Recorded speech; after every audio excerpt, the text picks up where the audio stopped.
And we are... With the jar. Really? Yeah, it did. Yeah, honest. Yeah. But I have to get the prescription filled out now. Yeah, I'm afraid so, yeah. You might need a Hoover And or a we vacuum. are... With the jar. Really? Yeah, it did. Yeah. I better mute YouTube. Sorry. So how do we sound, Sean? Peter? What are you doing out there, Peter? He's at the doctor's. Where's his note? Oh, gee, he hasn't seen the doctor yet. He's getting the note. You got to get a note, Peter, and you got to show it to me. The...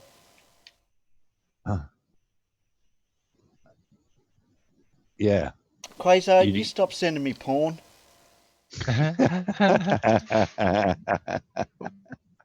Don't look then. Okay, I won't. I'm not going to look. There you go. I'm not looking anymore. Yeah, The moment you start sending you porn, we know you looked. Okay. No. I'm not telling you what I'm doing anymore. See, no, Fred. Peter just said what I said. He's at the doctor. At the doctor, I'll get a note. Thanks, Peter.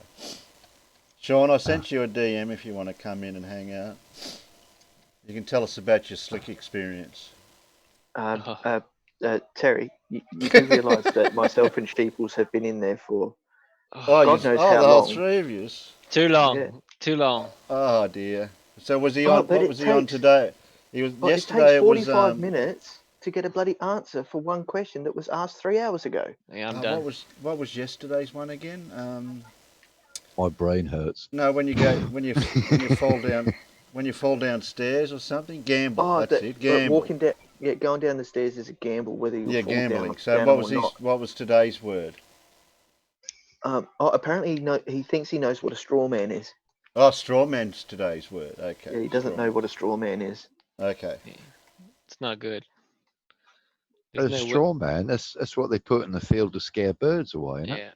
Yeah. But what was funny, right? Someone gave their opinion of him, and he said it was a straw man. It was an opinion or a statement about you. There was nothing straw man about it because it took nothing that you said and twisted it into a way that changed the narrative. No, it was a simple statement about his position and who he is as a person. Yeah, but was it to a tangent to the horizon from the observer's point? Well, so that depend on the vector of the coagulation of the encabulator, right? Oh, right. Yeah. Yeah. That would make a difference. Yes. Chris wants to look at mechanics porn. Mechanics porn. I don't know. Okay. I'll have a look. You're not gonna see it. We're gonna actually, Sheeples. We're gonna call them steelman arguments.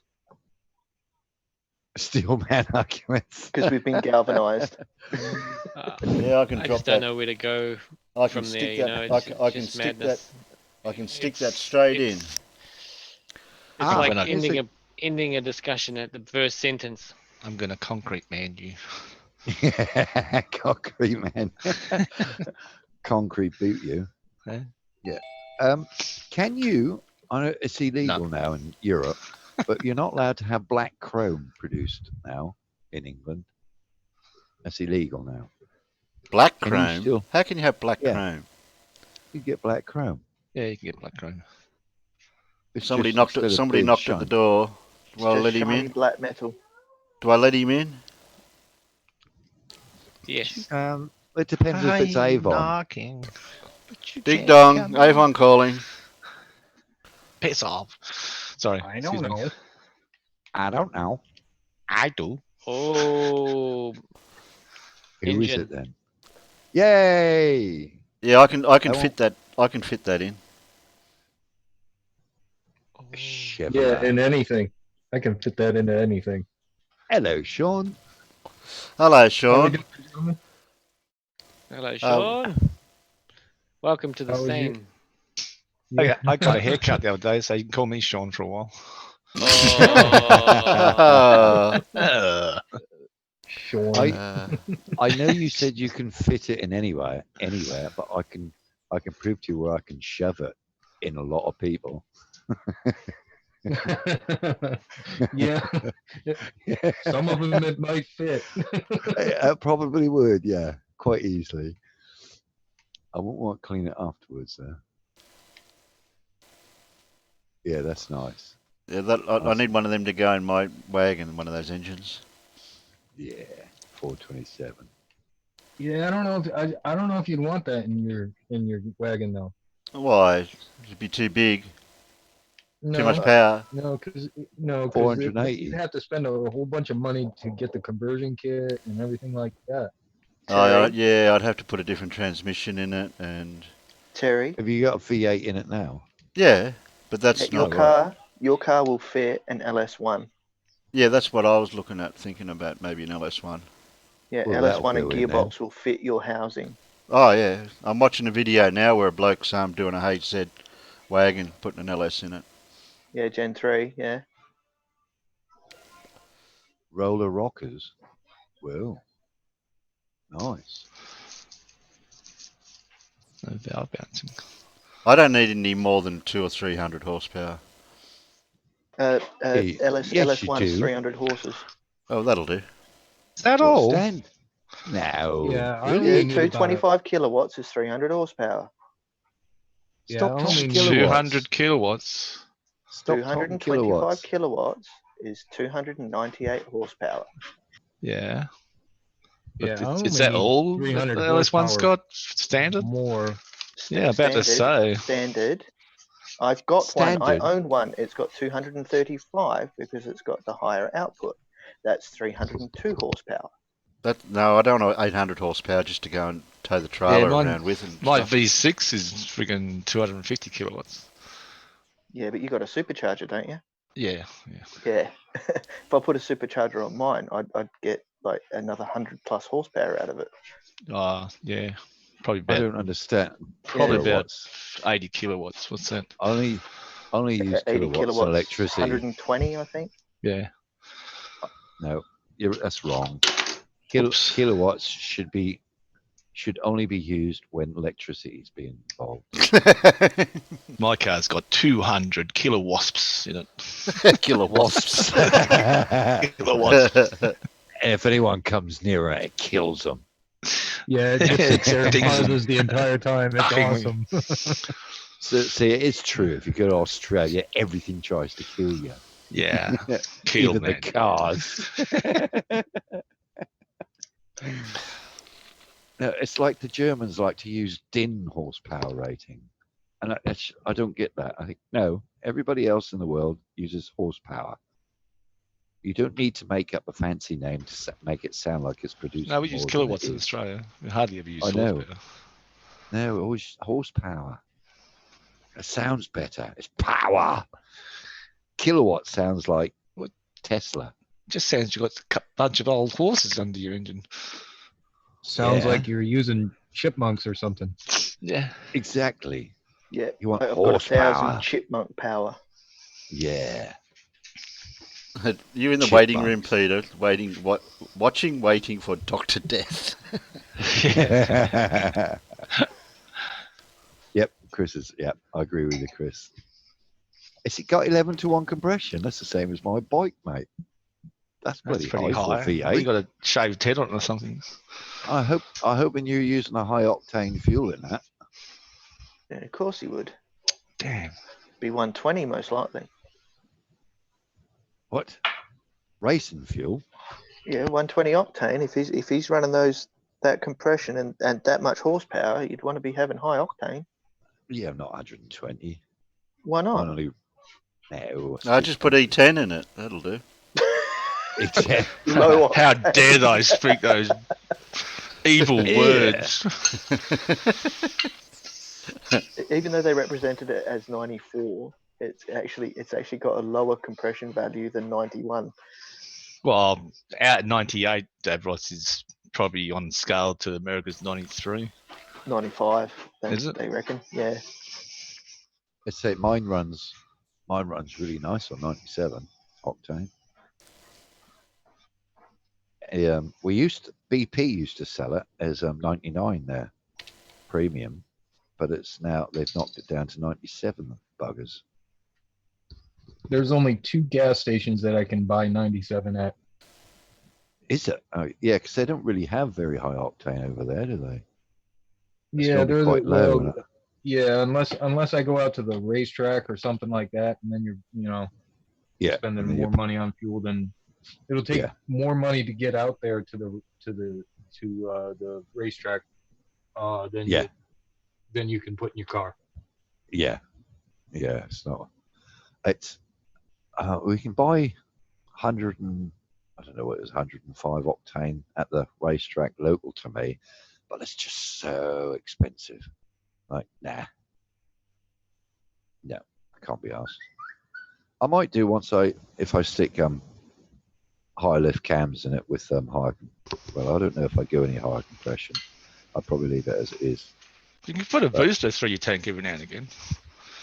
Yeah, you get some octane booster, but even that is Prehistoric Australia.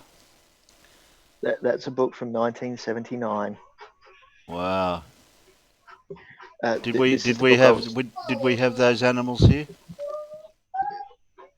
Yeah, we did. We had iguanas, and I can't remember what the other one is because I haven't read the book again. But I'll show you the picture I was talking to Professor about. Is this one? That's not high octane. That's dangerous. What? What are we looking at? Because I can't see it full screen. How come you can't see it? Can you see the drawing of just the bottom half? Yeah, but I haven't got it full screen, so I can't see it as easy. Okay, so it shows the pubic bone pointing out towards the front. That's the bone that was turned around. What, facing out the back? Yep. So it would come out underneath the tail and change the whole position of the animal. Wow. But this is what they thought it did back in 79. That'd be awkward to shag, wouldn't it, if it's pointing back? Well, no, it'd be even harder if it was pointing forward, because where would you keep your nuts? Hanging down. Yeah, okay. And then when you go to bang her, you're going to break your pelvis. An epic pubic bone. It's got a boner even though it's dead. That's one at the back too. He's multi-talented. Yeah. It's bisexual, that one. It's a double banger. Yeah. It's ACDC. Goes both ways.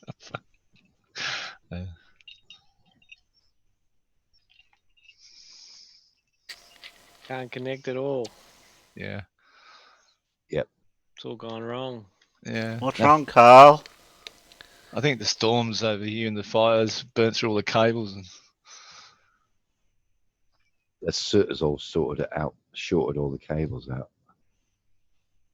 The bit about Australia is that where the pipelines come in from the top of Australia, they all meet in the middle of Australia, and they go left and right.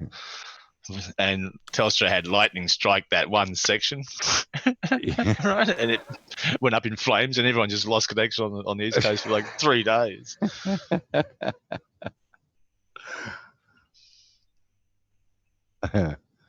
Terry broke. Oh dear, you broke Carl's Discord.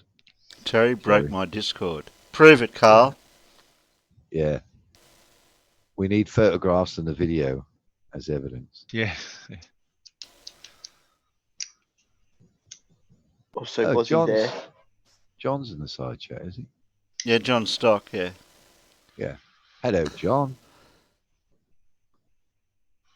How you beating the heat up there today, John? A bit warm down here today. Yeah, whereabouts is John then? John's up in Queensland. Ah, right. Probably not as hot up there. You get the coastal breeze come off the ocean. That'd be okay for you, but we're 150, 200 k's inland. Yeah, he's inland a little bit too. Depends on the wind. Hot, yeah. Thought it might be hot. Beer and hot. They go together, that doesn't it, for some reason? Yeah, and that's the worst time to drink beer, really. Well,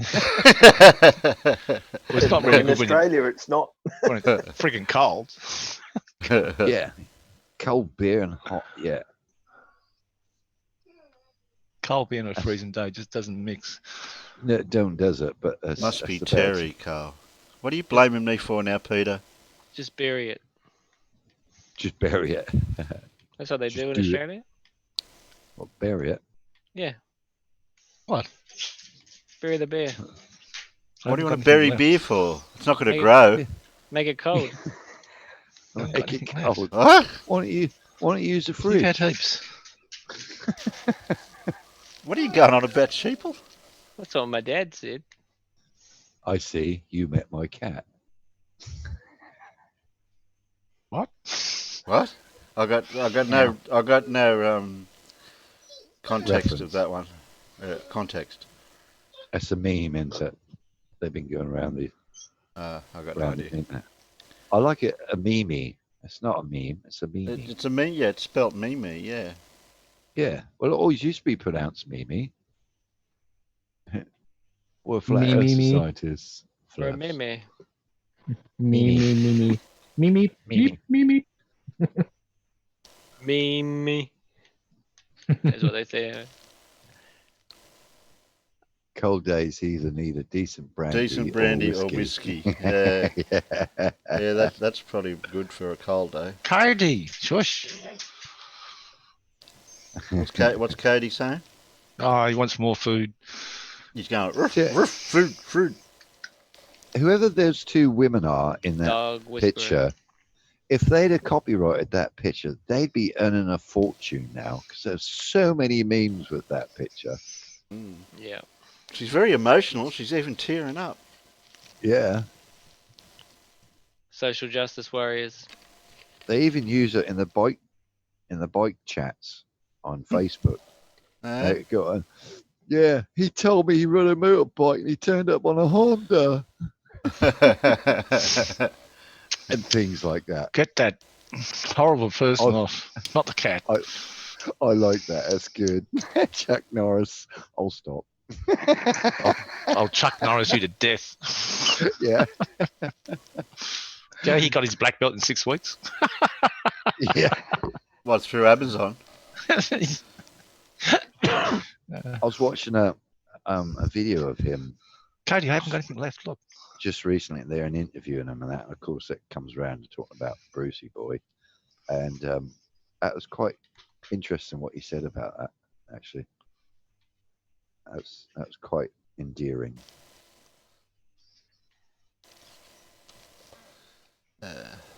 Yeah, I forget exactly what he said, but it was basically like, possibly one of the most active person that he has ever met. Yeah. And he said he's glad he's friends with him. Yeah, when the scene when he actually when those two were fighting, and he ripped off the chest hair. Yeah. That was hilarious.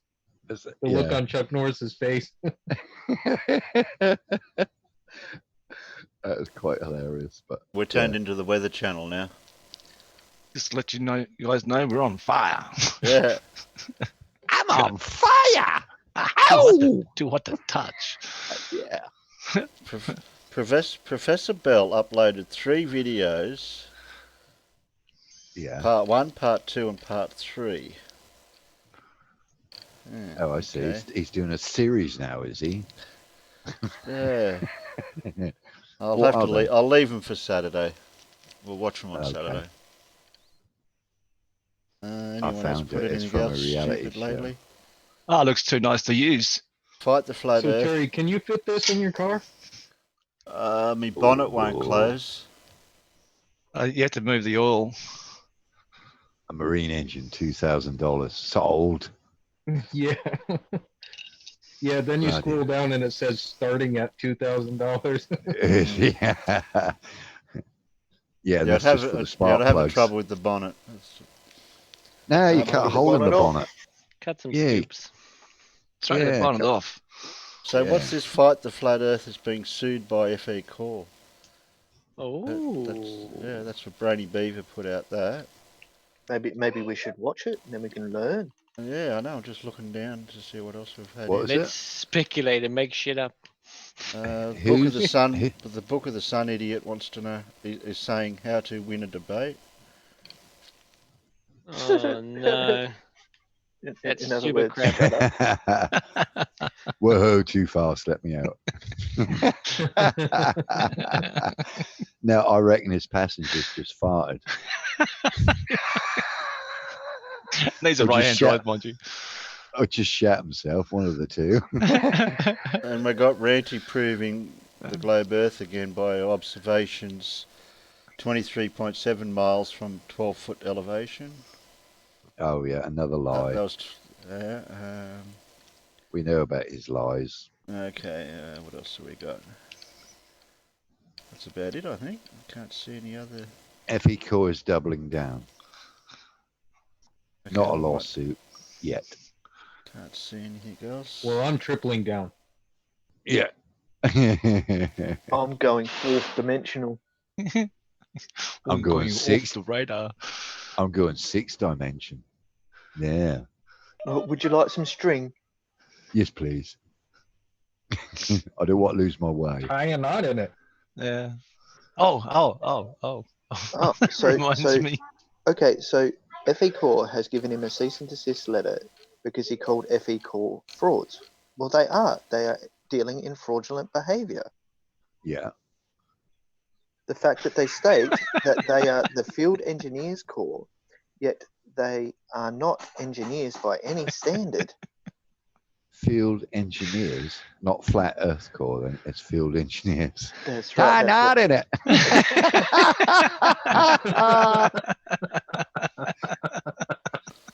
Just tie a knot in it.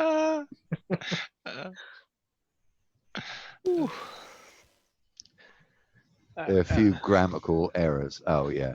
Well, there would be if flat Earth has written it. I'm at 10 to 17. Oh, send to the minus 17 dimensions, 100 million, 180 million atmospheres. Wow, you're under some pressure there, Carl. Yeah, under pressure. Yeah, I hope you got a personal dome to keep you safe, Carl.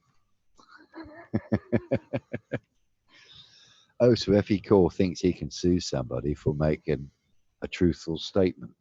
Which is funny because they're a non-profit as well. Yeah. The brain is showing some documents, but I don't know what. G'day, Pip. Hey, Pip. Well, hello, Pip. G'day, Peeps. Hey, Pip. I can't see the documents properly on here. Yeah, I was wondering about the documents. I was wondering about the documents. If they say that they're not for profit, because they keep saying that, but the last time I checked, I didn't see it on the website. The non-profit. Yes, they do not. They do not appear on the 501c3 register. Mm-hmm. Who don't? FE Core. Oh, FE Core. So who's suing who? If FE Core is suing FTFE, well, giving them a cease and desist for calling them frauds. Okay, and Fred Knotts has just stated that if you start at 1 hour 11 minutes of Brainy's video, you will see what's being spoken about. Yeah, 1 hour 11 minutes. That's what I was looking at. Right. Starts 1 hour 10 minutes. Okay, there. Get to the vacuum. Yeah. 1 They hour do 10. now. Well, Fight the Flat Earth is unmonetized.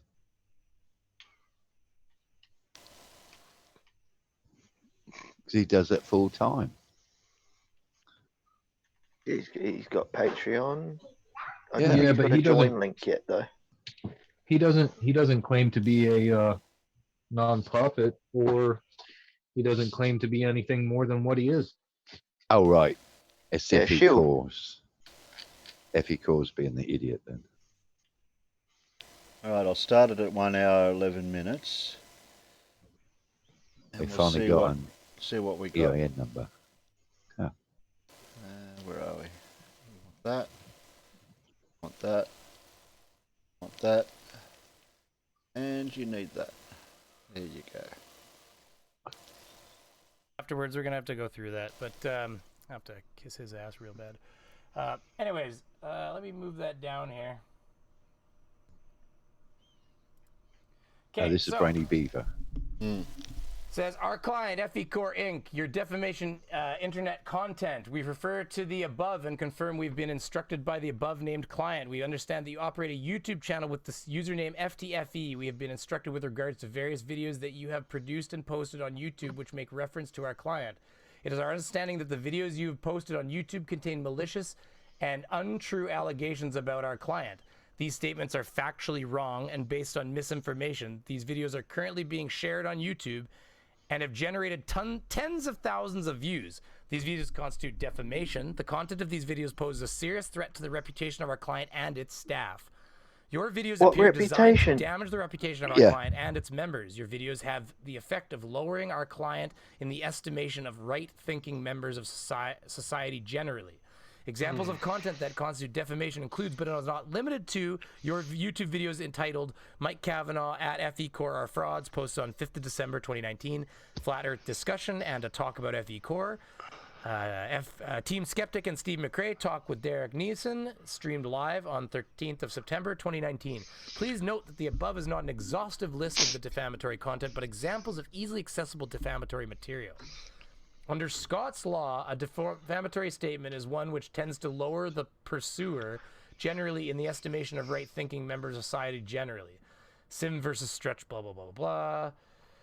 Considering the above, we ask if you remove all content which makes reference to our client in its entirety. For the avoidance of doubt, our client is FE Core Inc. and includes members of their board and all other staff. We ask that by 9 a.m. Monday of 9th of December, ooh, my birthday. It's my birthday on the 9th, everybody. I'm going to be streaming. So is my brother's. Permanently remove all content posted by you. So is Nicholas. Relating to our client in order to prevent future harm. This includes content on YouTube or other social media websites, and content must be removed in its entirety. Provide details of all content which has been removed together with website addresses, and undertake to not publish any further comments about our client, defamatory or otherwise. If the defamatory it's not defamatory. Is not permanently removed and the above information undertaking not provided by 9 a.m. on Monday, 9th December, our client wishes to immediately commence formal But they're not giving any examples of what they're saying is defamatory or harmful to FE Core. But FE Core's got to prove that the Earth is flat before he can say it's deflammatory. Mm-hmm. It's not. He's not defaming him because it's not a personal attack. It's not a personal attack against the individual. It's their. Also, belief. Are they famous? Okay, and is it hurting them financially that someone is calling them out for being fraudulent? Now, the fact that they are classified, they're classified as a non-profit organization, right? That means they rely upon donations to get their money. Yeah, fraudulently. Because they're putting out false information. Therefore, they can't sue someone for being defamatory because they're telling facts. You better be careful. You might get one of those letters in the mail soon. No, I would love them. I would love them to send me one. I'd like them to find my address first. Because guess what? Guess what? Their laws don't constitute my laws. No, because FE is in England and FE Core is in the States, I guess. Yeah. And Illinois. Fight the Flat Earthers are in England. In Scotland. He's in Scotland. Yeah. So that's not going to happen. Unless they can state international law on this. It's ridiculous. They don't have can't. Yeah, they don't have a leg to stand on suing someone from another country. Who wrote that and pretended it was from a federal thing? We may have to go through to the end of the Beaver, or I might message Beaver and see if he can send me a copy. Under impersonation laws. Yeah. Actually, that's fraudulent in itself. Speaking of which, I have a copy of JM Truth's cease and desist letter. Yeah. Yeah, we can investigate that a little bit later. Because in the States, if you actually write one of those and produce it, regardless whether you take action, you can still get done for that in the States. But if you make it from a fictitious organisation, you can't. But it's not fictitious. Yeah, but you can change the wording around, like, to make it seem like it's from an official organisation, but doesn't actually matter. It's still fraud. It's still fraudulent. Listen to Sean. Hang on. Listen to Sean. Yeah, you can still get charged with fraud for that. Well, in Australia, if I say, like, send a letter and make it a fake lawyer, like arseholes and arseholes, just for argument's sake, I'm not actually impersonating a lawyer's firm because it's a fictitious name. But it also depends on how you send it and what you send it in. Yeah, the laws might vary from country to country. Yeah. And also it's how you send it, or it's what you're stating. If they're stating that it could be a criminal case or anything like that, then they can get in trouble for that. Yeah, they're quite strict on that, and YouTube's quite strict on that as well. If that gets flagged in the bullshit. People getting called out for being fraudulent, and now they're like, don't expose that we're that we're full of shit. Litigation proceedings. Because we are. Yeah. That's all it is. I mean, it's not defamation if you're telling the truth. What it does is it hurts the. Yeah. I mean, they're non-profit, etc., but Flat Earth in itself is a money grab, so all other donations and all the rest of it, Patreons and GoFundMes and all that shit that links to them. Oh, man. Pathetic. Okay. We're going to have to keep watching, but Fred Knott says, because I asked him, who was the judge that accepted the cease and desist? Because you have to get it signed by so it has to go through a municipality, and someone of a higher authority has to approve the cease and desist before it's delivered. We'll keep playing, because Fight the Flat Earth comes on in a little while. Someone, I think Chris said. Against you for removal of the defamatory content. Furthermore, our client seeks compensation for the actions you have taken. Scott's Law aims to... Is that a bit low for you guys out in the side chat? Restore parties to the position they would have been in, but for the damage they have suffered. Your defamatory videos have been widely viewed and shared, thus damaging our client's reputation. We therefore invite you your reasonable offers of settlement. They're not even going to propose a settlement. We are currently quantifying the damage suffered as a result of your defamatory material for your purposes. This shall include damages and legal expenses. This is entirely separate from our request to remove the defamatory material, and we expect this to happen in a time period stated above. See, what's going to be funny is we're all just going to start talking about this now, and then they're going to have to sue all of us. Surf donated $2 to Super Chat. Let FDF in. Oh, is he trying to get in? Give me a link. Okay, yeah, 1 second, FDF, buddy. I didn't see in the chat there. Just 1 second here. I'll get you. The screaming beaver thing is bloody hilarious. Yeah. First encounter political correctness as a student at Oxford. 1 second, and it'll take me 1 second to open this up. That's all. Switch account.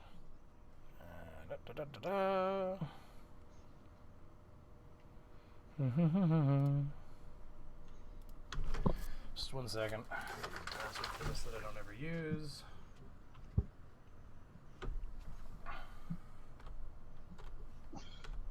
I'll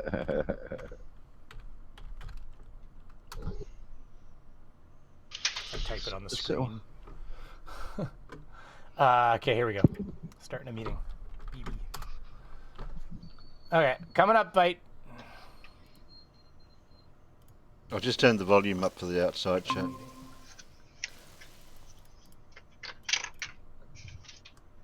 Who's Angus? There you go, buddy. I don't know. Who's Angus? I don't know.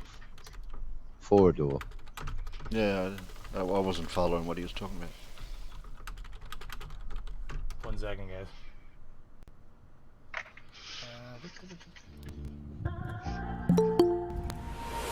Bing bong.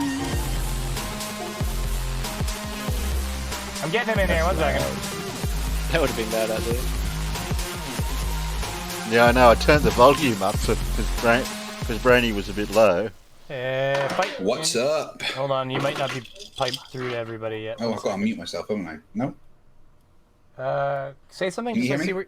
Yeah, I can hear you. Just to see where you want. Just say something else so I can see where you're coming in again. Hello. Okay, you're coming on the main system, so that's fine. Oh, you can't hear me. That might be my fault. Hold on. That's my fault. That's my fault. Oh my goodness, That's my fault. Such a two-bit There we go. production. Yeah. That's my fault. All right. Just 1 second. Well, how you doing, buddy?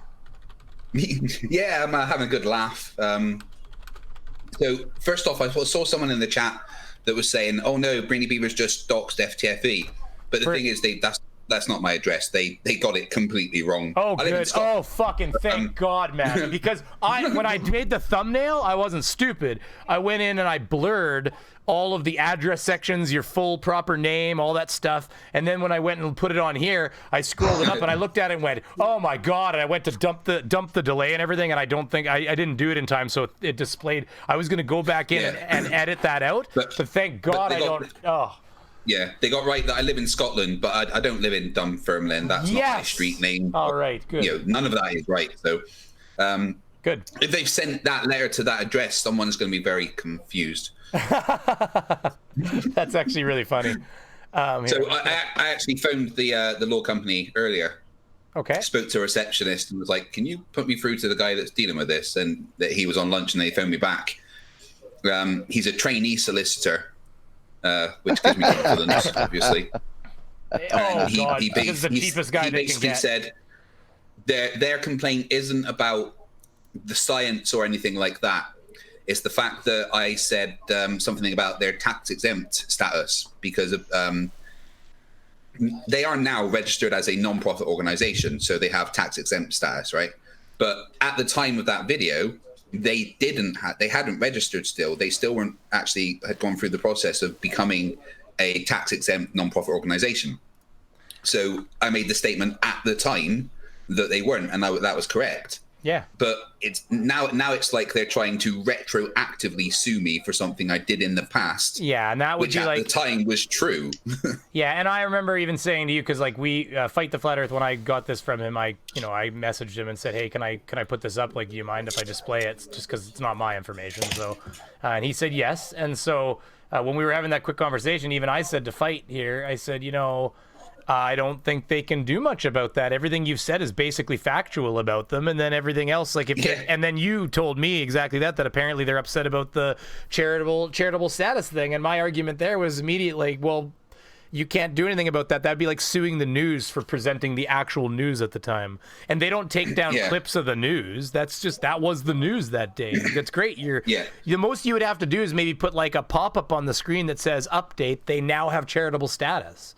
That's about it. But I mean, I don't even need to do that because you can quite clearly see the time the video was uploaded and date and everything. Yeah, no, exactly. And the other thing is that even in the letter that they emailed me, it says there that defamatory in the in Scots law is to reduce their standing in the eyes of right-minded individuals. But there aren't any right-minded individuals that think that FE Corps have any standing to start with. So that's a non-starter. It's a little crazy. But I don't even know how it really works. I mean, I'm going to have to obviously speak to a proper lawyer. I've been emailing with someone in the community, but I'm going to have to probably seek proper legal advice. I think you're going to have I don't know how it works. Would they make me come to America and go to court? I don't know. Well, yeah, I mean, if they sued you in America, you probably would have to go to America, but you could hire a proxy. You don't even have to go. That's how it works nowadays. You hire a guy to go down and stand there and be your lawyer on site, basically. You don't have to go there. But even then, like, So they're going to sue you. So then if everybody started talking about it, would that not become something where you'd have to sue everybody that talked about it then? Because how would you, where's the limit? Like Force Pfeiffer pointed out, the last paragraph of that letter says that I'm not allowed to talk about it and stuff, but you can't tell they people can't that. say that because, you know, in the UK, the only person that can give you a gagging order, so you're not allowed to talk about stuff, is a judge. And that's a trainee solicitor, so no, I can fucking talk about it if I want. And also, again, nothing I'm saying now. Stop it there, Terry. Is right. Where is this flight? In Illinois? Yeah, I think so. No. Are they based? Somebody did Indiana, mention I think. Indiana, I think somebody said. Indiana. Well, the laws don't cover Fight the Flat Earth because he has no jurisdiction in Illinois. So therefore, Indiana. Therefore, it's irrelevant. Yeah, unless Fight the Flat Earth goes to Indiana, they've got no recourse on it. They can't do them because all he's got to do is subject the letter to the courts if it goes to court, and just declare that he's got no dealings, no business or anything like that. He's got no business in the US. Yeah. Well, therefore, not only that, but it could be just a local magistrate too that signed that order. Yeah, so that would just be a local law, rather than local, county or something like that, rather than even a state. Well, they got no jurisdiction in Scotland. No. End of. Yeah, it doesn't matter how much they tried to sue. They've got nothing. No, because it just doesn't work like that. I mean, if he was a big organization earning millions, he might have a leg to stand on. But even then, he still wouldn't be able to do anything. Oh, hang on a sec. If FTFE does do any trading in America? No, it's got to be in that state. Oh, okay. Yeah, it's got to be in the actual state, as far as I'm aware. Yeah, it's got to be where the precedence was set. Yeah. Well, it depends on the laws and or not the laws, but the what was signed. If it was signed by a state magistrate or a court-appointed judge, and what law they're going after. If it's a local law, for the state, they've got nothing. If it's a federal law, then they may have something. But it's not a federal law. No, exactly. And they'd have to actually extradite him to the States, and I can't see. Yeah, but you can't extradite a citizen from another country. Yes, you can. No, but they have to have caused a crime against the country, not the state. Right. Yes. Yeah, and that's going back to the federal law point. Yeah, federal law is not international law. No, but they can ask for someone to be extradited to the states, or any other country really. But yeah, Scotland would just stick two fingers up to it. Say nope. Yeah, over something this small. Yeah, wouldn't. They'd be like, yeah, right. Yeah, because it isn't defamation of character or of his channel, because what he said was true. But also, FE Corps have to show that they have a character that is being defamed. Yeah, and don't forget the Prince Andrew saga will test international laws too. Yeah, but that was an international investigation. Yeah.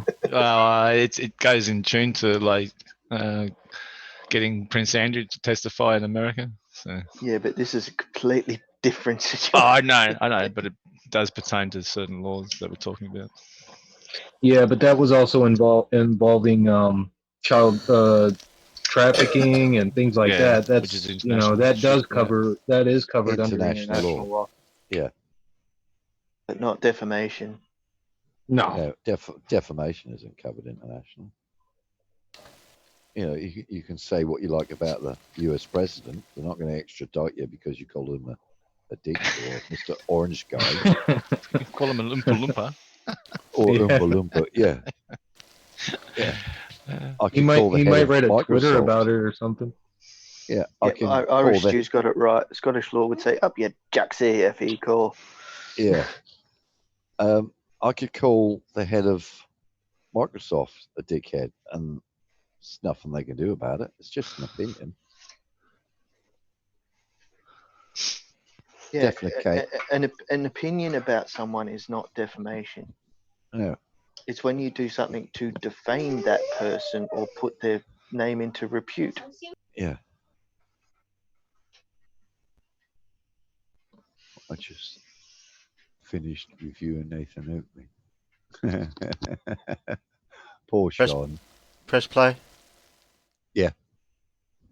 False. Everything I say about FE Core, it is factual. They fraudulently tried to use the copyright system to take down some channels. That was wrong, and I said about that. Yeah. And at the time, they didn't have the tax exempt status when I made that video. And also, I showed a video of Sean Hufford going to their that's right. offices. They had fake showing offices. that there was nothing there, and that was explicitly against the rules for a nonprofit in that state. They had to have an actual functioning office with office staff and hours. Yeah. My wife said to me, but doesn't defamatory and derogatory mean that you said stuff that isn't true? Not derogatory, defamatory. Doesn't that mean that it's it has to have been something that isn't true? But I've not said anything that wasn't true. So and the thing is, if they want to have me go to court and stuff in America, then at the end of it, they'll have to be paying all my court costs and stuff because they've got no case. Thing. You'd sue them. You'd countersue them for your expenses. Is what would happen. Absolutely. Hi, Mrs. FDFE. Brainy says hello. I could hear her. She's playing Overwatch. Oh, okay. Sorry. I thought she was talking to you there for a second. But yeah, no, that's that would be an interesting. I mean, definitely it'd be easy for me to get to a lawsuit down there. So I mean, I haven't said anything about them yet, but I mean, now I want to because this would just make fantastic things happen. They never end up winning when they do this. I don't find like no. In the grand scheme of anything, whether it be their channel numbers or their all this stuff. The thing is though, right? In the liable laws in the UK and defamatory laws in the UK are pretty severe, in Scotland especially, and it's easier to kind of raise a case for that than it is in the US. That's why none of the other debunkers like Sly or Reg or anything that have done stuff have actually had a legal letter like this. So he's suing you under, but then if he's suing under Scots law, then he would have to come to Scotland then, or hire a proxy in Scotland, would he not? Because he can't sue you for another country. Because they are in a case law they cite is a Scottish court case, and they are citing the Scottish law of derogatory. So that's what it is their lawyer determined that it's easier to sue him under Scottish law, so we'll try to sue him under Scottish law. That's what happened. Yeah. But that means that they have to sue you in Scotland. I would. You can't sue for somebody in under Scottish law in America. It wouldn't work like that. No, totally. And the case that they cite in there as reference or whatever is about a woman that worked as a nanny for someone, left them and went to work for somebody else, and the person that she was working to sent a letter to the previous employer saying you need to forward the money that you didn't pay them, and they sued because they said that letter implied that it didn't have any money and was therefore derogatory. Defamatory. Sorry. All right. I'm sorry. I keep saying derogatory. That's okay. Defamatory. It's fun hearing it beat you up. That's fun. Yeah. That is interesting. And somebody did say in the comments here, who is it? Menace to Sobriety at FDFE at Brainy Beaver. The U.S. is the easiest country for a defendant to win a defamation case in. They'd have a better luck going to Scotland and suing FDFE. So yeah, that's probably why they cited Scotland law. Because I mean, it'd be very. I think Canada would actually be very similar to America. I think you'd have to prove that you said something that was untrue, that you had no evidence of, and stuff like that, and that you were spreading defamatory statements. But if you can prove that, it becomes easy at that point. So. Yeah, I mean, the whole thing's completely ridiculous because, again, if it's defamatory, I would have need to have said something that was untrue, and I didn't do that at any point. You know, they made a big song and dance about when they had their tax exempt status. So we all know the exact date that it happened. I can't remember it right now, but they made a big thing about it. So, you know, there is a date when that happened. So if I said before then obviously I didn't say anything that was untrue. And the reason this even came up to begin with, was it not, is because they didn't have tax exempt status and they were claiming they did, and some of their own members that had been paying to them money that they assumed was going to be tax exempt, they were like, hey, can I get a tax receipt? And they were like, oh, tax receipts, huh?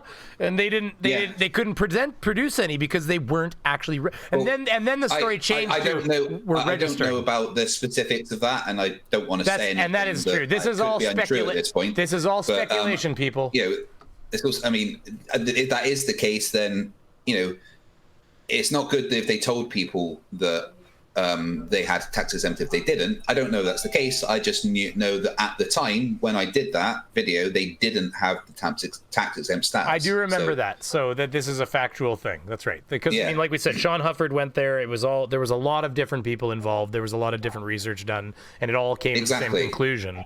Everybody pointed in the same direction. They don't have a tax exempt status.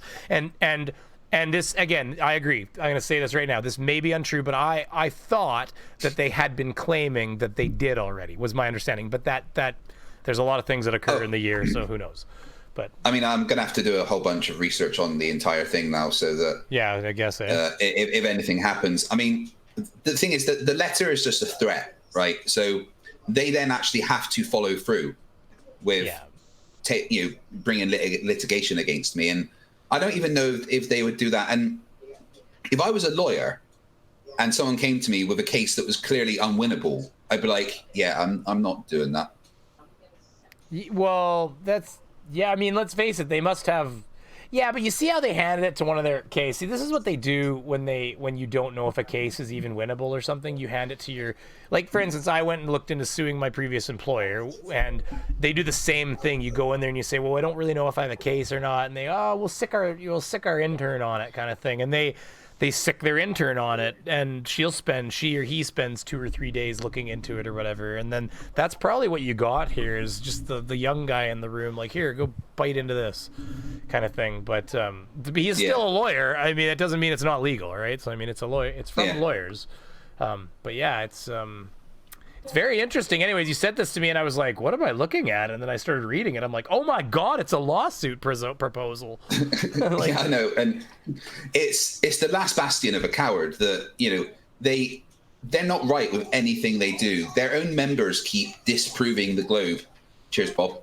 I mean, even recently, they did their world record attempt of microwave site-to-site transmission, and it didn't work because there was a big ass fucking curve of Earth in the way, you know. And they keep doing this research, and it keeps turning out that it's a globe. And they're so stupid. They don't realize that they fight losing battles. I mean, either that or they do. I mean, let's face it. We have suspicions that Bob and them do know that they're fighting losing battles. But why they actually present the evidence? It gets weird that they would. It's almost like, you know, like. I'm not gonna go. That's politics. I was gonna say it's like Trump producing the actual transcript to his phone conversation. Why would you do that?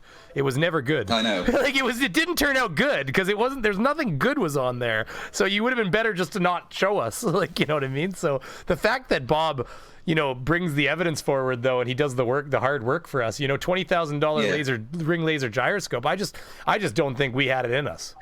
You know. And the thing is, right, when I phoned the John White's Law and spoke to Brian, whoever it is, he hadn't even watched the videos, or he didn't even understand the context of what it was all about. He knew what his client had told him to do in this case, but I had to explain to him what the entire thing was. And this is a group of flat earthers that have started FE Corps and done a bunch of stupid things, and then he didn't even realize that it was about flat Earth or anything like that. Well, they didn't. They were clever enough not to tell him. Likely, let's face it. I mean, although FE Corps, FE. Oh well, it says flat Earth right in the damn document. For Christ's sake, he typed it. Yeah, but he gave them the link of 2 of my videos. So I don't know about you, but due diligence on my part would have been like, well, let's watch these videos and see what it's all about then. But I mean, it all stinks. Yeah, it's like he never even did his homework. A half-cocked, not real thing, but it is real because I've looked up the company and spoken to the receptionist and the trainee solicitor, and but fuck me, there's idiots everywhere. Yeah, and okay, so one of the people was saying in the chat here, they had said, I gotta dig it up here. No, not that one. Snowflakes. I saw that comment. Rivet has said that at FDFE, if you're a lawyer, solicitor, barrister, and someone comes to you wanting to bring forth an unwinnable case, you're actually ethically obligated to turn them away. And it says that he would actually, even if he's an amateur or junior solicitor, he would actually face ethical sanctions if he pursued this. Like if it's not winnable in any way, I guess. But that's at the discretion. The problem is that's discretionary. I mean, who thinks what's winnable? You ask person A through C, and you're going to get 3 different answers possibly. But let me be clear about one thing. And FE Corps, if you're watching this right now, this is for you. Fuck you. I'm not taking down any of my videos because nothing in them is defamatory in any way. It's all true. So I don't care how much you want to threaten me. I am not taking down my videos. End of story. Well, and even Peter G here is saying in the comments, he's saying that FE Corps, now this, again, I cannot confirm nor deny this. I'm going to have to be careful, I guess, because they're a bunch of dickheads. But FE Corps did say okay, so it says, FE Corps did say that was a 501c3 non-profit on their own website back in 2017 when they were not. So, I mean... if that's the case, then maybe someone should bring a lawsuit against them. Wait a minute. Isn't there a way to look at the previous caches of a website? How do you do that? Does anybody know how to do it? There's a website you can do that where you can look, or Google has previous caches of sites. Because you can look back at an old version of a website and find that kind of information if they haven't purged it. Believe it or not, there's a way. Yeah. But that would be interesting. If I do need to end up paying a lawyer or anything, there's a good chance I'm going to have to do some kind of fundraising for it. That'd be fun because I hate having to do things like that. But I don't know how much lawyers cost, or I don't know. Do they do like pro bono stuff? Could they pay after the case? I don't know how it works. You're probably gonna have to pay them like a certain amount up front to actually work, and then like depends. Like they'll probably talk to you, maybe like have a quick consultation with you for free. But I mean, a decent lawyer is going to cost it's going to be at least $100 and something an hour. You're not because you don't want the guy that only costs $50 an hour. Like I remember my parents had a lawyer for their company it was their personnel lawyer, like the person that would do like labor lawyers, like if somebody sued them for wrongful termination or something like that. And he was like $300 an hour, which is ridiculous. Reality's voice in the chat says that he did the reverse cache on them, and yes, it did say that in 2017. Oh, hey, can you show who said this here? Reality's voice. Hey, how do you do that, buddy? Because we'll just get a copy of that right now. We'll just print it. Like honestly, I'll save a copy of it right now if you can tell me how to do that. Just use internet. I'm sure I can look it up, but if there's like do I just go to Google? Do I go to that page and then What's hit some that sort for? of button? Tell me an FD. No, what was the reference? Charlie, he just put Internet Wayback Machine. It's really simple. That records everything. Yeah, okay. Terry. So, hello, Peter. Terry. Hello, Peter. I've just snuck in. I've actually might have procured the original document. Hey, where's your note from the doctor first? Oh, here you go. It was B flat. B flat, that'll do. B flat. That's a note. Yep. All right. So I've got the original document and some additional information that goes along with it, and it goes a bit like this. the original document is not signed by a judge. It is nothing more than a threatening tactic, quite often used by lawyers. And if you remember, Steve McRae did something similar to Kyle, as in his lawyers sent a letter of demand. It's not a legal binding document. It's not signed by a judge. It's just a suggestion. And it's more of a request rather than anything, a forceful request. Yeah. A bully tactic. That's it. It has no leg to stand on. Well, if he took it before a judge, let's be honest, the judge is going to ask for some reference, some information, some evidence, as it would to be. prove it. And we know how good they are. We all know how good they are at providing evidence. So without actual some type of evidence, the judge is just going to say, come back with evidence. Yep. You can, so. Hello, Aussie Globehead. Just tying out in it. So, hello, Bendy. Hey guys, how we going? So I've got access to the original document, and as Craig suggested, for starters, the address is completely wrong. There's quite a few other blaring problems that are in it. He didn't even use a proper signature block at the bottom as far as a legal letter is concerned. Even if you're doing an electronic letter from a lawyer in these days, they'll still put a electronic signature on it because that still makes it valid. Yeah. There has been a statement that this letter was emailed to him and the original letter was sent to him to that address. Well, that doesn't matter. This document's not signed, which makes it null and void for starters. If he hasn't received the original letter, and more to the point being a legal letter, you would send it with either notarized post or something along those lines, depending on the country you're in. Yeah. And you have to sign for it. Once you have signed for it, you have been served. If he hasn't signed for anything, and this document's not signed, this document's not a legal standing document, nor has it got anything along the lines of a letterhead at the top of it. It's just written on plain pieces of, it's just plain A4 pieces of paper on a, it's not, hasn't got a letterhead of a legal firm or anything like that on it. They got Riley to do it. Well, possibly. But Craig did actually call the lawyer or the legal firm. Yeah. Like he stated before in the stream, he's not actually a lawyer at this point in time. He's a trainee lawyer. Yeah. He's a lawyer in training. So on that premise alone, I won't go that far. The words were lawyer in training. So I don't know how their laws work, but until you've actually passed your bar exam, I was fairly certain you can't be a practicing lawyer, and as such, you can't put out a letter under a legal premise unless it's under the banner of the company you're working for. So we just said that before, Peter.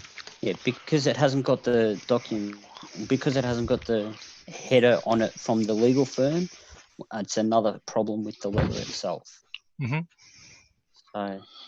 So, but it's not signed. Nothing's legal. It's not signed. There's no judge signature on it. That's just to give him face, that's all. Well, or try to, which just like makes him even more fraudulent. Yeah, it's like you said before, Mad. It's a bullying tactic. Yeah, that's all it is. And all flirters do. Yeah, Craig would be well advised to go seek legal representation. But I firmly believe that there's not a statement that he's made, like he just said. There's not a statement he said in any of those streams that was inaccurate at the time of the stream. He So should. they haven't got a leg to stand on. If I was Craig, I would get in touch with YouTube about it. Because if he has stated false information and what that bloke was saying, they didn't have actual officers, that's against the policy. YouTube would not be very amused by it. Oh, YouTube wouldn't give a stuff about that kind of stuff. They do. Not that shit. No. This is the bottom part. Okay, this is the bottom part of JM Truth cease and desist letter to Shelley. Not even legal. Okay, so that's a request. Hang on. Where's the rest of it? Has it got a heading? And the other thing with Craig was it had the wrong address. He doesn't live where it said he does in Scotland. No. Yeah, so if you just he hasn't even received it. Well, how did they send it to him? He's got the wrong address on it. Who's sharing at the moment?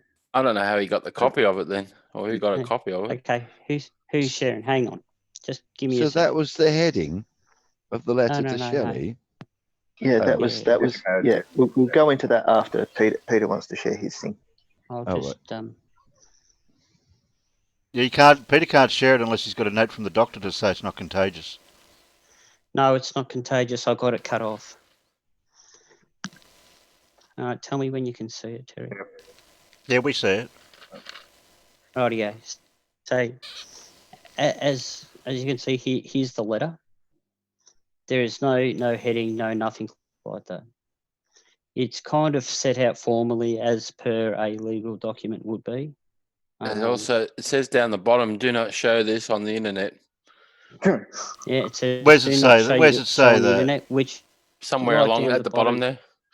Don't spread it on the internet.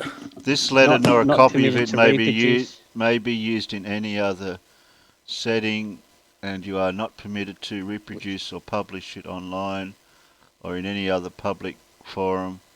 Any failure to adhere to the above will be responded to.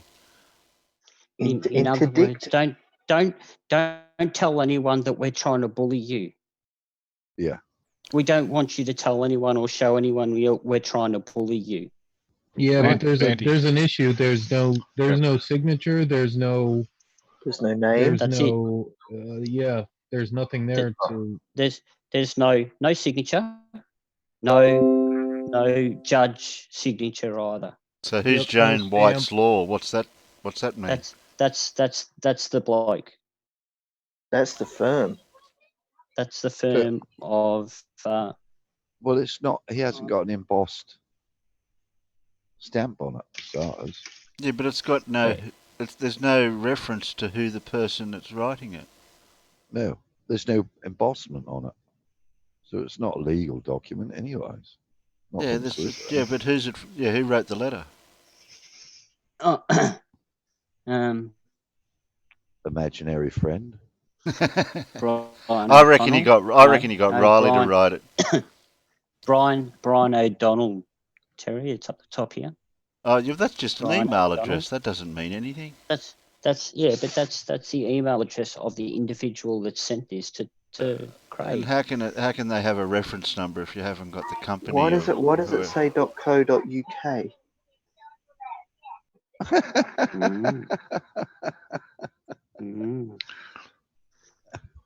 Interesting.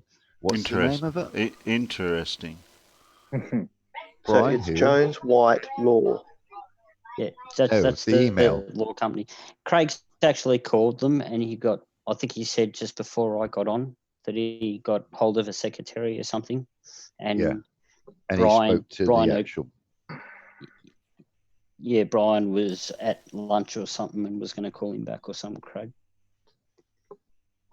Hang on a minute. Where am I? What's his name?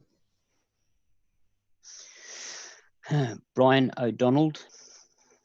B-R-Y? B-R-Y-A-N. A-N, yeah. Brian. O'Donnell, O-D-O-N-N-A-L-L. O-D. Donald. Double L. O-D-O-N-N-E-L-L.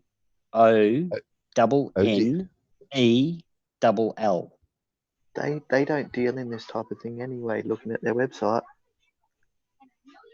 Okay, they do what's called in a dispute, buying or selling a house, need property for your business, divorcing, separating, child issues, suffered an injury, winding up an estate, charged with traffic offence, or developing land. Okay, there is nothing in here about defamation.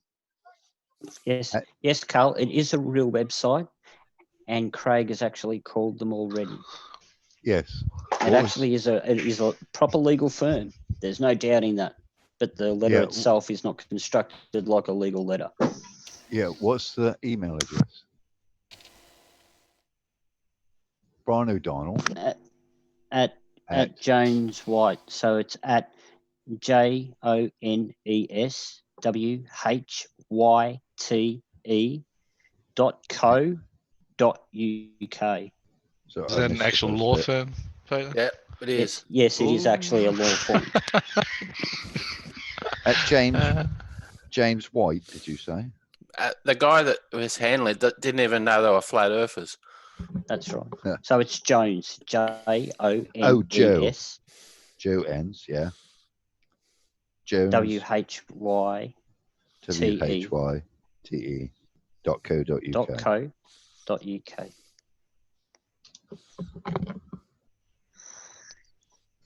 Images. Oh, they even got images and everything. Yeah, they don't show this person though. Well, no, because he's not. Well, he's only a trainee. Yeah, Brian is a trainee. He's a trainee solicitor. Yeah. He won't be liable to the bar. They're underneath that. Yeah, he's not even a member of the bar. No, he's not even that. Well, he's not even a solicitor yet. He's a trainee. Mm. He joined the firm in 2018. They probably gave it to him thinking that they knew, probably knowing that they wouldn't win. Well, that wouldn't be signed off unless his boss looked at it. But that's in Glasgow. Yeah, but like I said before, he lives in Scotland. But Craig lives in Scotland. I know. Like I said before, I think this was more of a letter of request rather than a legal cease and desist. Although it's worded in such a way that it sounds like a cease and desist, it's not been signed off, because I know for a fact when Steve McRae did the initial letter of request to Kyle, and I know that this is America. The initial one did not have to go through the courts, and it was written in a way that sounded like a cease and desist. And Kyle legally didn't have to. He could legally just ignore it. It was nothing more than a request. And then the second one that he sent was the one that went to court and got signed off. So I don't know if this is a UK lawyer. I don't know about Kyle's got until Monday to reply. Yeah. And no one's seen him since. So.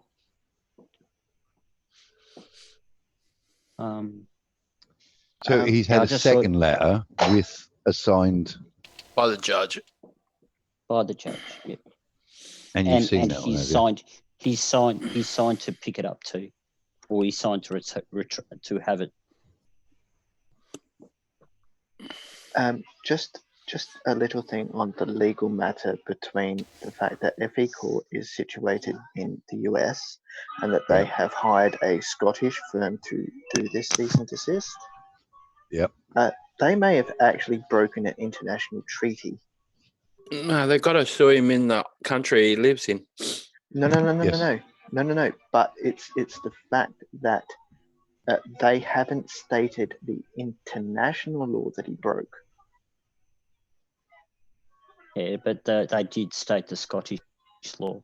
Which stated the Scottish law. No, but FE Corps in the US, okay, and it's FE Corps saying he broke the law against them. Yeah, under Scottish law. But demonic, it's like this.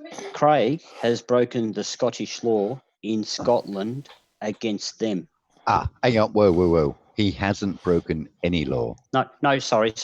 They are claiming that he has broken, and thank you, Mad. They are claiming that he has infringed on the Scottish law. He's deflamed him, is what he's claiming. Yeah. So it's not so much a law. He's got to prove that he's caused harm and unjust to them. It's not a law to themselves. It's not a law as such. He's got to prove that it's caused him harm. Isn't it just referred to that they're just butthurt and they're just trying to work out how to do about it?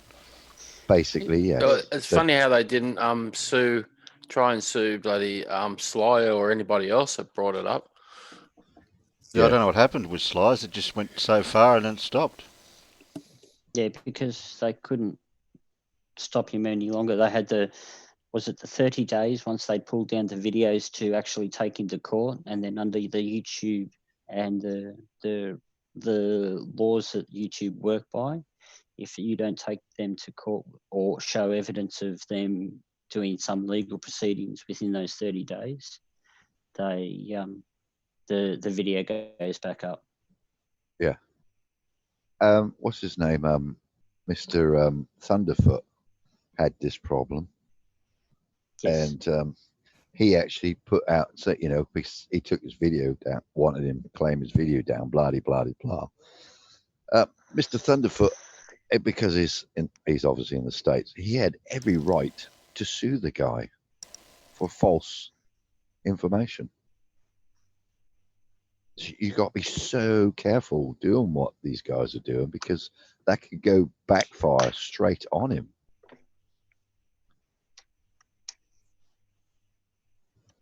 Not on FE, not on Craig, on FE Core.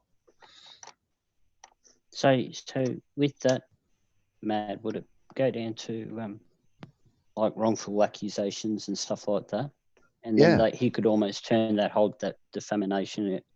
Yeah, that'll turn up against. I said that wrong. Yeah, that can turn against him. Turn it straight back onto them then. Yeah, I've just looked it up. The person making the defamation claim must actually show how they've been harmed, what they've been defamed from, and has it caused a problem for their company. Exactly. And as they're a non-profit, that's going to be hard to prove.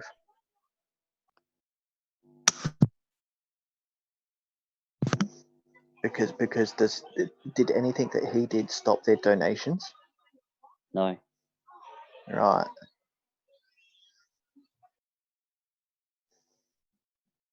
Be interesting to see where it goes anyway. Oh, it'd be like Slice Barcane, it'll go nowhere.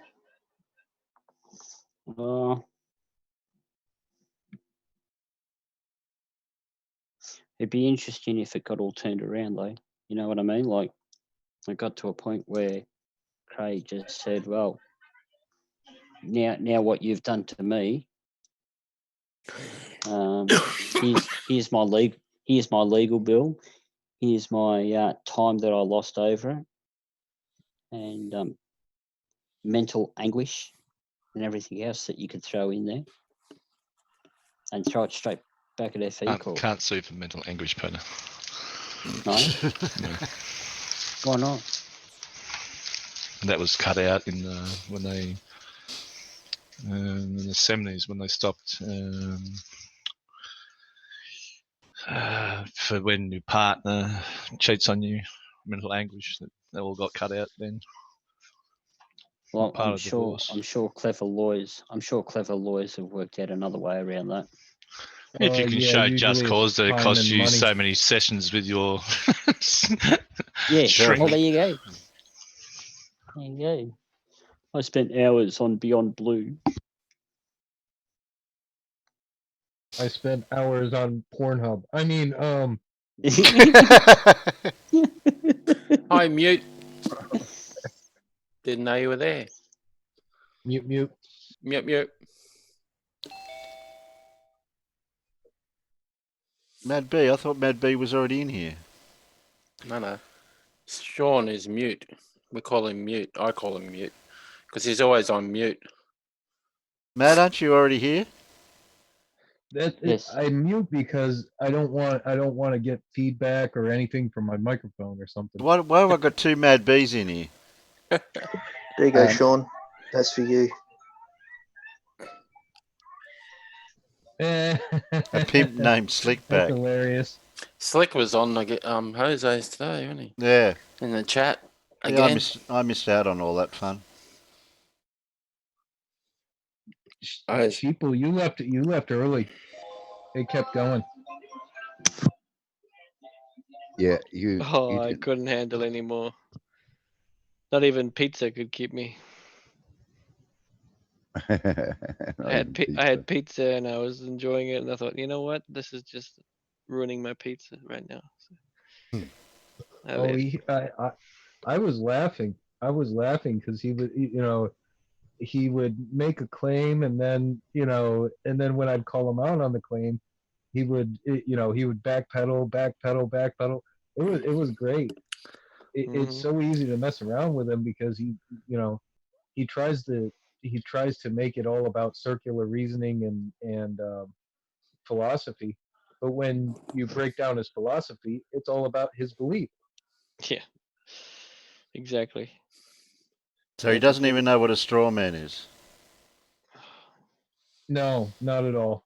Not at all. In fact, both Maxwell and him, they think they know what a straw man argument is, and neither one of them know what a straw man argument is. Yeah, I listened to Jose for about 3 minutes when Bob was talking to Chris Berry, and he asked him. He said, "Yeah, what do you call it when there's no atmosphere?" He said, "Well, less atmosphere." He said, "No, we call it a vacuum." And he goes, "Well, yeah, it's just less atmosphere, isn't it? Less pressure."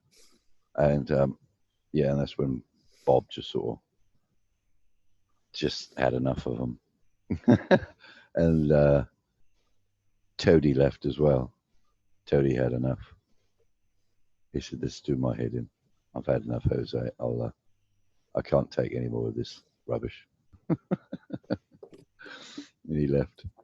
And I left after that. I can't listen to this bloody word salad. Oh yeah, Brenda asked him what a vector was.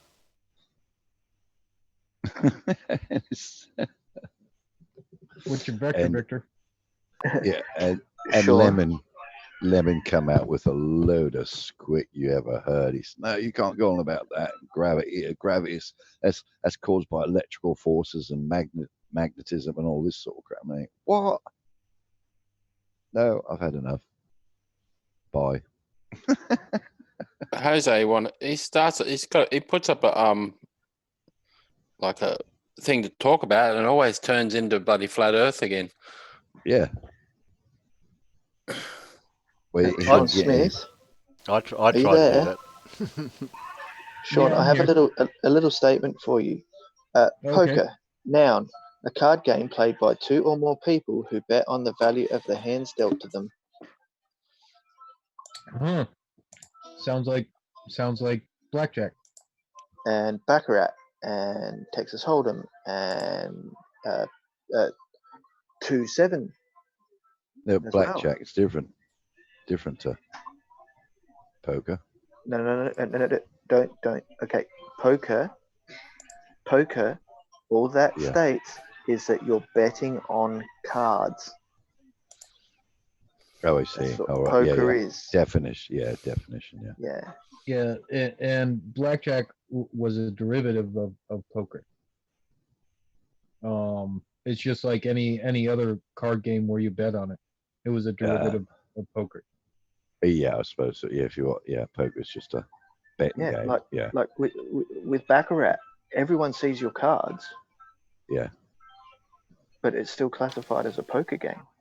Yeah, if the definition of poker is just a betting game, yes. then card games come to it. Yeah.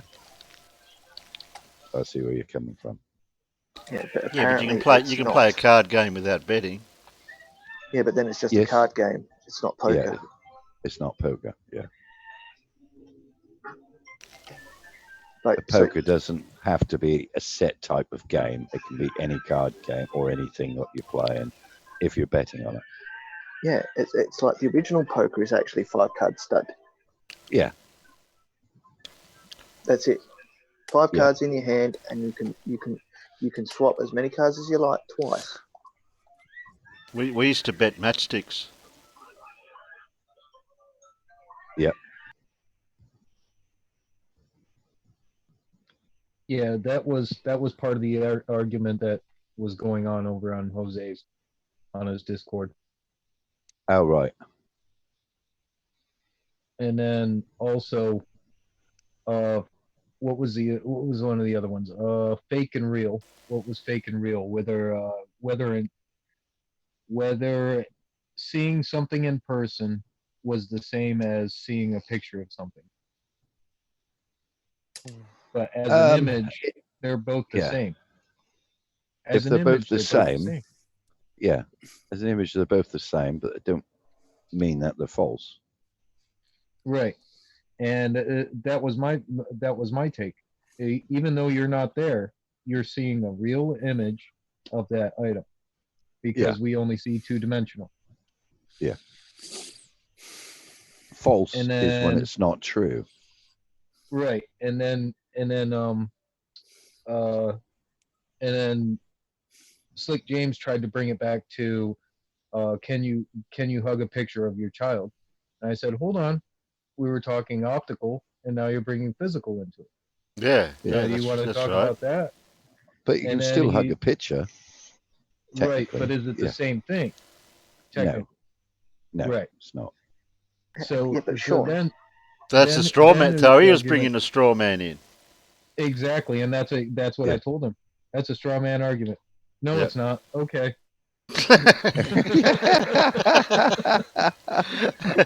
it's like him trying to say that the flame on a candle isn't optical. Yeah, and then when he said that, when I said that, and I said that's a straw man argument, and he said no, it's not, and I said that's your claim, because he never makes any claims that he claimed that it wasn't. So there was that, and then he said you can't take something real and make it fake. So I said sure I can, and he said you can't take an apple in your hand and turn it fake, and I said sure.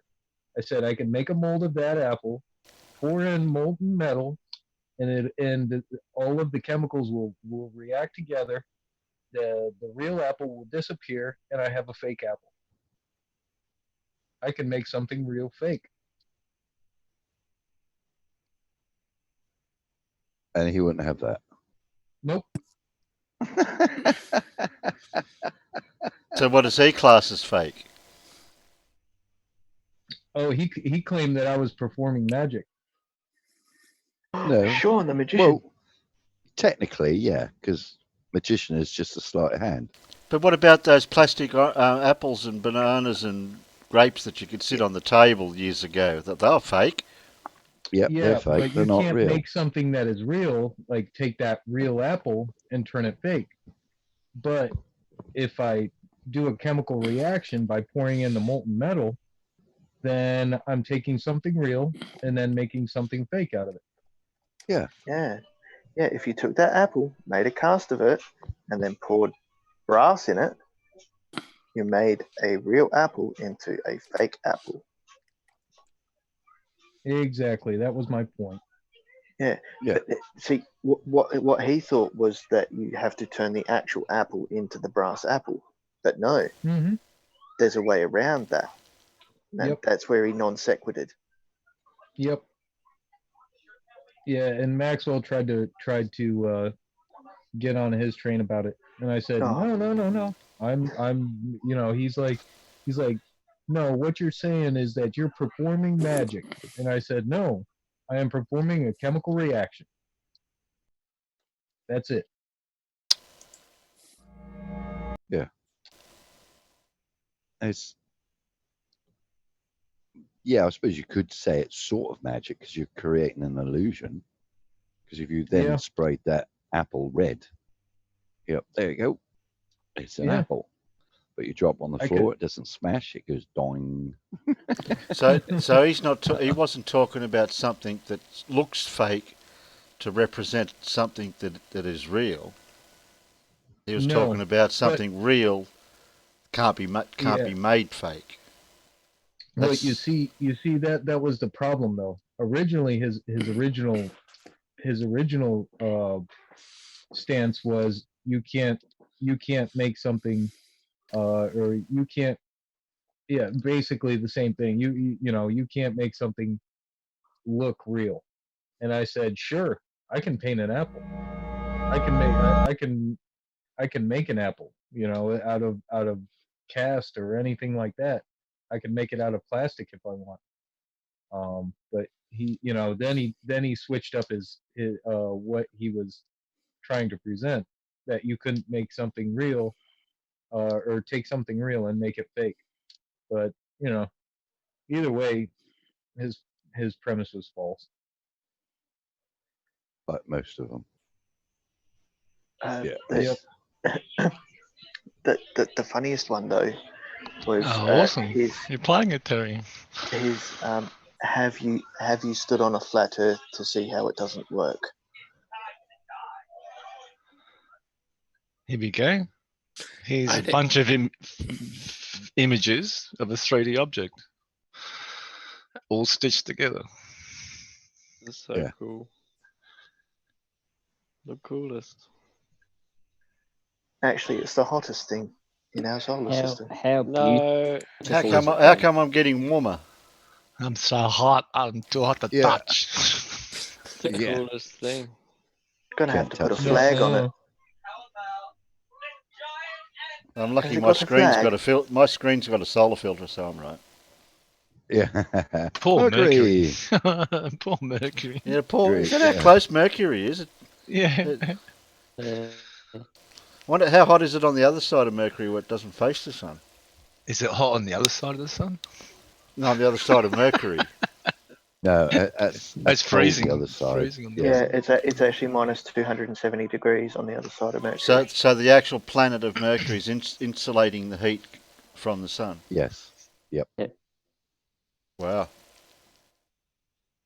Yeah, because the heat can't bend round corners.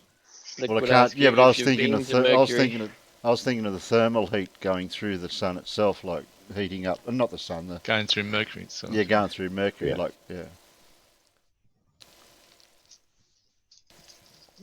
You think them flames coming off there are like? They're not flames. Sorry, plasma being spewed out. Get your terminology right, and just to clarify that what I said the other night about the distance from Mercury to the Sun is actually 57 million kilometers. Isn't it good that I can pipe in to correct people sometimes when I know stuff? Yeah. I was just using it as a rough terminology. No, you were JM truthing that it's on fire.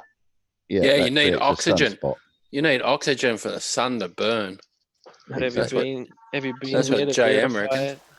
Yeah, well, the sun isn't. The sun isn't burning. Yeah, it's got fuel tanks on the other side of it. You can't see it because it's on the dark side of the sun. Them hot spots got cancer. It's just a hot spot exploded. Boom. It's just if you were on Mercury, what would be the SPF level that you would need to stand out in the sun? I think about 2,000. X-ray to death. Yeah. 35 million. About a million for me, I think. I think you'd disintegrate instantly.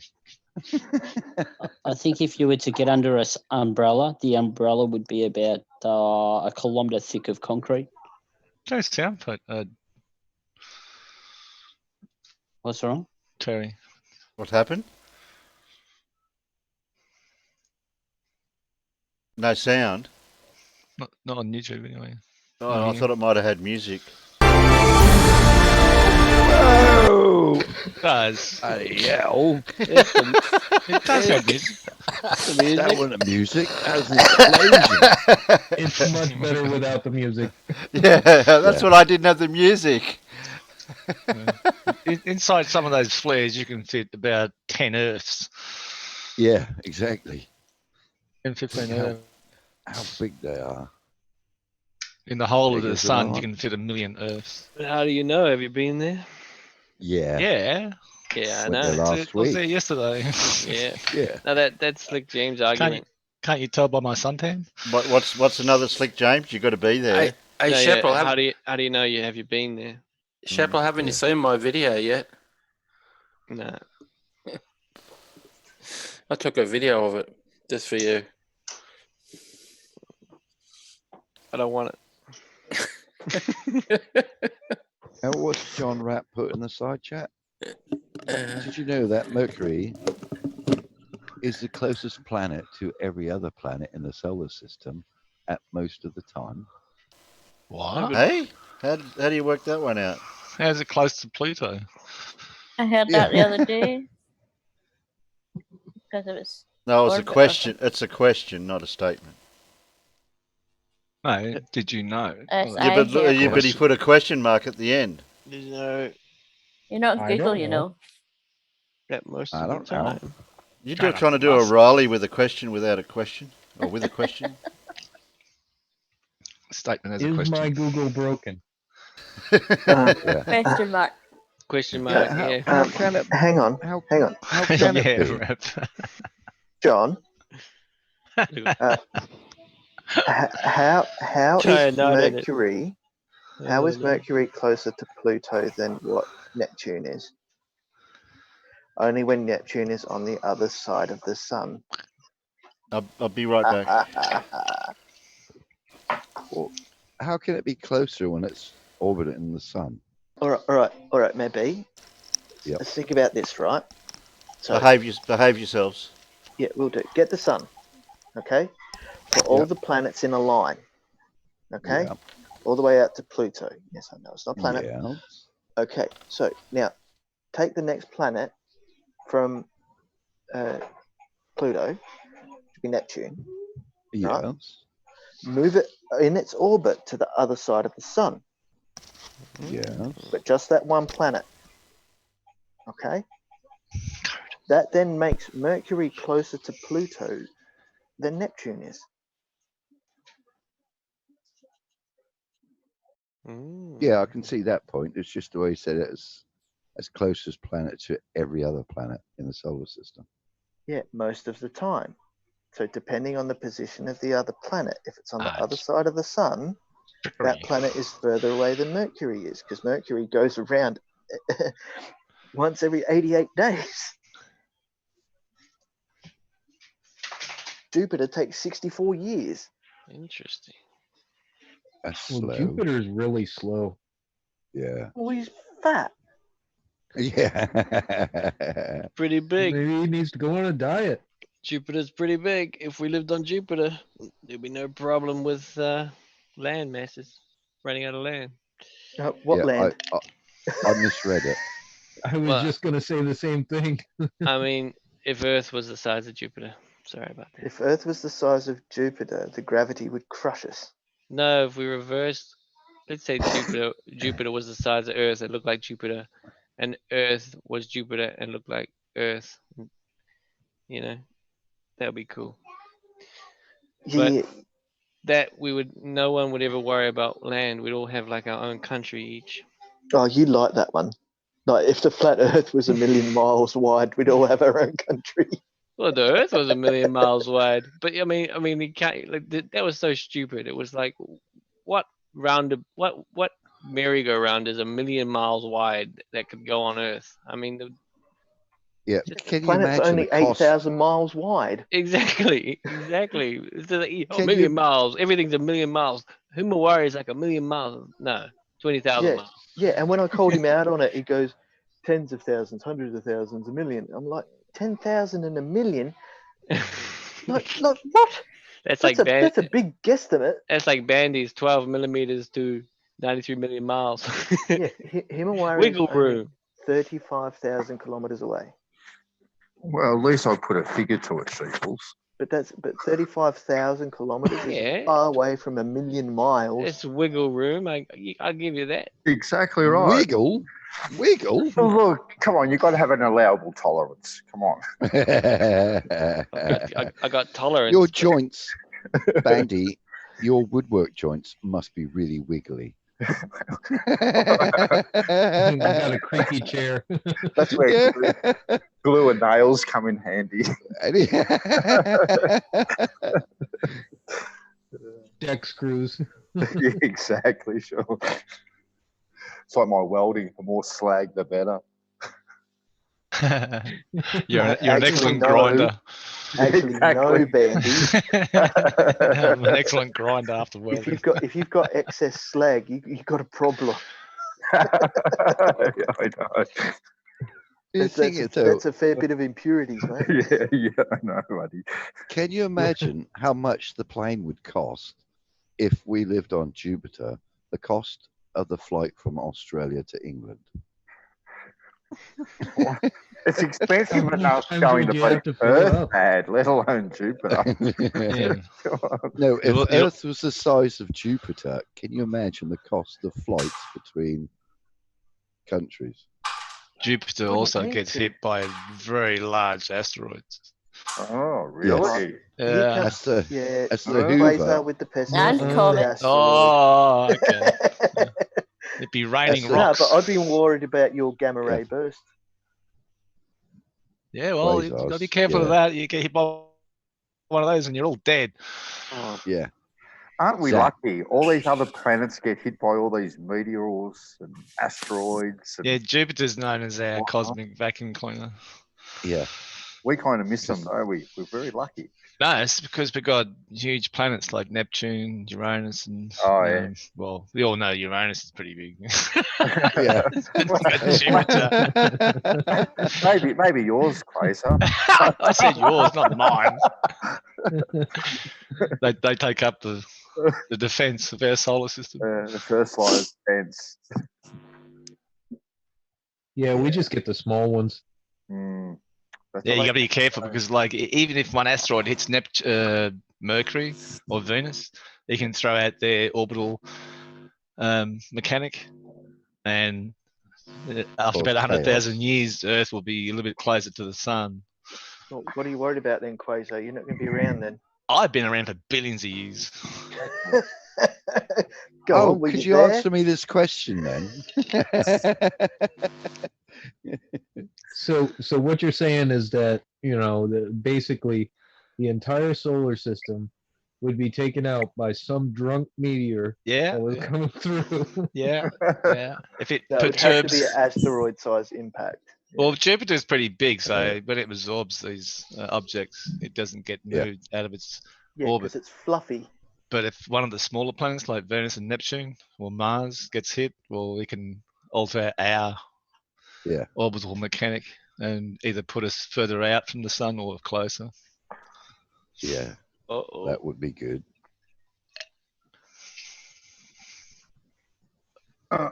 Sorry to put a downer on the system. Aaron, worried about everything now. The Vril Society have a little bit of stuff on this. I'm worried about it. Exactly right. The Vril Society reckons it's just lunar. Bandy, Yeah. your friend Aaron has just asked you, what do you think the planets are? Wow. No. What are they? What are they? That's a very good question. Good question. It'd be good to know what I asked. I'm glad you asked. Maybe we need Oh, here we to send go a probe. again. We need to send a probe up there. Get a test tube. of the planet. We have. Bring it back here. Bring it back. You got some. We're going to send a Bandy, probe you someday. I do. Ben. I do. Yeah. Man. You've got some test tubes. You could send a weather balloon up. Oh, we could. No. There we go. What kind of probes would we use? That's the question, isn't it? We have to A send a Riley probe. probe to probe Uranus. One that silences you, Bandy. Here's one that here's goes a in parts through your per million mouth. calculator. I There's a reckon. number. What's that mean? Who knows? Yeah. These numbers mean nothing. An 8 to 10 inch probe would probably do it, I reckon. A small one. You're hoping. Yeah, but did you build it? Yeah. Did you take a video of it? Oh, well, not that I can upload. We want proof. Yeah. I can upload. Are there places you can upload it? Oh, yes, I know. There's also places where you can put it too. Yeah. Liley's looking for a second companion, apparently. Is he? Well, yeah, he put an advert out, didn't he, for a threesome? Oh, Allegedly. interesting. Yeah. Interesting. Maybe I need to send a reply. How big is your Vaseline jar?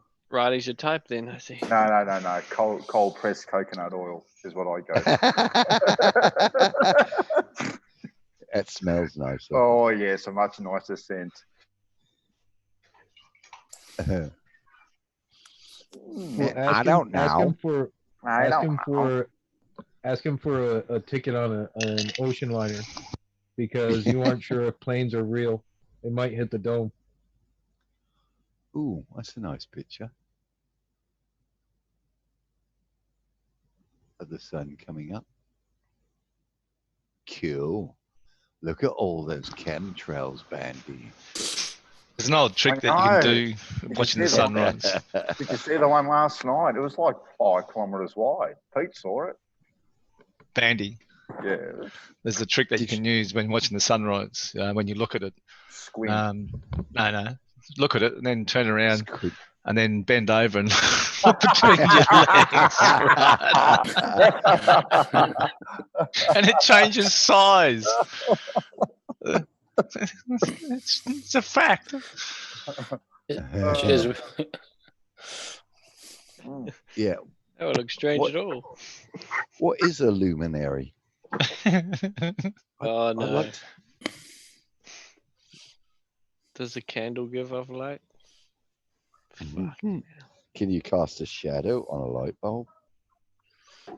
Now that's Best of luck with that one. an interesting question, isn't it? Yeah, best Very of luck with intriguing. that one. Very intriguing. Well, I suppose it depends how dull the light globe is. There you go. Yeah. You can't cast a shadow on a light. Can't you? No. Well, is Are the you light sure? on? Now that's the question. Citation, please. Try it. Try it. Try it, please. Citation, please. Okay, what I want you to do, Bandy, is cut out a piece of cardboard about yay big. Yay big, yeah, that big. Okay.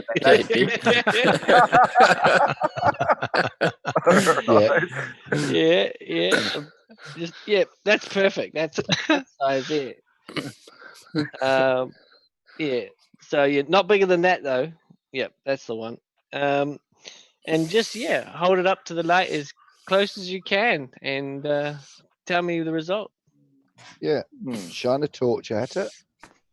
Yeah, and you see gotta if you hold can it just cast. so.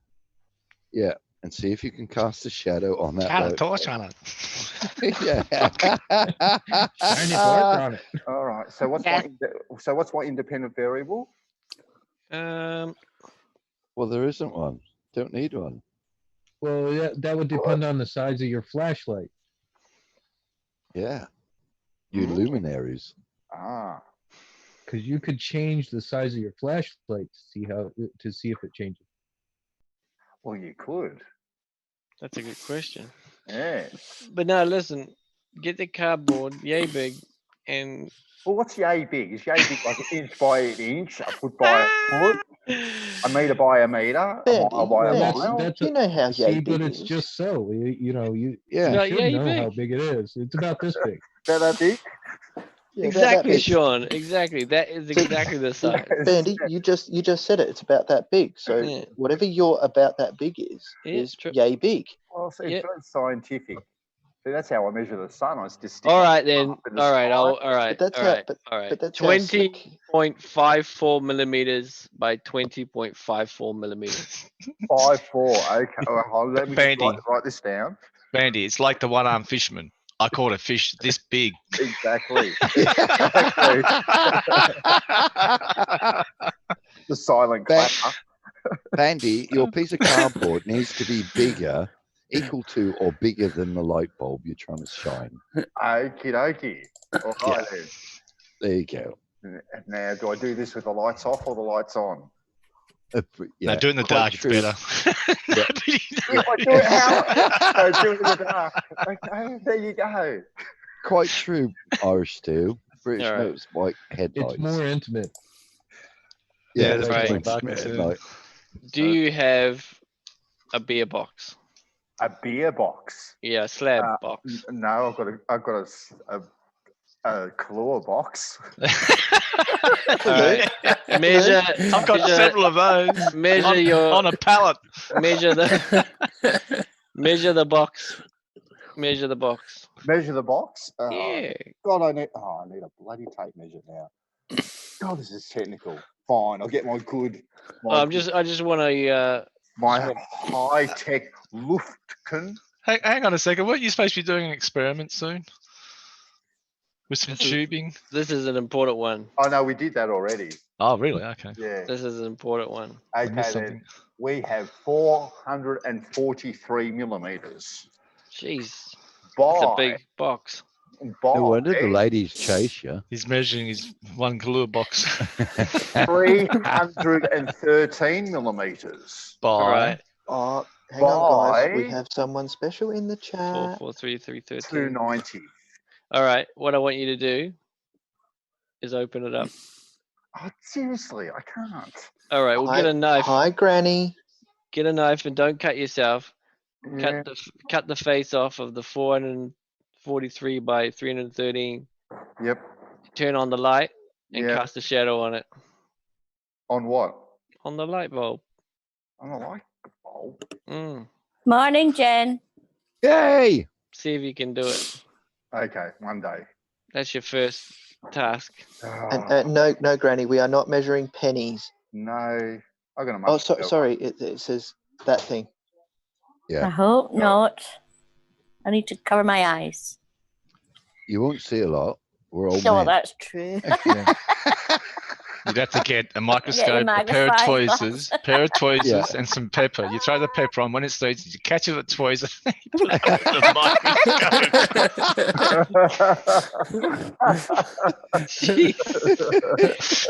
TMI. I need a claw right now. Yeah, if you haven't already in the side chat, could you please give a like to the channel, please? Exactly right. 25 people watching, only 12 likes. What's going on? I've liked What? Bandy, I've liked it. Bandy. It's God, because hey, you're jokes in are here. worth more than that. Yeah, we only get 50% of the likes when you're in here, Bandy. Okay, I'm going. It's discount Earth. All right, I'm out of here. Bye. Go and do the. No. But Bandy, we got something we have to talk about, buddy. Oh yes, Go I and- know. Go and do the experiment. What happened to the water pipe experiment?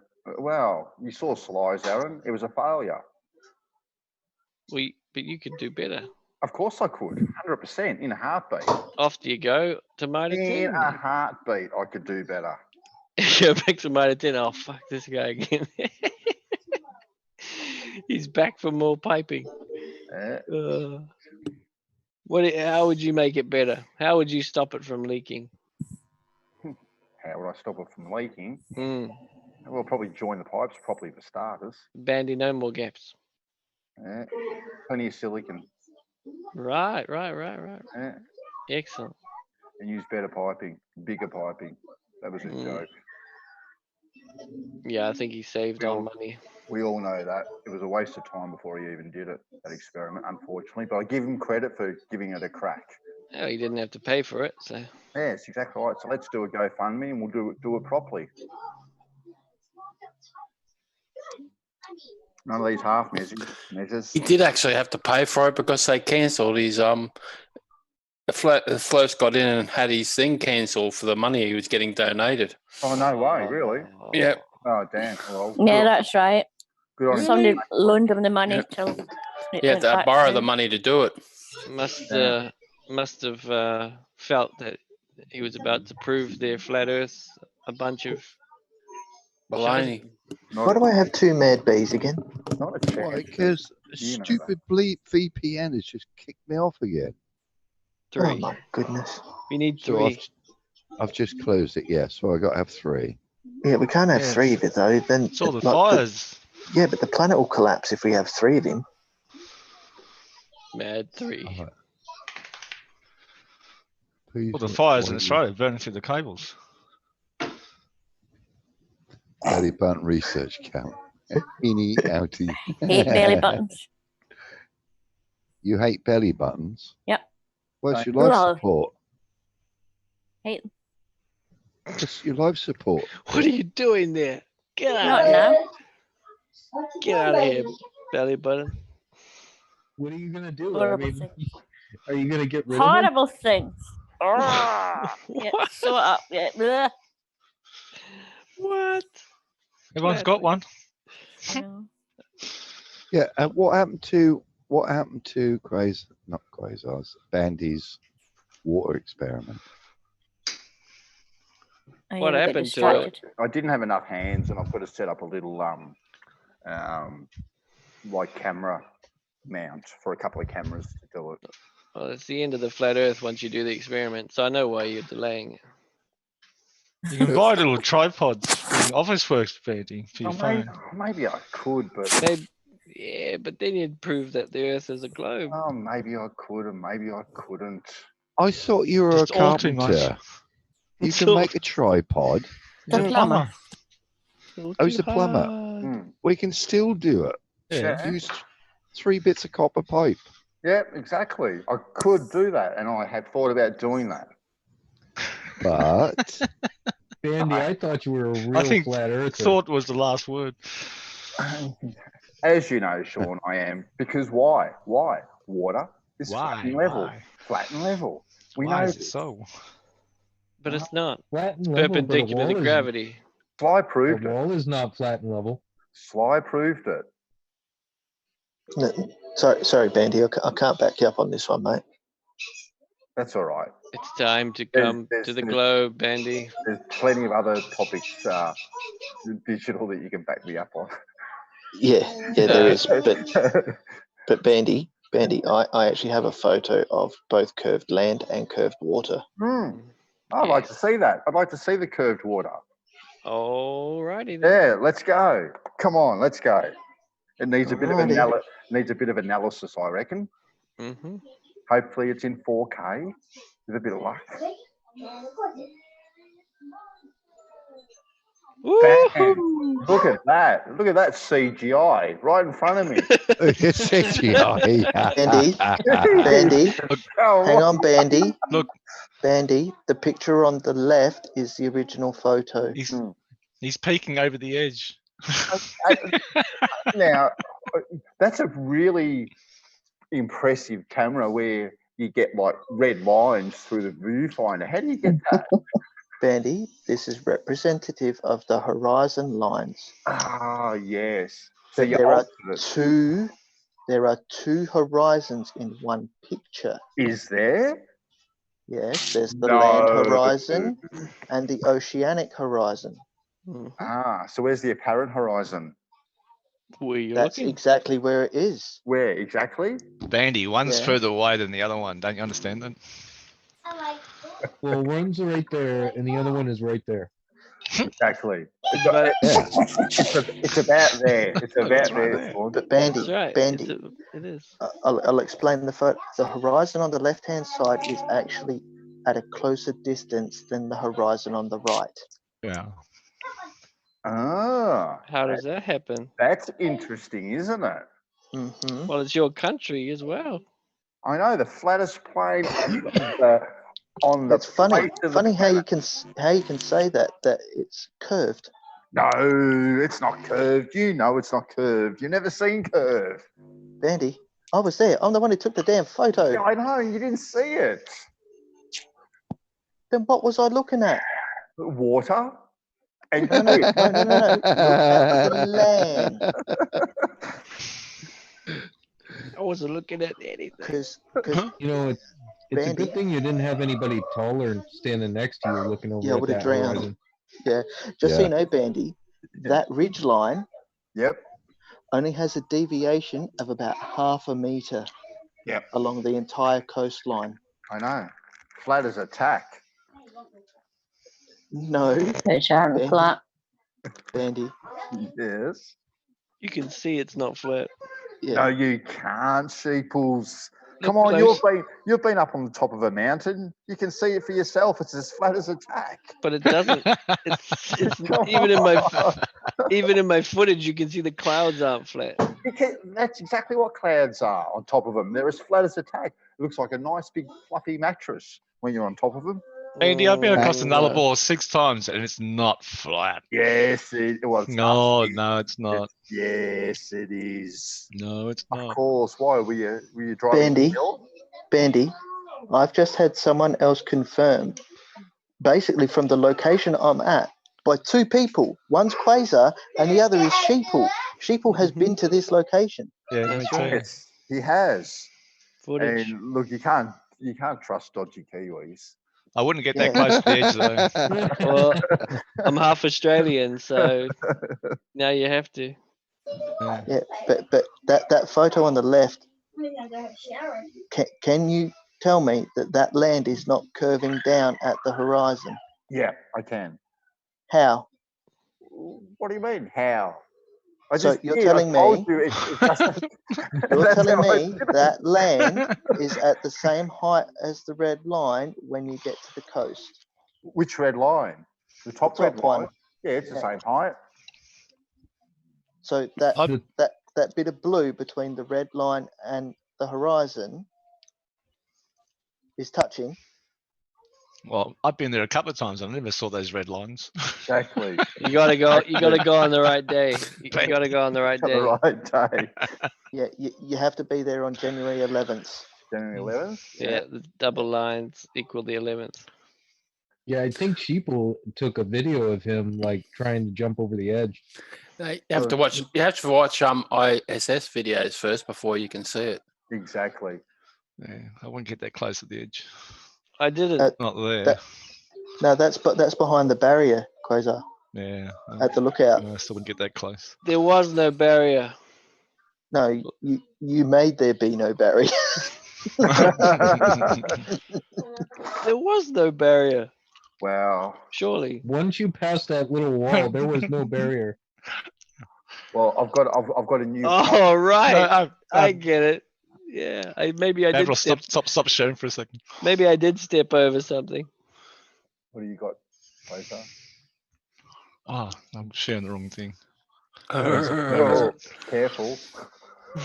Yeah, don't share your Pornhub. Where is it? Yeah, my video on my channel is of the bite. It looks like I look over the edge, but it's camera trickery. I'm actually just extending my hands. Hang on a second. With the camera. Go. Not flat. Yeah, not flat. They're tacks. Yeah, flat as it. Here you go.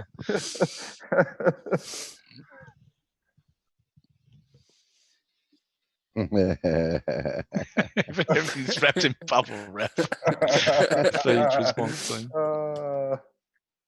Nice. Even the table look. The only thing there isn't is cups. Yeah, they should have bubbled up the cups. Well, and the fruit. You won't be able to drink out of them. Just the sharp edges.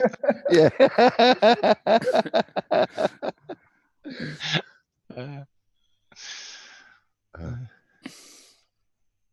Yeah, I wish I filmed more of the bike when I was there, but I didn't.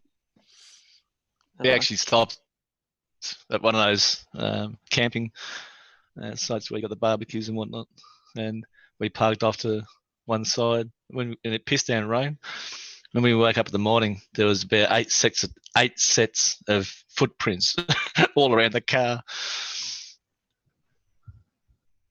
The Aboriginals were. I'm walkabout. I'm wandering around. Yeah. Interesting. Interesting. 15 degrees. Interesting. Enrique, hold the light up above your head. Interesting. Hold the light up. I still can't see it. Enrique, How are high you have you holding? got it? Are About you holding 7 the foot. light? Are you holding the Oh, light? Yes. yeah. Put it above your head as high as it can go. Yeah. Interesting. That's interesting. I don't know. I don't know. Just tie a knot in it and put an egg in it. True. The Not moon an may egg in have it. helium in it. Flat Earth Aussie Jesus may be right. The what has what? The moon is full of helium. Don't be silly. Well, Who refills it? come on. Yeah. Look, rocket fuel cells are full of helium and they just float around in clouds. Come on, guys. Helium doesn't burn, Bandy. It's inert. Who See, said it but burns? there's a problem. There's a problem there, Bandy. That would mean that space would be real for there to be a moon up there. Oh, it's Full of definitely. helium. Well, what is space? What is space? Yeah, we don't know actually what space is, Ben. There we go. Yeah, but we Space is don't an know what area it is, but it devoid- exists. Yeah. Well, What's it doing up there, Bandy? space is right in front of you, isn't it? Space is Space is what it's replaced. What replaces a first brain. Yeah, it's an expanse. And Bandy, do you realize helium doesn't work in a vacuum? So then how do rockets work? Because they're not In a full of vacuum. helium. They don't use helium. They use hydrogen. Is that the? They do actually, hydrogen and oxygen. There we go. Yeah. That's how they do it. But they burn the hydrogen and the oxygen keeps it ignited. You know, the thrusty bits. Yeah, the thrusty exactly. bits. The thrusty bits. Yeah. The thrusty Pull in bits. case of emergency. Jeez.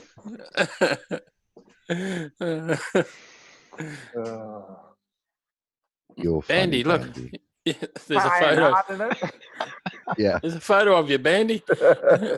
Hey, that's a bit harsh. Bit harsh. That's harsh. My hair's Very not harsh. that. My hair's That's not that long. Hey, which one was he? The one that was pulling on in an emergency. Oh, you don't need an emergency to pull on it. That's why the other one was just there. That's what's tattooed inside of your thigh with an arrow. In case of emergency.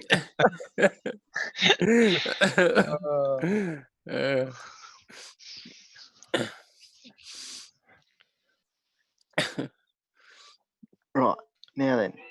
Let's get back to reality, guys. Back on the flat plane. Come on. Bandy, you just ruined that entire comment. I'm going on a plane tomorrow. Where you flying off to? I'm going to Sydney. Is it a flat plane? Do all your Hail Marys. Sydney? Yeah. I'm gonna wave to Quasar as I go over. Take a pic. Hey, Quasar, you know what you're showing? Yeah. Okay. That's all right. That's all right. I don't know. It went into what do you call it? As long as you know, mate. He's showing his flower pots. Yeah. It went into slideshow for some strange reason. Don't look at that. That's the tomato Nothing plant. to see here. Nothing to see. Nothing to see. And the babies. Oh, talking. Yeah, my. My babies are doing well. They're walking. That's good. Yeah. That's good. Such a warm, fuzzy feeling when your kids take the Just first asking the question, Quasar. So when are you going to finish What's this? the question, Tev? When are you going to finish this What's experiment? that? What's that? Yeah, get them into the veggie patch soil as quick as possible. Have you got a veggie patch that you use? Yeah. You got a compost. Yeah. Or get him into that as quick as possible. Yeah, whack him in there. Is Terry in the chat? What's this? If you just use a pot. Terry's What is probably this? having dinner. No, go straight in the ground. Oh, What you say, Ozzie? World of people. Terry's having dinner, I think. Oh, right. That's just I just posted a link in there. Well, I could play it. I share it, I suppose. You don't mind. I don't. The audio won't work, mate. You don't need the audio. It's a demonstration. Me and myself. Well, I gotta be up in 3 hours, so I'm gonna hop off. All right. Okay, See you, Sean. So, Sean, you're already up. What's the point? Well, if I get to 3 hours, then I can take a nap at lunch, and I'll be good to go for the rest of the night. That's good. That's okay then. Yeah, good idea. Yeah. All right. I'll talk to you guys. Say, Sean. Think I'm taking a nap at work. Yeah. So you're around the trap, Sean. See you, Sean.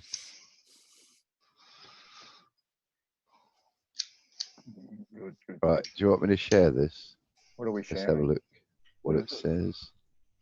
Oh, guess a look. Come on, share. Hang on, I got entertainment. It's under. Entertain us, mate. Entertain us. Hang on, let me just make it. We've got to pick this conversation up. Viewers, make it big. Oh, bugger. Hang on. Does it take you that long to make it big, mate? Yeah. Yeah, I got to work out. It's got to pull it a couple of times for it to fit the screen. The magic, No, it's magic. Shrink Look, just rub it a couple of times and I got to shrink it to fit the screen. and then Bucket of cold water. All right, let me make that bigger. Right. All right, now sharing. Ooh, balloons. Right, 2 balloons filled with helium. Oh, yep, filled with helium, as you can see. Right. Now, will they sink or will they drop to the ground when he takes the air out? that's the same thing. Will they sink or will they fall? Yeah. Will they go down or will they go up? Or will they stay where they are when he creates a vacuum? I reckon they'll go down. Why? It's just a guess. Why? Why though? Because it's a guess. No. Why do you think they're going to fall down, Bandy? Well, he's taken out the atmosphere, isn't he? Right. Okay. Now, what else? What other forces working on them? Oh, nothing. Why you want me to say? Nothing.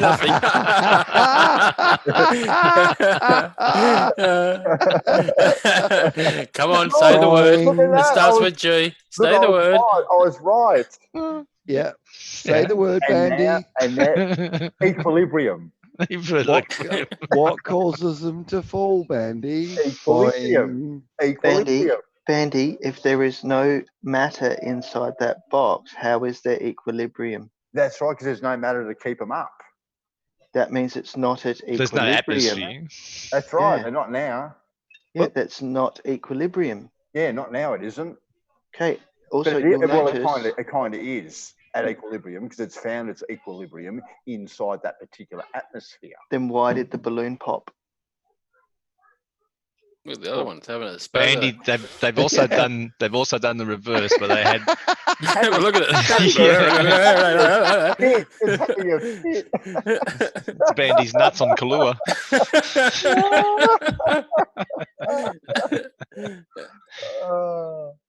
They also did an experiment where they had a deflated balloon and they tied a knot in the end of it. Right? Yeah, tie a knot. Right? Tie a knot. And then dropped the atmosphere. Yep, and they expand. Yeah, and the balloon blew up. Yes. Yeah. So what forces are working on that? It's just finding its equilibrium. That's all it's doing. Yeah, but there has to be something inside the balloon for that to happen. Yeah, air. Right. And what's air? Well, it's made up of lots of things, I presume. Yeah. Yeah. So it's air. It makes up the atmosphere. Yeah, it's like the ether band. It's like all inclusive. Same with air. It's all inclusive. Yeah, but then that means it's some sort of matter. Yeah, air. Yeah. Exactly right. Therefore, it has weight, which is a force. Weight is a force. Yes. Yes. Okay. Bandy, the way you measure weight is F equals mg. Oh, that's right. And what did you have to throw in there? G. Well, because weight is measured by the downward force on a mass. Ask Peter about weight because he was at the doctor's. Waited a while, did he, Terry? Plus, he has to lose some. I'm in that category too. Don't worry. That's harsh on myself too. That's harsh. I'm glad you asked that question though. So now we've got a vacuum demonstration, and Bandy still doesn't say it's gravity, but equilibrium. You can't say the G word. Nah. I can easily say it. We've got Ali B out in the side chat. Did you notice that? Oh my Yep. God. G'day, El. He's gobsmacked now because they fell. Yeah, I'm wondering if we can use divining rods to find the flat plane. Well, I reckon you probably could. Yeah, because I reckon like the Grail from the Vril, that might actually help us in our quest for finding the flat Earth. Yes. Well, the divining rods, they've got to be blessed by the Vril Society before you use them too. You read up on that, didn't you? The ceremony.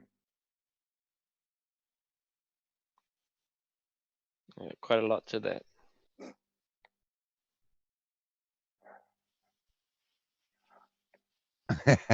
Okay.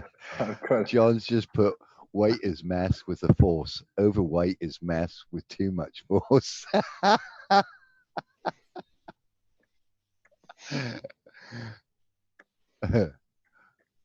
Yeah. Where's your gravity, Ali?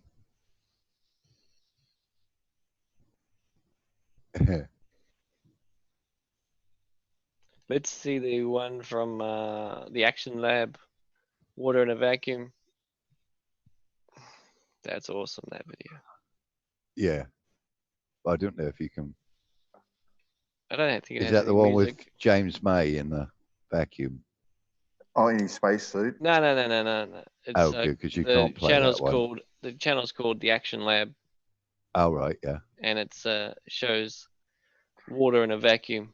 Yeah, it's pretty interesting. How come you didn't go down the road with Bandy to see if the vacuum was pushed out or pulled out?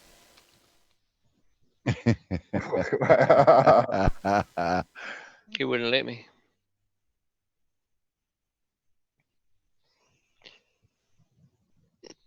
He won't share his address. Well, special people I share my address with. Oh, thanks. Well, come on, sheeples. Kiwis are a bit shady. That's true. Yeah. So why did the balloons get bigger then when they pumped the atmosphere out, Bandy? Oh, cautious. When they pump it out.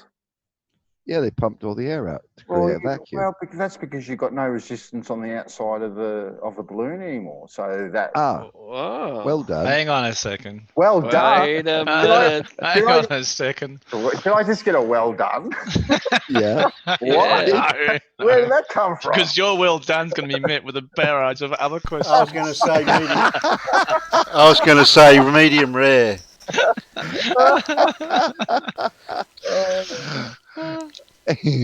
You have you right where I want you. Oh, okay then. Right. You think so, but come on, let's dance. All right. Hey, let's boogie. Let's get this video. Now, how can I find this video? Come on. Videos? Yes. Remember, why don't we do the bowling ball and the feather? That's a good one. What, in the chamber? Vacuum chamber? Yeah, in the 122-foot high vacuum chamber. That's a good one. Nah, yeah. But you've seen it. I'll find this one. Yeah, I've seen it. I'll find this one. That is pretty cool, that. I know. Experiment. CGI over. Are you saying the Germans are CGI, Bandy? Oh. I don't know. You know what? I've never been to Germany. I haven't experienced Germany personally. So does it I can assure you, living in Britain, that Germany is real. Oh well, so can I. I have German heritage. So.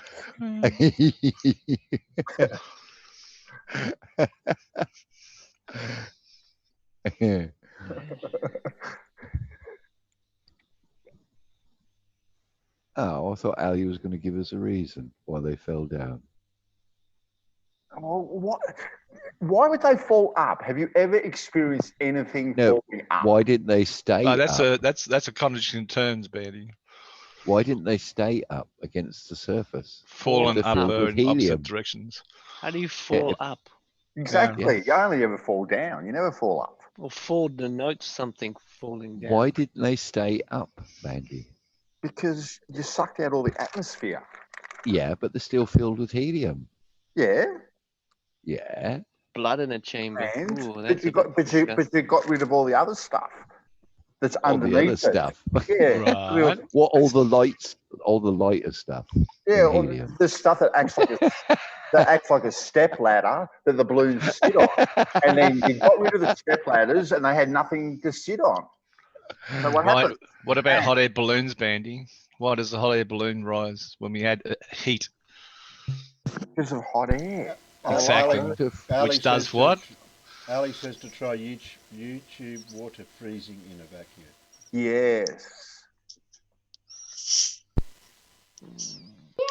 Yeah, you know it's cold in space, right, Bandy? Not personally. No, I don't. No. I didn't ask for your personal opinion. Well, I just asked if you knew that it was cold in space. I know it's cold on the top of Mount Everest. Really? Now, I'm talking to Slick again. Now, if I'm closer to the sun, it may actually get warmer. So why does it have ice on top of Mount Everest if it's closer to the sun? Because you've got clouds blocking the sun. They're above the clouds. And that idea, Bandy, doesn't work anyway, because when both the Antarctic and the Arctic get 24 hours worth of sun for like 2 months, 3 months of the year, whatever it is. Yep. Well, they're getting sun all of the time. Yeah. Cloud cover is actually below the peaks. Well, that's what they allude to, that it gets 24-hour sun. I can put it in the chat here. Hang on, Bandy. You're dodging Mount Everest. Alluding to? I got 24-hour footage. 24-hour footage of the sun. Is a link in the side chat, Terry, of a Zoom. That's what I want footage. This is the vacuum chamber boiling water. My hands are full and my mouth's full. I'm eating dinner. I'd like to see 24 hours. Give power to Peter. Uncut. Or Dem. Uncut. I don't want power. I'm eating too. Uncut. All I see. Yeah, I don't want power right now. Anyone can do it. Yeah, I'll do it. I've got it up. You just won't have any sound. You don't need sound. Don't need sound. Which is the water thing we're doing. Can you hear the sun? Oh, I can. If you yes. Crackle. No. Yes. Yes, you actually can hear the sun, because the sun has a is giving off frequency. Because, well, more than one. Well, you need an aid for that to happen. Yes, you do need an aid. You can listen use to a the trumpet. magnetic radiation. Yeah. You listen. You can listen to the magnetic radiation coming off the sun. Yeah. Oh, brilliant. That'd be. They're back. Oh, look, I'm thirsty. This is It's the same. This this the is a same glass chap. that Quasar broke there right here. Yeah. I haven't got any glasses left. This is what a non-broken Is glass that looks glass like. half full or half empty? It's just a bit over half full. It's both. Yeah. So therefore it's under half empty. The answer is Terry. Yes. Yeah. The bit above it is 3, and the bit below it is full. Fantastic. This is water. Technically, it's half This is full, water. not half empty. Okay. How many times do you have to show us it's water? Yeah, This it's half full, not half empty. He's talking about something or other. but Terry, it doesn't matter. Terry, I could argue that the glass was completely full. Oh, It's just not. now It's just empty. not completely full of water. Check it out. Look at that. It's water And he's got a thermometer in there. and some food coloring. That looks like Riley's thermometer. There you go, Bandy. That's a probe. A probe. Yes, but it's being used correctly. That the major heat point is actually at the point of that thermometer. That's correct. All right, Bandy. Are you watching this video? Oh, I am watching with bated breath. Okay, well, this is how fish breathe. Yeah, but it's baited. Do you understand, Cheeples? He's baited. He's ready to pounce. Yeah, well, I got him on the hook. Have you? I got a prediction of what's going to happen. Which?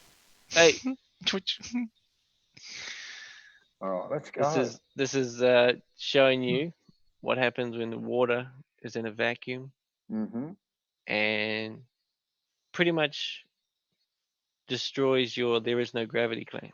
Really? 100. Okay. %. Okay then.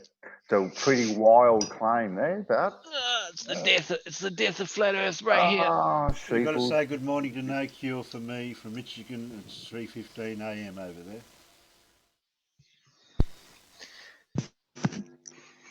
Oh, Good morning. Morning, Michigan. Good morning, Vietnam. Look at that water, flat as a tack. Flat as a tack.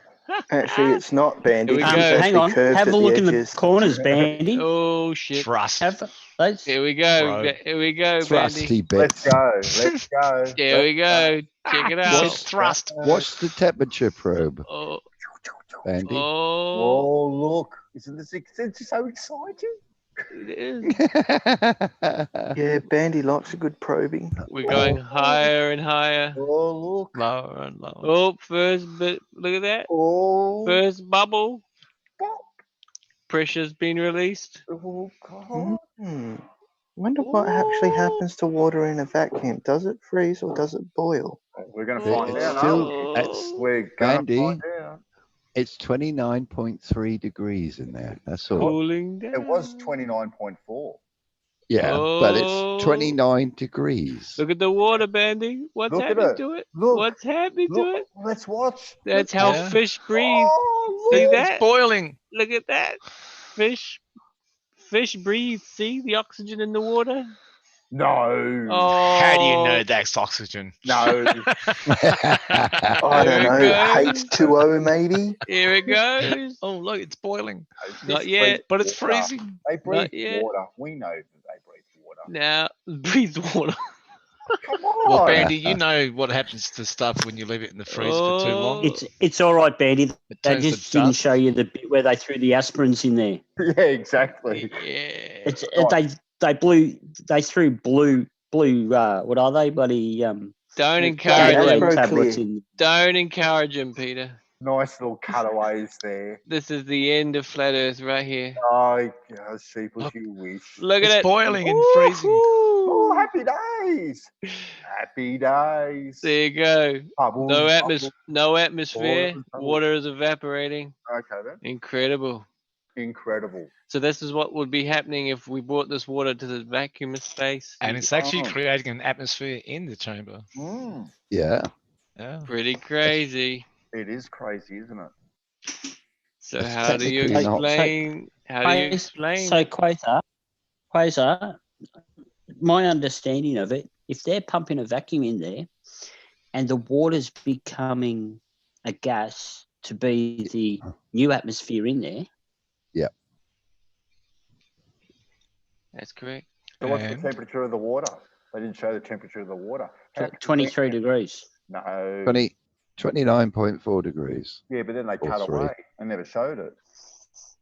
Well, as the oxygen's being released, it would be vacuumed out. Yeah, it's very inconclusive. See, it's not technically boiling; it's evaporating. And how do we know there's not a Bunsen burner under there heating it up? We can see there's no Bunsen burner. There's no flame. The Also, flame the would fact that be it happens, flickering it happens through the box. uniformly. It happened uniformly. It didn't happen in one Because, spot before it Bandy, got to the rest. you'd probably find that's actually a Perspex container.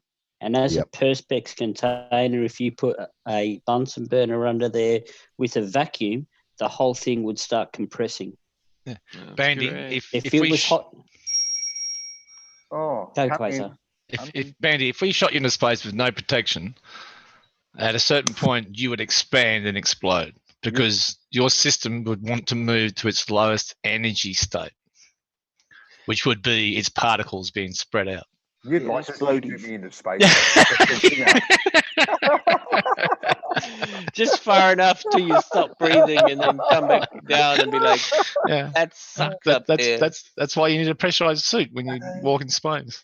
Well, yeah, that's what they say. That looks a bit dodgy. That's what they say. But do you ever see someone just walking around in space with no suit on? Well, I've never seen anyone walk around in space, period. Yes, because that would be really bad to put a person in that situation. Yeah, it's called murder, Bandy. Murder. It's like we're gonna spacewalk today without a suit just to see if Bandy was right. Hold on. Hey, Ali, you can drop a link. Just leave the www off it, buddy. Yeah, I tell you what, though, Bandy, the oxygen in the water and the pressurized atmosphere at the level we live is what keeps the oceans from boiling. No, sheeples. No. That's exactly what that represented. That's exactly what that represented.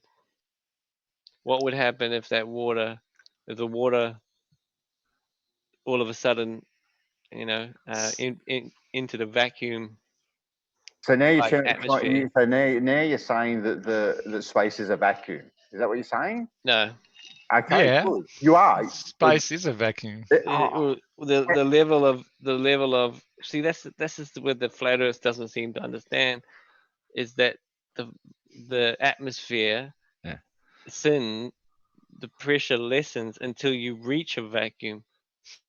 Well, it's just a vacuum is just a state where there's less and less and less particles. Wow. It's not devoid of all particles. Exactly. It's just the state of less and vacuum is always trying to come to some sort of equilibrium. We know that. No, it doesn't go to equilibrium. It will go to its lowest state of energy, which will be. If you've got pressure next to a vacuum, it's going to find an equilibrium. You'll never have any oxygen up there because it's too spread apart. There's no sucking going on, Benny.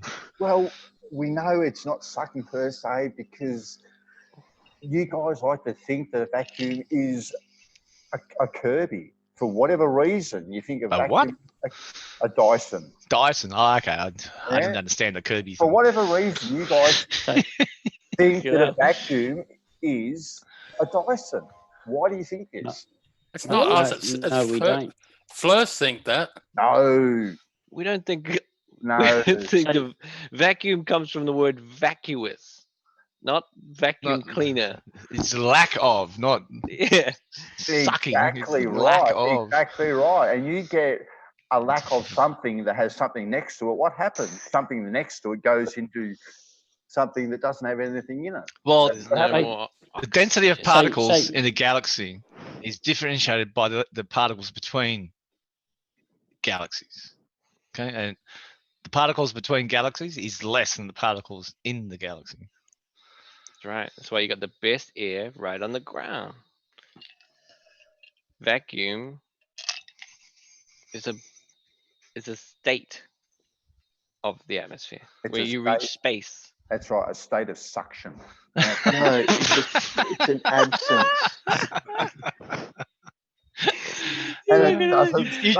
You just contradicted yourself, Benny, right? Because you said it's not a Dyson or a Kirby. And then you say that. It's my prerogative. I'm allowed to contradict myself. Look, I've climbed a mountain. I know. Right? Listen, and then on the second, like on that mountain, like at 2,500 meters, I guarantee you, it was like, okay, this is a bit weird up here, but I can still breathe. You know, there's still a breeze blowing. But climbing another almost 300 meters, then it sucks. Then you start to feel it like, shit, this sucks. You know, you can hardly enjoy it because your brain hurts. You know, well, you can do less work when you have less oxygen. It's like a weird. It doesn't so much feel like a headache. It's kind of worse than that. It's more like a head crush. And you know, that's just indicative of less pressure the higher you climb. But climbing down, when you get almost to the parking lot, feels beautiful because all that air pressure is heightened again, and you can breathe in oxygen from anywhere around you in a greater amount. It's not that the oxygen's not there on the mountain. It's just spreading out. It's thinning out. So if you think about if every single meter I climb, it's getting thinner and thinner. If I could keep climbing to the point there would be no more atmosphere. But even Mount Everest still has atmosphere. Do you understand that? So you can't climb high enough into the vacuum, thankfully. Well, yes, you can. No, you can't. Well, you could. No, you can't. Why not? Did Ali V just call us clowns? I just told you why. Yeah, Bandy, how are you going to climb? That's the link. Yeah, but Bandy, how are you going to climb 100 kilometers? Get a really big ladder. Ali B was the Sherpas. Ali B wasn't getting his answered about the water being a certain colour, and True Blue said they might put some food colouring so you could represent, so to make the water visible. So Ali B said, "Well, that's not representing water then," and I replied, "Well, it's the same as when we use smoke to represent air." Yeah, well, the food colouring is not going to destroy the contents of the water. How are we biased though? I mean, haven't you seen the air tunnel, what do they call them? Those chambers with the air, with the airflows and the wings? Wind tunnel test. Wind tunnel. So how are they going to tell where the air's going over the wing unless they've got something to represent the air? Yeah, it's just ridiculous. Yeah. Well, there we go. Funny, the enough, food colouring is subject to the vacuum as well. Even when they put food colouring in the large scale of the is it the water course that they've got the exact replica of the bay at the Hudson in America that's got the rock in it in the middle of it. I think they used it on Mythbusters. Even that, now that shows all of the currents, the eddies, the high tides, the low tides. Even that, they put food colouring in it for a telltale as a representation, so they can see where the eddies are. They can see where the water's flowing. Water's not invisible, Ali. It just makes it easier to see it. That's all. They also do it for spills. Yeah.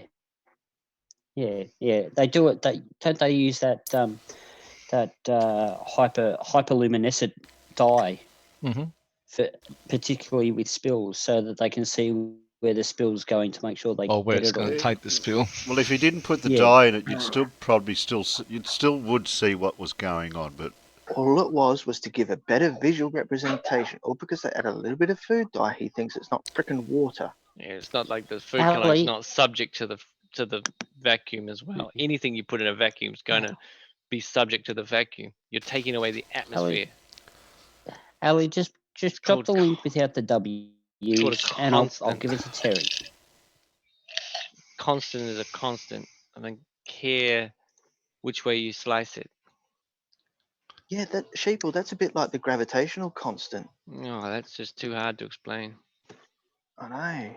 And you know the idea that it changes like by 0.1 of meters per second across the globe. You know, it's still constantly across. It's changing. You know what I mean? It's still constant across to the change, kind of like a fractions. You know, I just, yeah. I mean, I don't know. Granny. It's ridiculous. Granny, I haven't seen you for ages. How you going, Jen?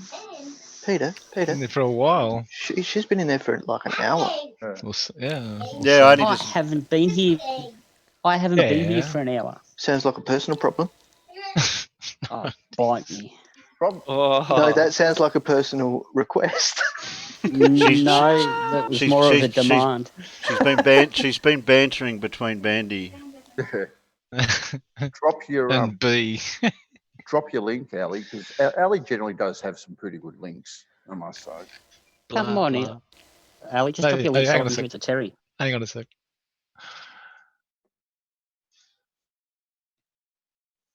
I'm hanging on. It's a bit morbid. It's a bit morbid. Blood in a vacuum. That's disgusting. Quasar.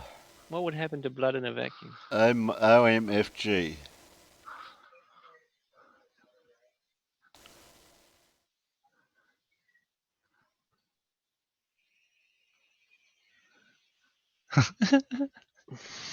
That started off face palm protection. A year ago, yeah. There you go, Ali.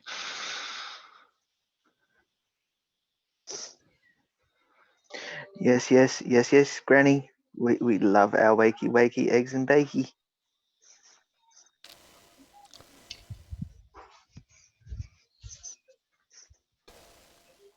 True Blue's been kind enough to provide us with a link. Yeah, I'm just looking at it now.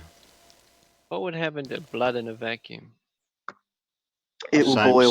Same as any liquid.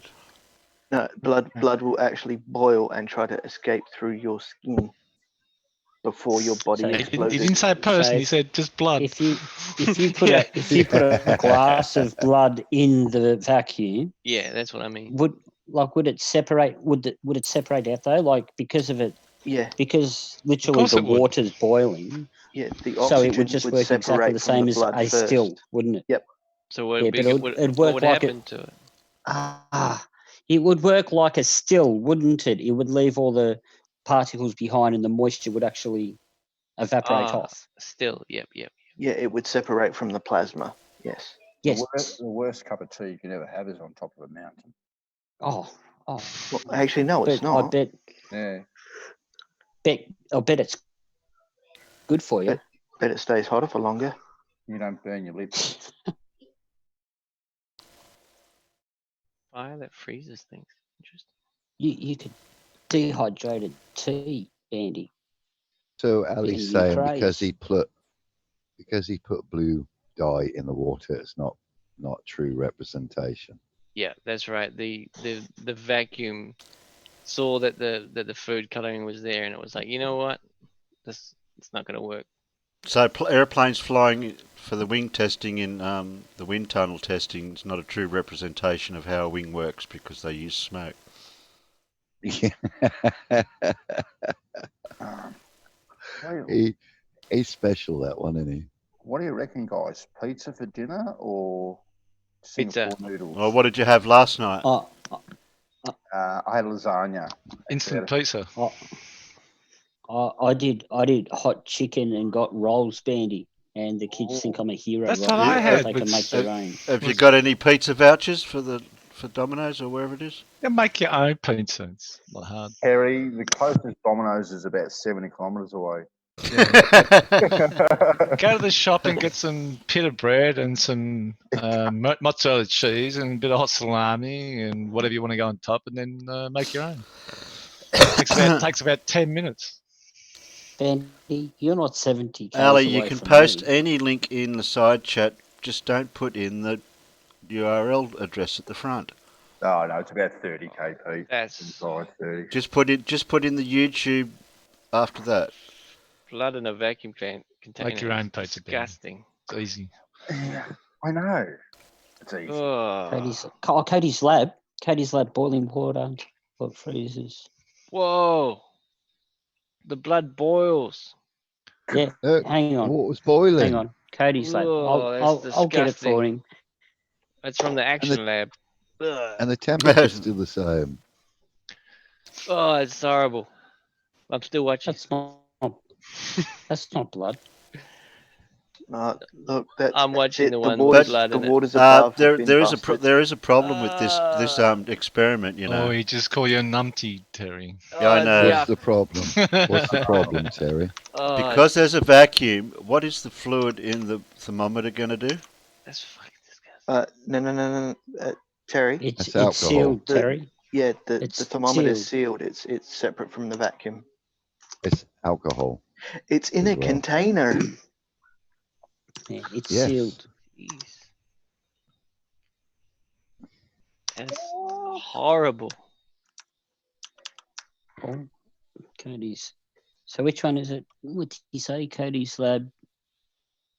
Ugh. Boiling water until it freezes. Yeah. Yeah, well, it would do eventually. Look, if it had a big enough vacuum. Well, if you had enough water in there and a big enough area for it to disperse into, as it boiled, it would lose heat. Yeah. Just like when water evaporates, and that's how a evaporative air conditioner works. So the more it evaporates, the more it's going to get cool.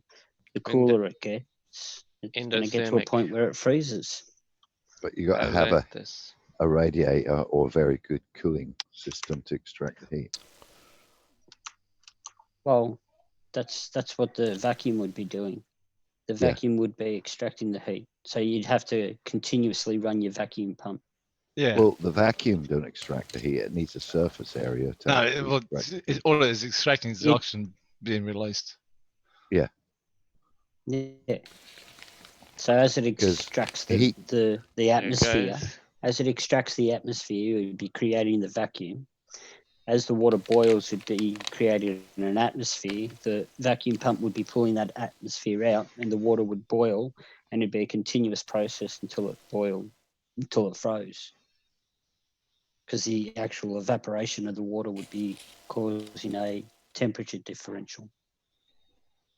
Yes, but it's got to have a surface area for it to extract the heat. Because in the vacuum itself, the heat can't escape because there's no particles. But it'd be going down the pipe into the vacuum pump. So it'd be in the molecules of water that has been boiled off.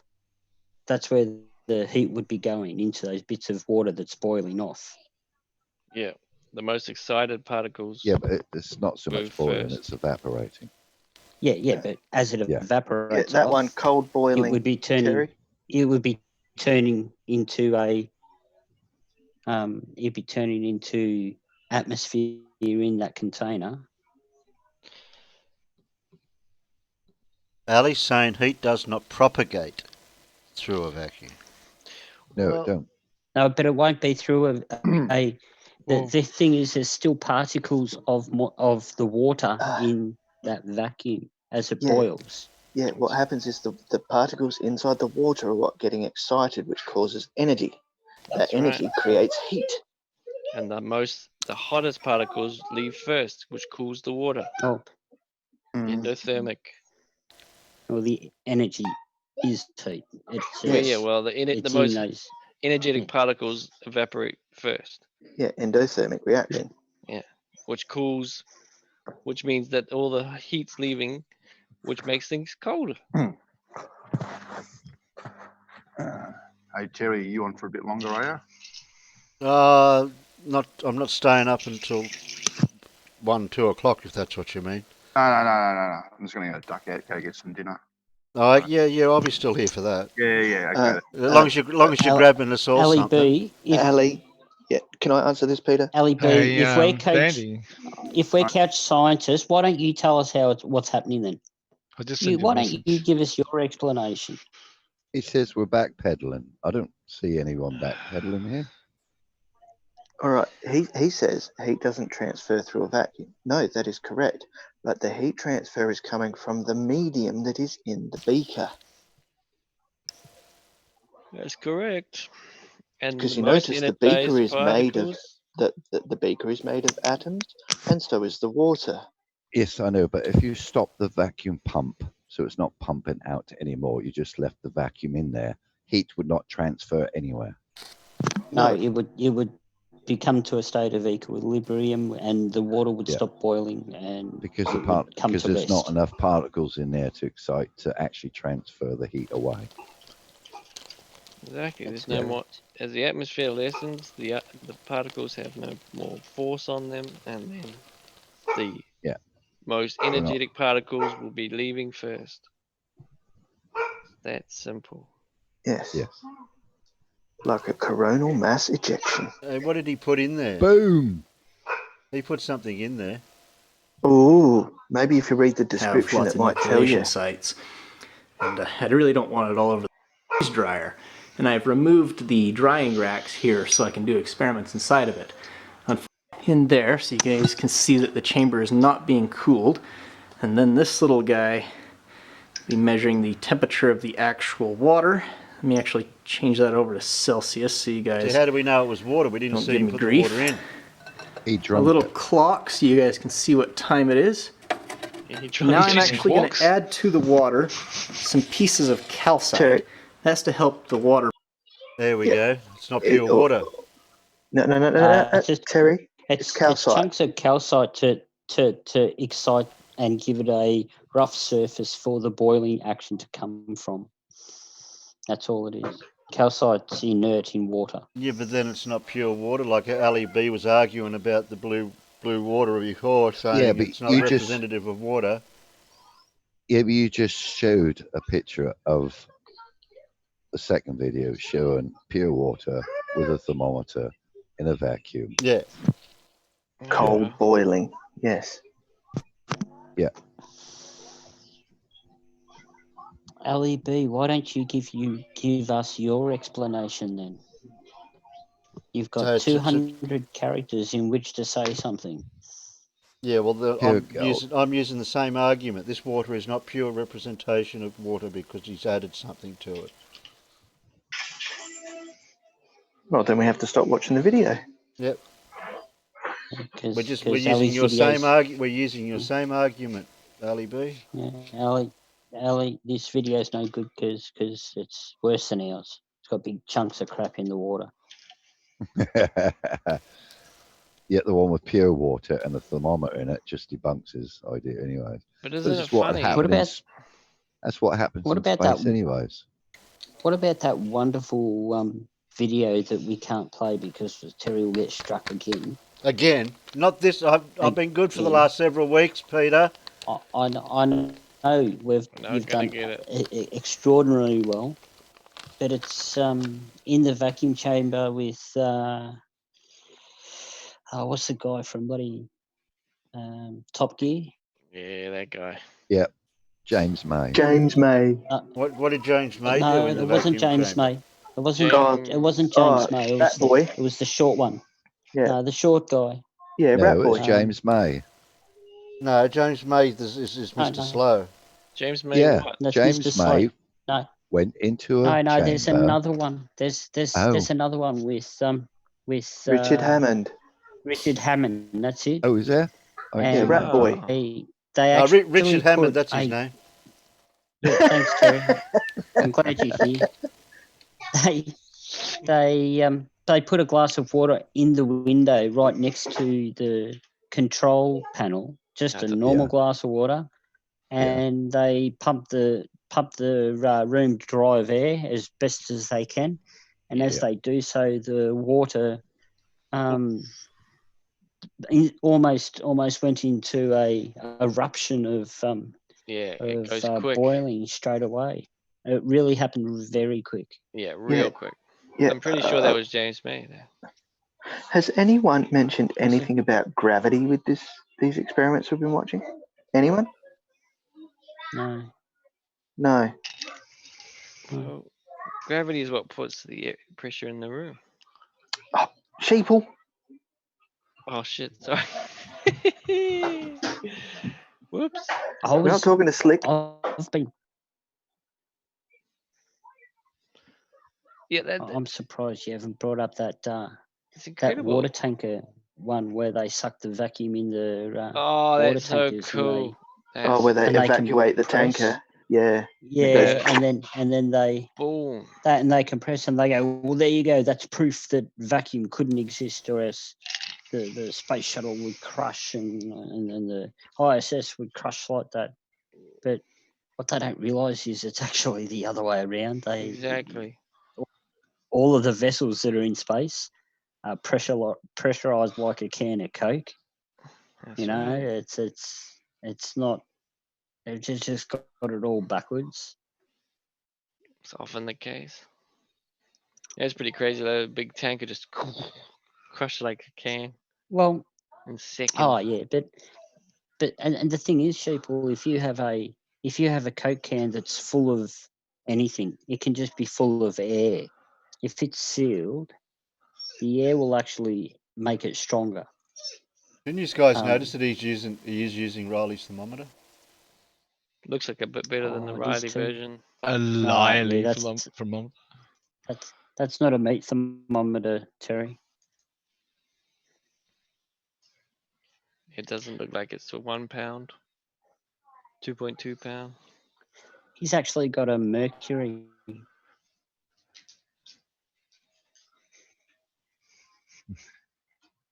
Should we be listening? Possibly. Truly boiling is because the pressure from the atmosphere on top of the water is less than the vapor pressure that the water develops on its own. Yeah, play it back a bit, Terry, so you boil can quite hear what profusely. so he If I explains continue to what's lower happening. the pressure, the weight of the mercury will push down. Okay. Shush. About there, yeah. That'll do there. This is actually a freeze dryer, and I've removed the drying racks here so I can do experiments inside of it. Unfortunately, the pressure gauge and temperature sensor are up there, so I'm going to have to, use my own temperature gauges and stuff. So let's actually put this in there so you guys can see that the chamber is not being cooled. And then this little guy will be measuring the temperature of the actual water. Let me actually change that over to Celsius so you guys don't give me grief. A little clock so you guys can see what time it is. Now I'm actually going to add to the water some pieces of calcite. That's to help the water boil more smoothly. I don't know if you've ever tried to boil water in a vacuum chamber, but it has a tendency to explode if it doesn't have lots of nucleation sites. And I really don't want it all over the chamber. Okay, I think that's everything. Let's close this up. You can see my little pressure gauge on the front here. This is a mercury barometer, which is very short. As you can see, this is for measuring high vacuums. And as it vacuums out all the air, the weight of the mercury will push down and this will come up. And the difference between the two will be your pressure. And over here is graduated in millimeters, so you'll be able to read off the torr. You see, all liquids have a vapor pressure, and that's what I was alluding to before about the gauge, because I knew that there was a gauge you could have that would change because of the pressure. Yeah, but that would have to be a particular material that is actually affected by that. Yeah, that's what. Barometers use a spring. Most of them, what you have in the house. Yeah. So what's the one he was using? What type? He's using a mercury one. Yeah. Yeah. Probably don't sell them anymore. That's why I said the liquid in the other one. I thought it might have the been. liquid in the other thermometer wouldn't have been mercury because mercury was used for Fahrenheit measurements. The one we watched was in Celsius. Wrong. The reason they use mercury in some is because that uses in a hotter environment. Alcohol's used in a colder environment. Yeah, And and they the now one they only used use was an alcohol one. Yeah, they only use alcohol ones now because mercury is so poisonous. Yeah. But yeah, that's why they only use if the you two eat it. difference. Alcohol is for cold. Mercury is normally used for hot. Yeah, because mercury will freeze at minus 40 degrees. Whereas alcohol, and alcohol's for drinking and mercury's not. Yeah, exactly. Okay. The warmer the liquid is, the higher the vapor pressure will be. At 100 degrees Celsius, the vapor pressure of water is 1 atmosphere, and so the water boils. Basically, it evaporates from the entire column of material. At room temperature, water's vapor pressure is much lower, and so it is stable and it does not boil. But if I start to remove the atmospheric pressure, the water will boil. And theoretically, if I continue to lower the pressure, lower and lower, the water should continue boiling and actually lose heat, because the water molecules bouncing around, the hottest ones, the ones with the most kinetic energy, will leave as a gas, leaving the rest of them down in here colder. Theoretically, I could do it until the water freezes solid. Let's set everything up. Let's turn on the vacuum pump. Okay, vacuum pump is on. You can see the water is starting to bubble. That's dissolved oxygen coming out of solution. Since now there's no more pressure holding the oxygen down. Here we go. The mercury, the weight of it is becoming more than the amount of pressure that's being forced on this side. So you can see the atmospheric pressure is dropping. Right now the atmospheric pressure is about 2 inches of mercury. About 1/10 of the atmospheric pressure normally. But we're going to go much lower. You can see the water is now well and truly boiling. That's because the pressure from the atmosphere on top of the water is less than the vapor pressure that the water develops on its own. In fact, it's beginning to boil quite profusely. And it's causing the pressure to maintain at a higher level. If you look at the temperature gauge, you can see that the temperature is actually dropping. See that? Even though the water's boiling, it's actually getting colder. Let's see, what is the pressure right now? It is roughly 1 centimeter mercury, 10 millimeters. Oh no, it's throwing the water everywhere. That's going to be a problem. See, that's what the boiling stones are supposed to prevent. Oh well.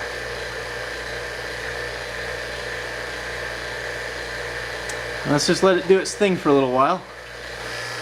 You know what? I think it's actually freezing. Yeah, those are ice crystals forming in there. It actually worked. Unfortunately, my thermometer has stopped working. Maybe the pressure was too low for it. You can see we're down to just 3 or 4 millimeters of mercury, which actually is the right pressure. So yeah, that water is actually freezing. How cool is that? Yeah, you can really see that it's slushy from this angle. Now this didn't take nearly as long as I thought it would. You can see now that I'm letting the air in, the level of mercury is rising. Okay, let's actually see if this thermometer will come back on. And it will. I'm reading 0.2.1. It's 0 centigrade. Means it's at the freezing point of water. Let's see if I can pull this out of there. What have we got? It's cold. There's actually ice here. Look at that. Same thing that would have happened to the water if you were to set it out in space, or probably the same thing as if you put it on the surface of Mars.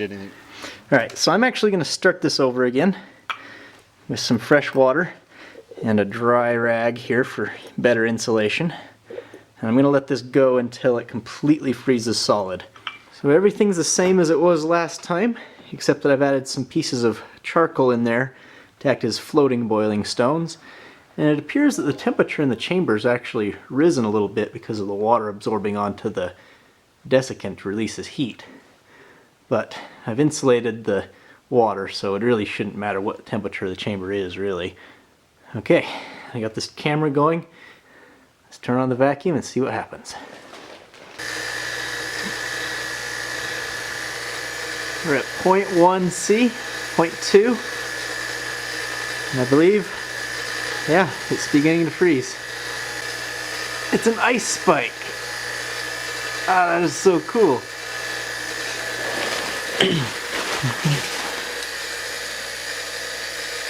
As you can see, this has been going on for quite a while now. The pressure is very low. It looks to be right about 1 millimeter of mercury, maybe 2. So the water is definitely completely frozen. In fact, I can see that the waters begin to sublimate a little bit. You see the top of it there is a little bit fluffy as the water is removing itself. Look at that ice spike sticking out of it. That is so cool. You see, once the water freezes, the vapor pressure doesn't just go to 0. It still has some vapor pressure, and it will actually continue to sublimate until it reaches about -50 degrees. That is assuming that the vacuum is perfect.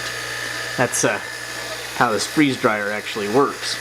You see the internal temperature of the chamber is holding at about 60. Now, judging from the pressure we have, I'm guessing that the temperature of this ice right now is maybe -10 Celsius. Let's open it up and see if I'm right. I have to let the pressure back in slowly, otherwise the mercury might shoot up and break the glass. But other than that, this is a cool little pressure gauge. Perhaps sometime I'll make a video of me making it. Okay. Let us see what our temperature gauge gives us. Let's turn it back on. -9. I was right. -10. Haha. That's awesome. Let's have a closer look at this.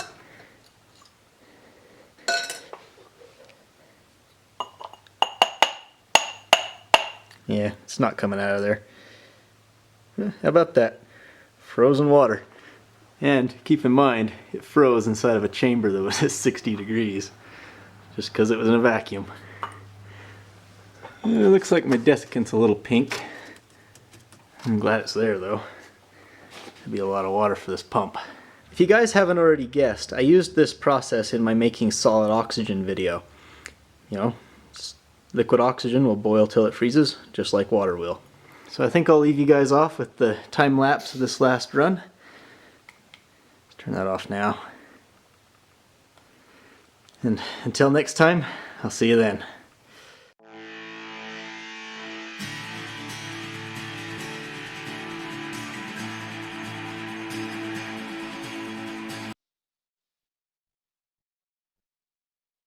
Pretty cool, isn't it? Well, that answered my question about using the calcite compared to using a bit of carbon or charcoal. So obviously the charcoal wouldn't have had any reactant.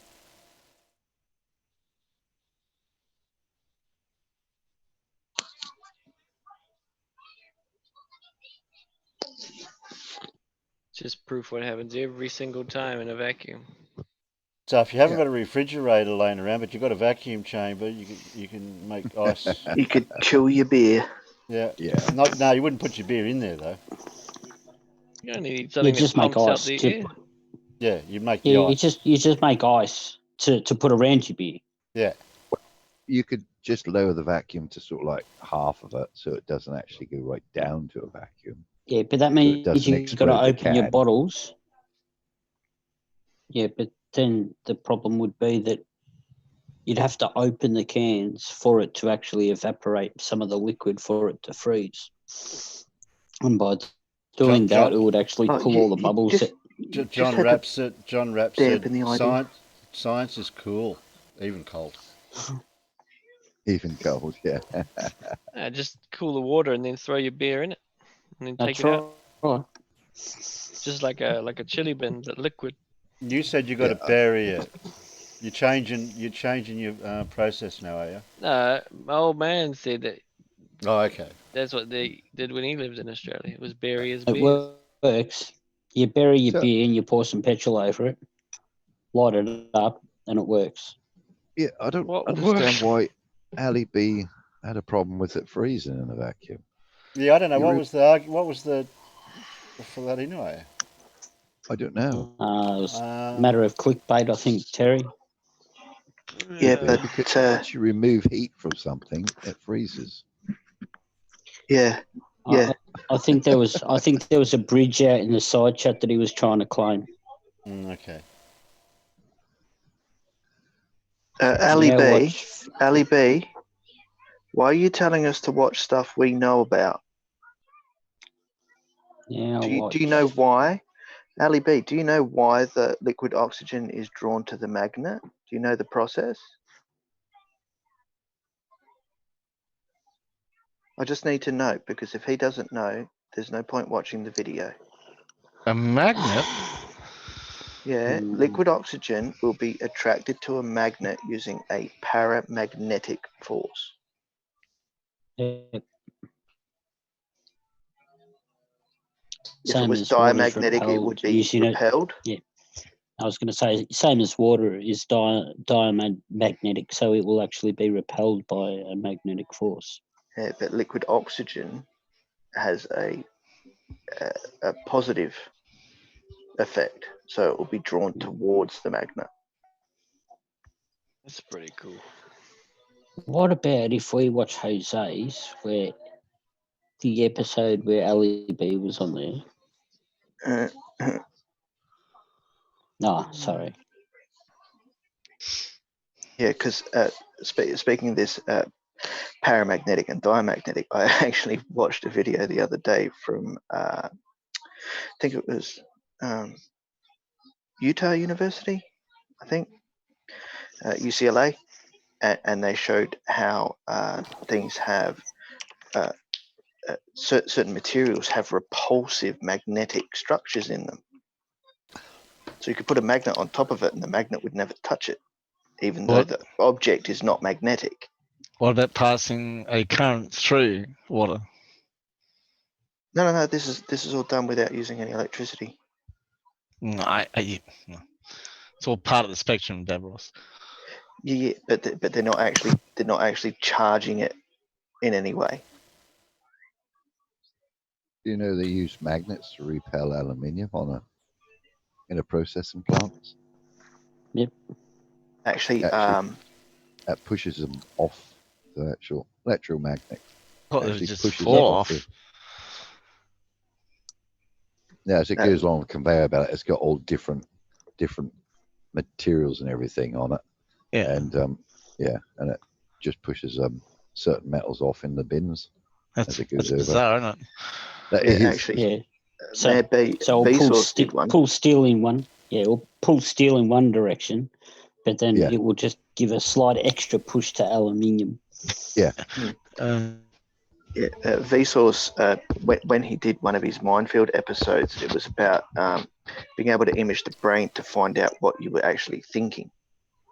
Now, what he did was, because MRIs are so powerful, you're not allowed to take any ferritic objects in there. And paramedics. Yeah. Blue Marble. Blue Marble said paramedics. Aren't they the guys that drive the ambulances? Yeah. Blue Marble. Just tie a knot in it. No, don't make me post the picture. No. Yeah. Go on. Anyway. Post it for Blue Marble. Yeah, okay, let me put my glasses on so I can see what I'm doing. Make sure they're the right ones. Yeah, let me find it. It's so good in Blue Marble's video when he's like, "That's right," when he's tying out in it. That's right. So anyway, it's the only thing you got right, though. Yeah, exactly. What's Blue doing up this time of night? It's 4 o'clock in the morning. Yeah, he's out on the farm. He's got to get up early for the animals. It's this guy. If you want to come in, Blue, I'll send you a link. Oh. Stars are out. I don't know. Just kind of out at it. Stars are out. In I there. do. Yeah. I know.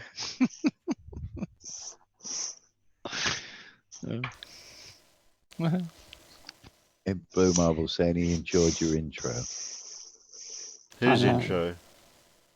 Oh, that was Carl saying to Blue Marble. Oh, Carl said to sorry. Blue Marble he really enjoyed you. Sorry, I missed the Carl out. How can you miss Carl? Yeah, the ultimate lurker. Yeah, He's sorry, everywhere. You're just so frequent in the chat. I just, just don't. Oh, you're see just it blasé anymore. about it, aren't Yeah, you? just blasé. Yeah. Yeah, with this MRI machine, what I was getting to, he was allowed to take in a piece of aluminium. Oh, So right, yeah. he put it on one end of the bed and it just fell over if he stood it on like lengthways up. Yeah. But then he put it in the middle of the MRI machine and then it just slowly, and this is aluminium, slowly falls. The machine wasn't switched on, but it still fell slowly. You remember that experiment, or that experiment we showed on here? It would have been a couple of weeks ago, where you drop a magnet down through a copper pipe, and the magnet goes slow as it goes through. Yeah. So if you replace that magnet with an electromagnet, and replace that copper pipe with a aluminium ring, so an electromagnet with a shaft coming out the middle of it, and you drop an aluminium ring over the top of that electromagnet, like the shaft coming out of it, you can actually turn that into some type of a weapon that will shoot aluminium rings.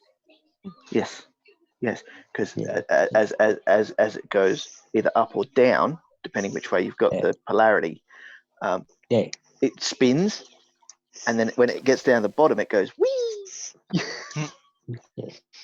Well, I hope it doesn't.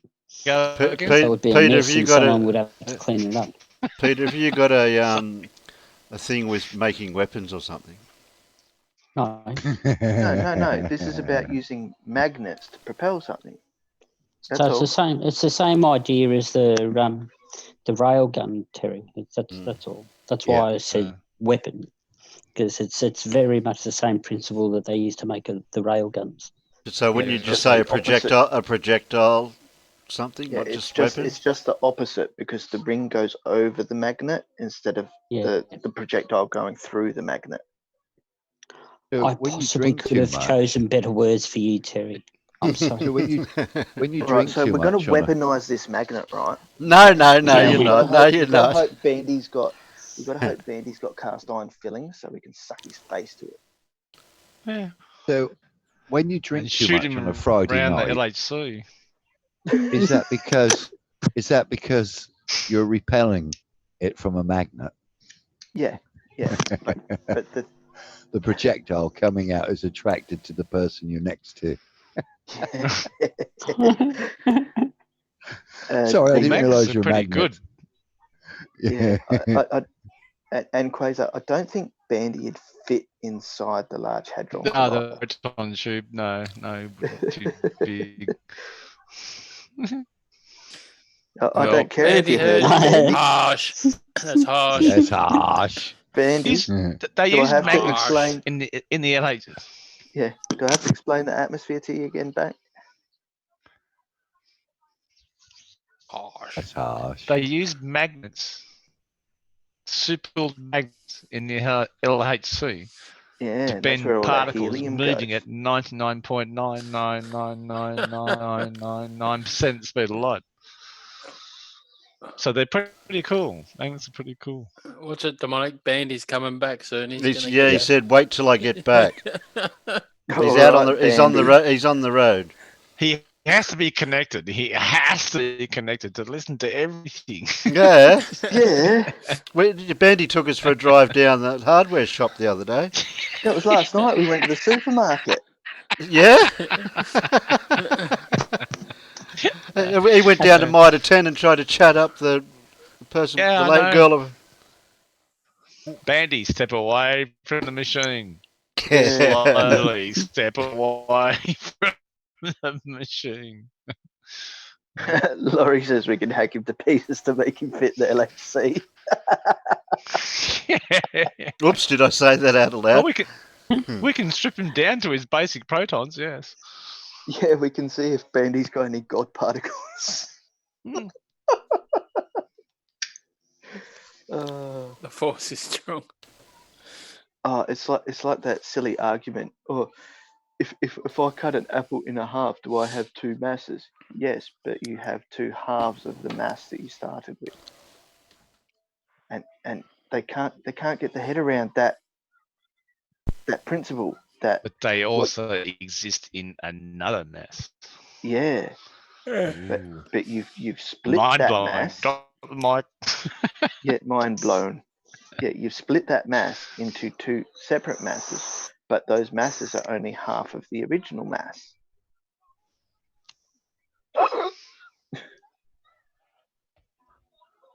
But actually, both those halves will not be the same as the original mass because you would have lost stuff through the juice that would have been left on the knife. Mm-hmm. But of course, pedantics is not their strong suit. No, you're far from right there. Pedantics is one of their strongest suits. Yeah, but when we get pedantic, they get grumpy. Yeah. We start explaining something, and because it took a little bit longer because they kept interrupting, apparently we're monologuing. No, if you use syllables that are bigger than two, Oh, here comes they get the upset. Nazi. Here comes the Nazi. Well, we can't Sorry, Peter. use the word syllable then. Oh, I won't then. Syllable. Word. Word, not Word. big for them. Here you go. Who watch this?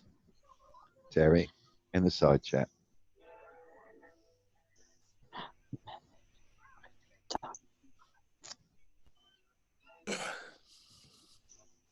Next.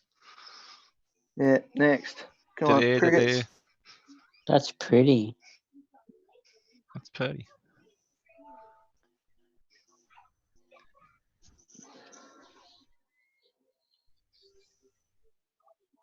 Next. Next.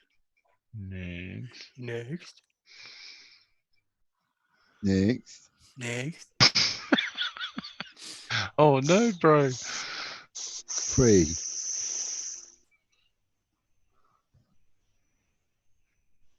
Oh, Andy's still in the chat. He's on his way to the shop.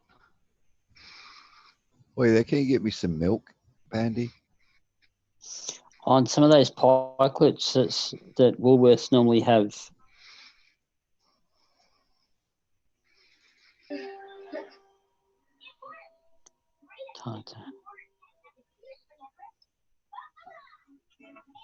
Andy. Bandy.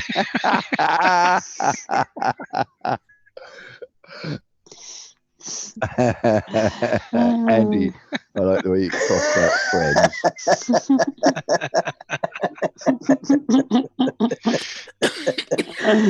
Oh dear. You watching? I hope you can. I hope you can see that, Bandy. I've shown it many times. He loves it. Hang on, he's still up to the milk bit. Yeah, Bandy, just got to ask this question from True Blue. Nicholas! Can you hear that? Yes, very, very clearly. Very talkative. No, that's what I want Bandy to hear because that's what comes out of his mouth. Full fat, mate. It's got to be full fat with the cream. What did I miss? What True Blue said?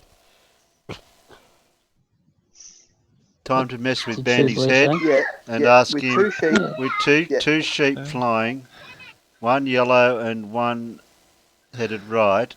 How much does a pound of asphalt cost, given that the cow is 10 years old? Beautiful. And I think the correct answer, if I'm not wrong to that, True Blue, is orange. No, it's how much does a pound of asphalt cost? That's the main question, isn't it? Yeah. Bandy answer. That's right. Depends on Right. Orange. depends on how many guinea pigs are running around. Is Bandy's answer.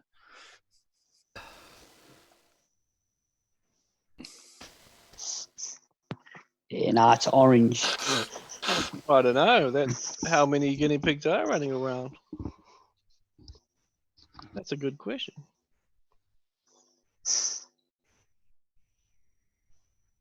Are you going to play that in the side chat, Terry? What's that? That link I put in the side chat. Did you put some link in the side chats? Yeah. Okay. Just the one. Yes.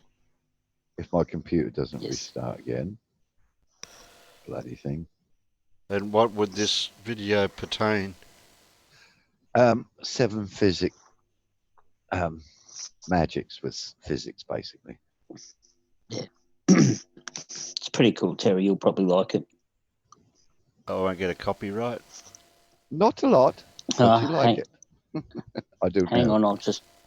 How to and style. Yeah.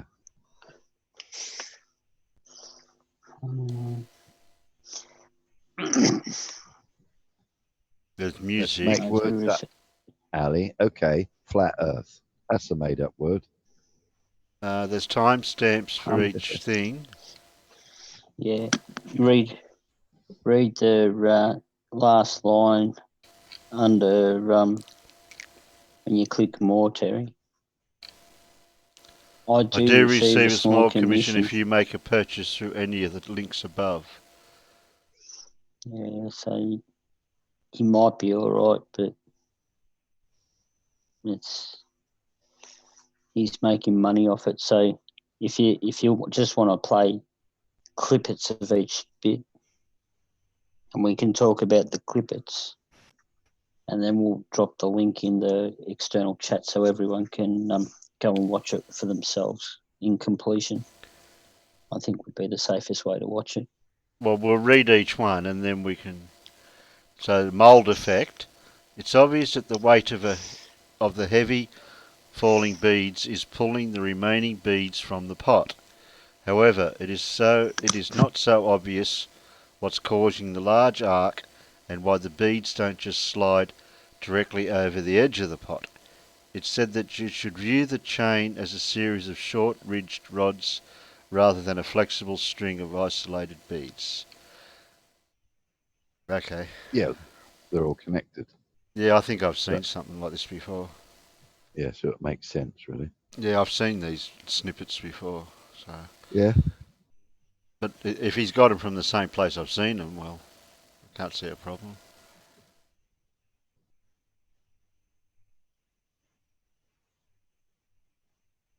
We don't need sound. No. What's he got in that bottom corner, the watermark? It just says subscribe, doesn't it? Yep. Yes, that's it, Terry. Yeah. I thought it might have had some sort of other logo.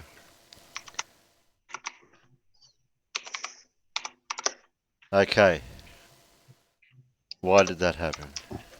Would it do that? That was cool. If you didn't use so much force.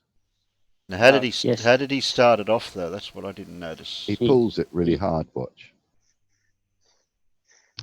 Right. Okay. How cool is that?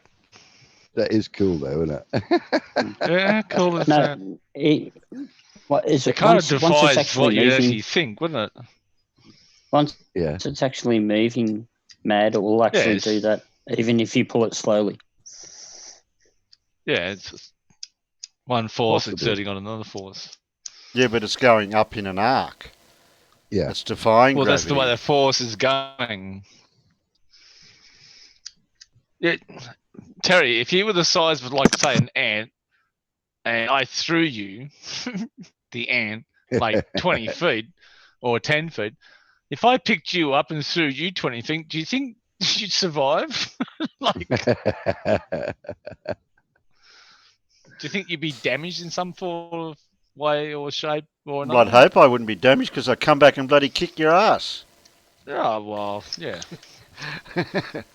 Well, the intention's not.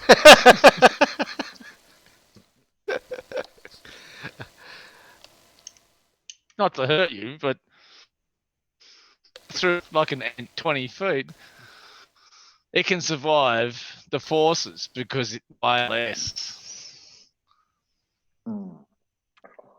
Knock, knock. Who's there? He's back already. We don't want any. We've given up all of them. That's all right. Did you get me a pizza without pineapple? No, I went the Oh my satay God. udon noodles. I cheated.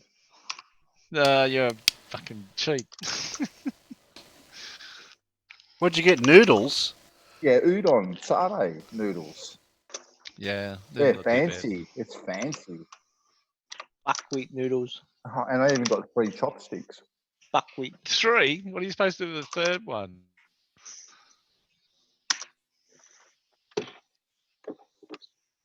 Bandy couldn't even use chopsticks.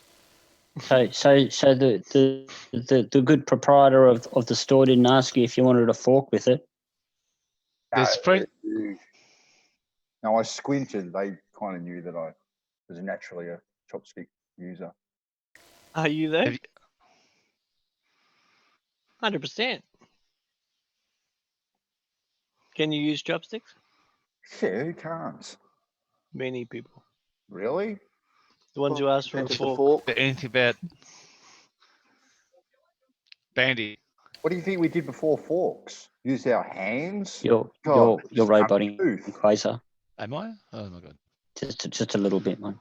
And yes, we did use our hands. Disconnect everything? Jesus Christ, again. No, you're all right now. Just let it go. Bandy, do you know anything about French service and silver service? Silver service? That sounds pretty fancy. Well, there's French, there's silver, and then there's coins. Do you know anything about those in the hotel industry? No, I don't. Well, the Chinese actually use part of the French service and the coin service and silver service by using chopsticks. Oh, interesting. Yes. Okay. Yes. Didn't know that. That is very interesting. Well, then I'm having a silver service dinner then. But you're not using chopsticks, are you? 100% I am. Really? It might taste sweater. Hello. I'd like to see that. Take a video of yourself using the chopsticks. Go on. Come on, Bandy. Live stream. Just put your camera on. Turn your camera on now. We don't need to see your face, just your bowl. Show us the fork is not in your hand. Take the tape off. and no rubber band at the end either. No rubber band.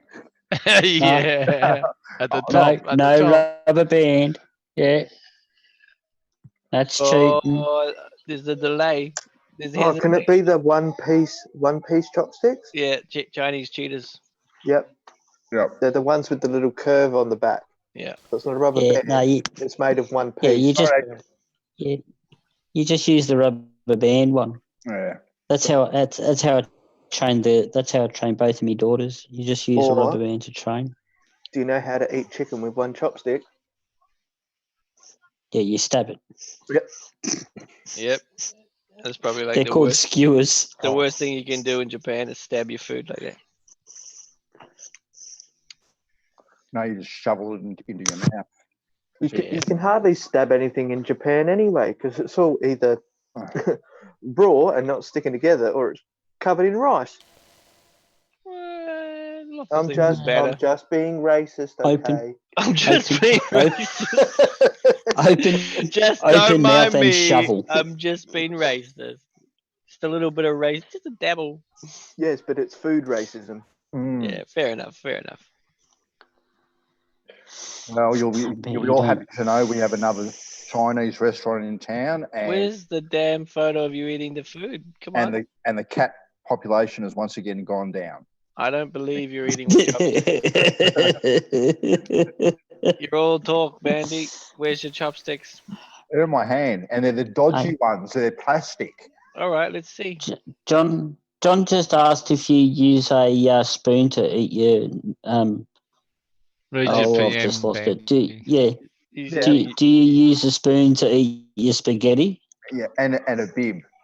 And a bib? No, Benny, read your opinion.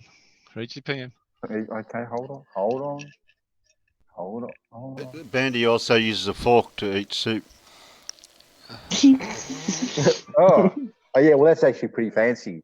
Thank you, Brandy. Thank you. He makes a cup of tea on a knife. Makes it last longer. Eating this, having a spoon. No spoon. No, it's because on a fork with a soup. You have to use a fork.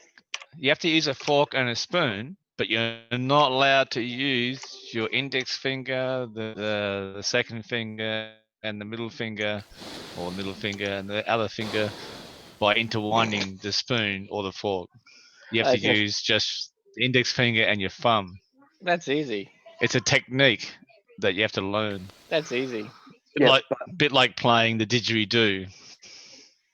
She's got to hold able to inhale like and don't take this the wrong way. Inhale and blow at the same time. Exactly. You just gotta. You have to learn.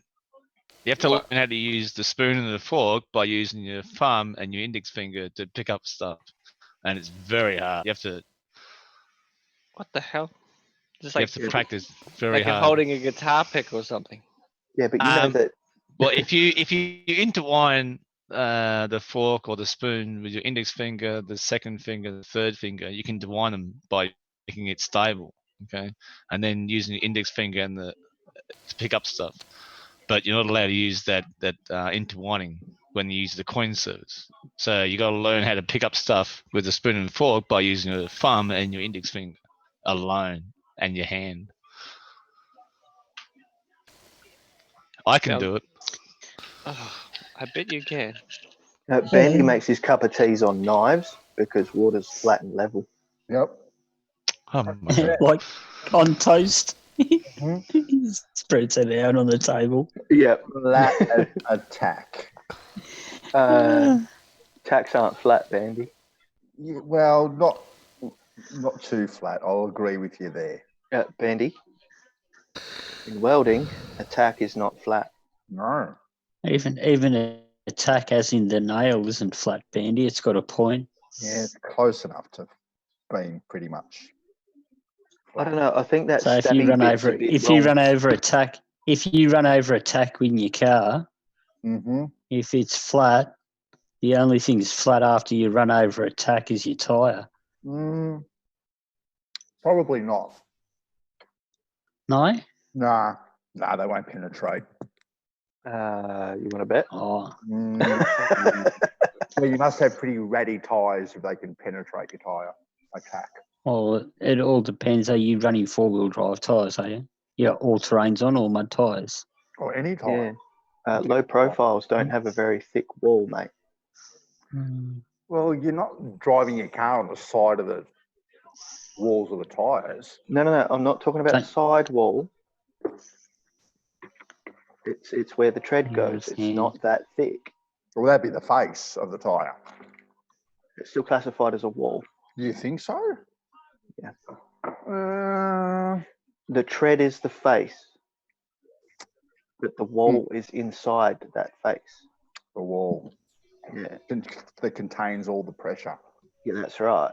Just like the bone. On low-profile tyres, because they need to be able to fit as much air in them as possible, they have to thin the walls, both the side walls and the facing wall.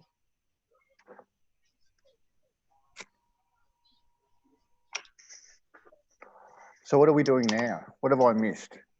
Well, Bandy, like the atmosphere, right? Oh, now, yes. Do you understand a container yet? Well, whose version of a container? Yours or mine? What's your version, Bandy? I need to know. Because there might be a couple of different versions. What's your version? I don't think there's a couple of different versions at all. Are you sure? Yeah, there's I think actually there's one. different I think there's different interpretations of the same thing. Because we know words have meanings. You know, we could get blue marble science in here. Oh, let's get Blue in here. I sent him a link. It's probably a bit too late. He might be having his breakfast. Or early. Yeah, too early. It's too early He'll have to be. He'll have to feed Gladys. Yeah. He'll have to feed Yeah, Gladys he's got to get and, the and take the marshmallows. dog for the walk. And then he'll have to go get his oven mitts and prepare himself for you, Bandy. Blue knows how. He's had many an experience. Knows how what, Bandy? To face reality.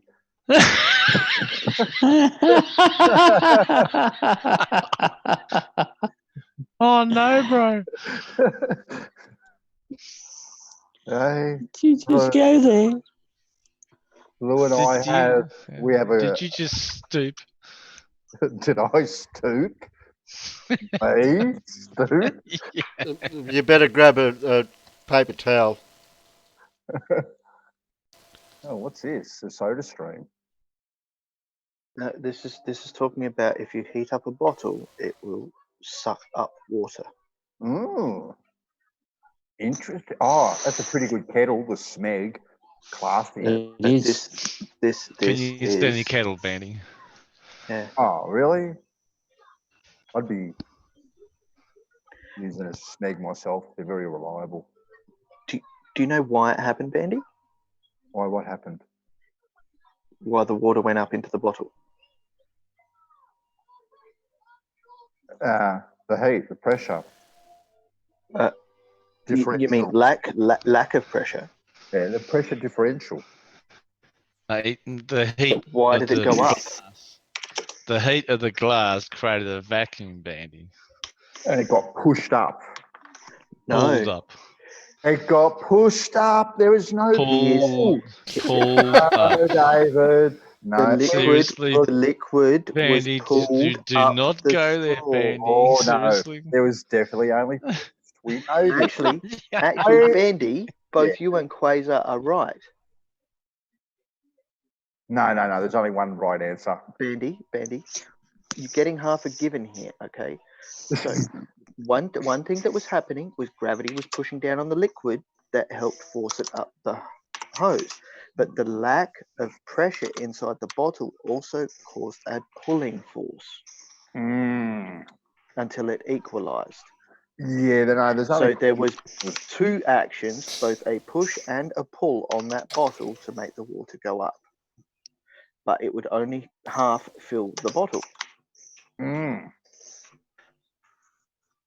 Pretty nifty, isn't it? Well, it kind of defies a bit of gravity there, doesn't it, Bandy? Yeah, it easily defies gravity because there is no gravity. But hang on, it's easy well, to you just said there was a push force. How can something defy something when something doesn't exist? Exactly. It didn't defy gravity because gravity's not there. It's defying its equilibrium.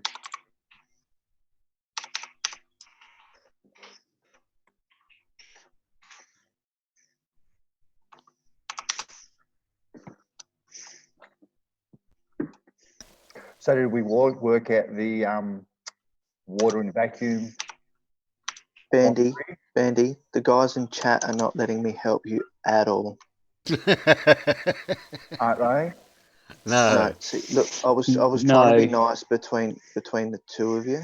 The fact is that the chat is, and they haven't even said the word I'm going to use here. It was gravity. Gravity. No, it's like what pushed on the water to make it go up the bottle? Well, more so, what's holding the liquid at a certain level in the bottle?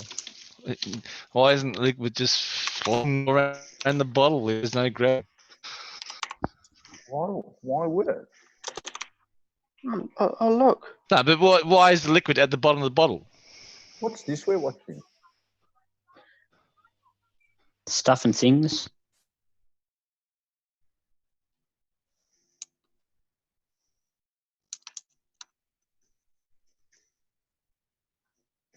Oh, that's pretty cool.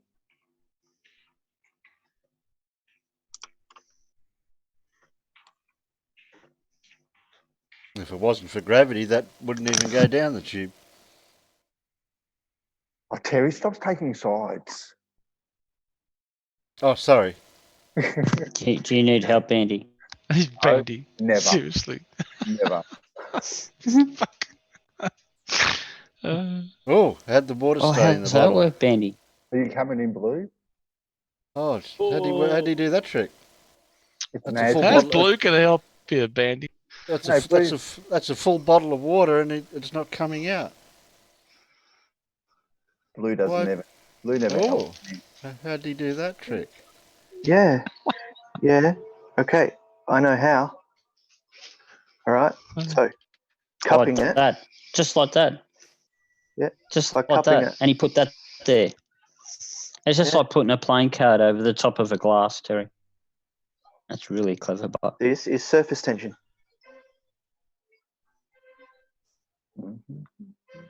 That was all surface tension, Bandy.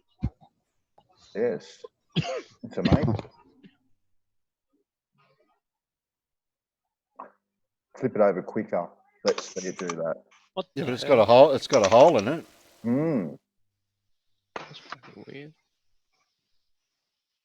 Why didn't the water come out the hole?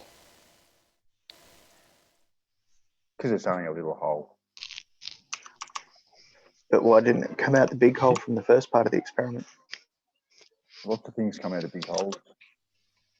Not too many things come out of little Oh, holes. that's cool. Look at that. That's crazy. Bandy, you're a plumber. Look at that. Happy days. Yeah. Do you know why that liquid is sticking to the string? What? no, the surface tension. Yep. Thank you, Peter. It's funny. I gave Bandy the answer like, what, 30 seconds ago? Yeah. Well, he's a plumber too. Remember that. Oh, I know. Look at this. This I is know. a He's not trick. fixing my bloody toilet. That's for Look at sure. this. This is a trick. Now, drop the ring without manipulating and trying to flip it over. Yeah, you cheeky little side eye can see what you're doing.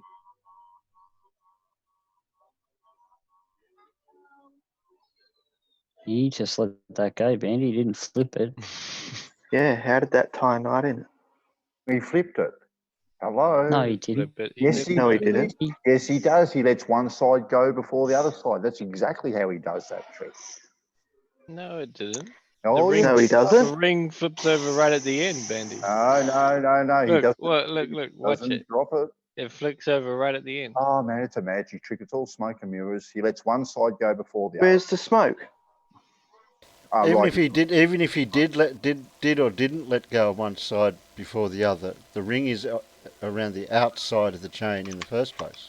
Yeah, but because he lets one side go before the other side, that's what causes that trick to happen. But when he lets the ring, both sides fall at the same time, it doesn't do that.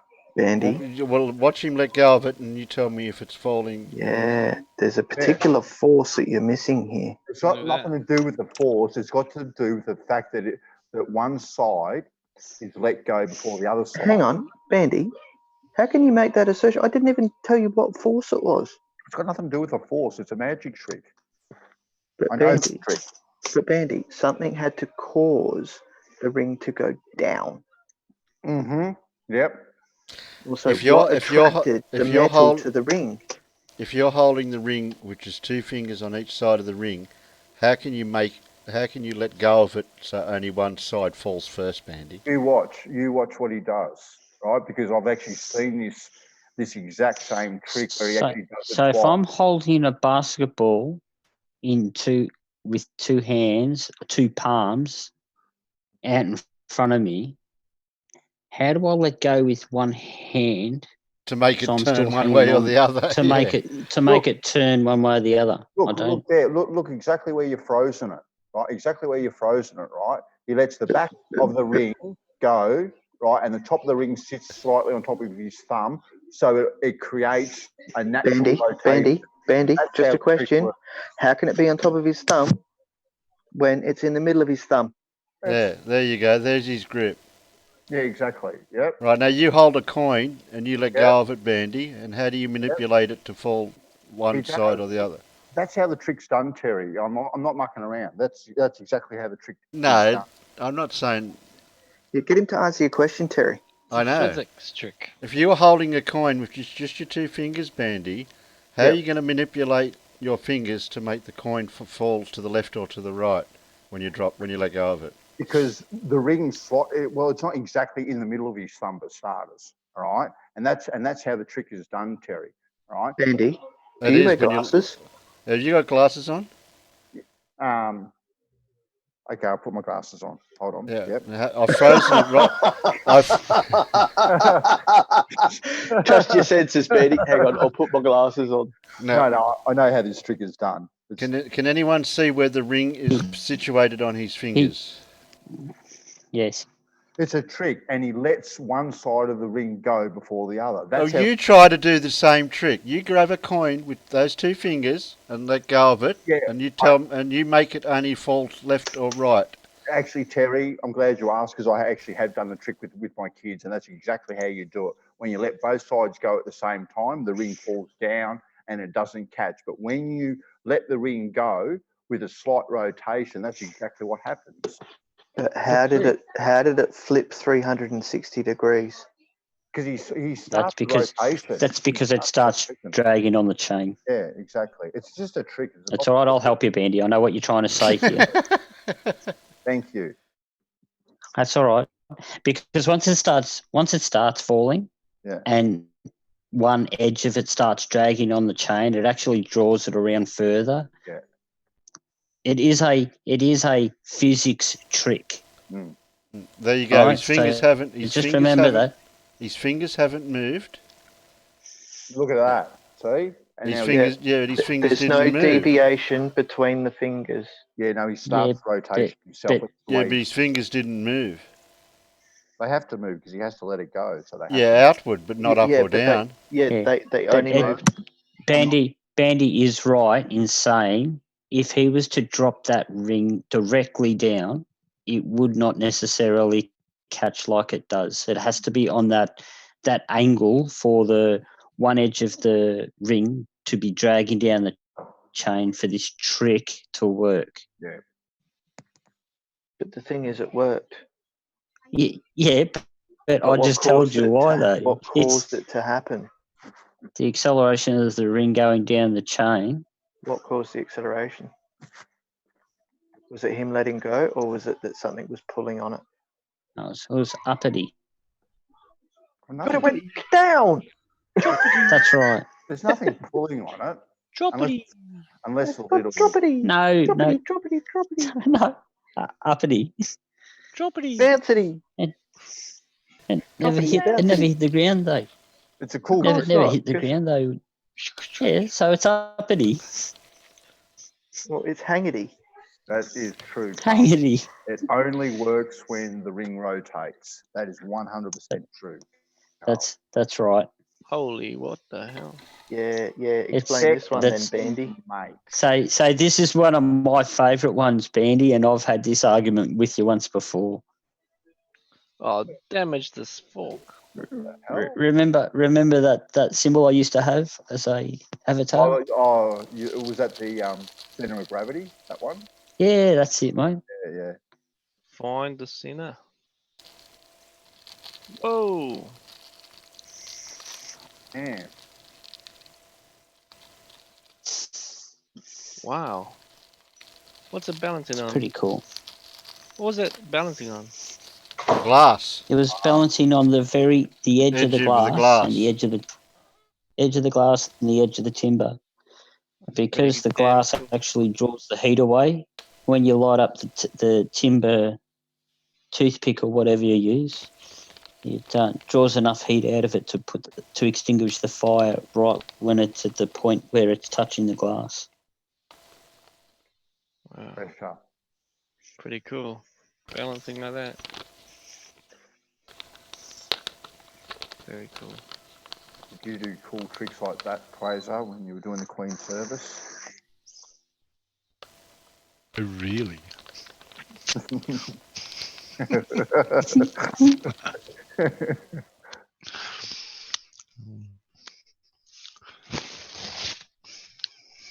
What happens with the when they burn the toothpick at both ends? Was it the same? Burn a candle at both ends? No, but the video ended without showing the result. No, didn't it? The result is that it still stands. It still stands there. It stops burning. That's the It trick. stops burning when it hits the glass and stops burning when it hits the fork. Yeah, but doesn't fall over. Oh, really? Really, Dan? Sorry, I must have missed something. Didn't know that. Why did it defy gravity?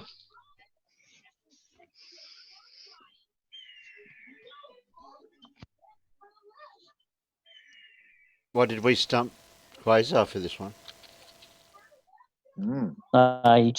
He looked away for a moment. That's all. Ah. Apparently, yeah, you guys are all felons. Apparently. Who said that now? Who do you reckon?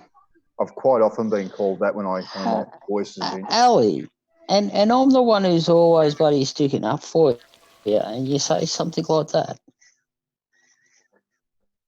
It's the Aussie import fellas. Ali, if they did that, how can I be alive? And it's OZZIE. You've got one more chance to redeem yourself, Ali. If you put anything like that in the chat again, you will be gone.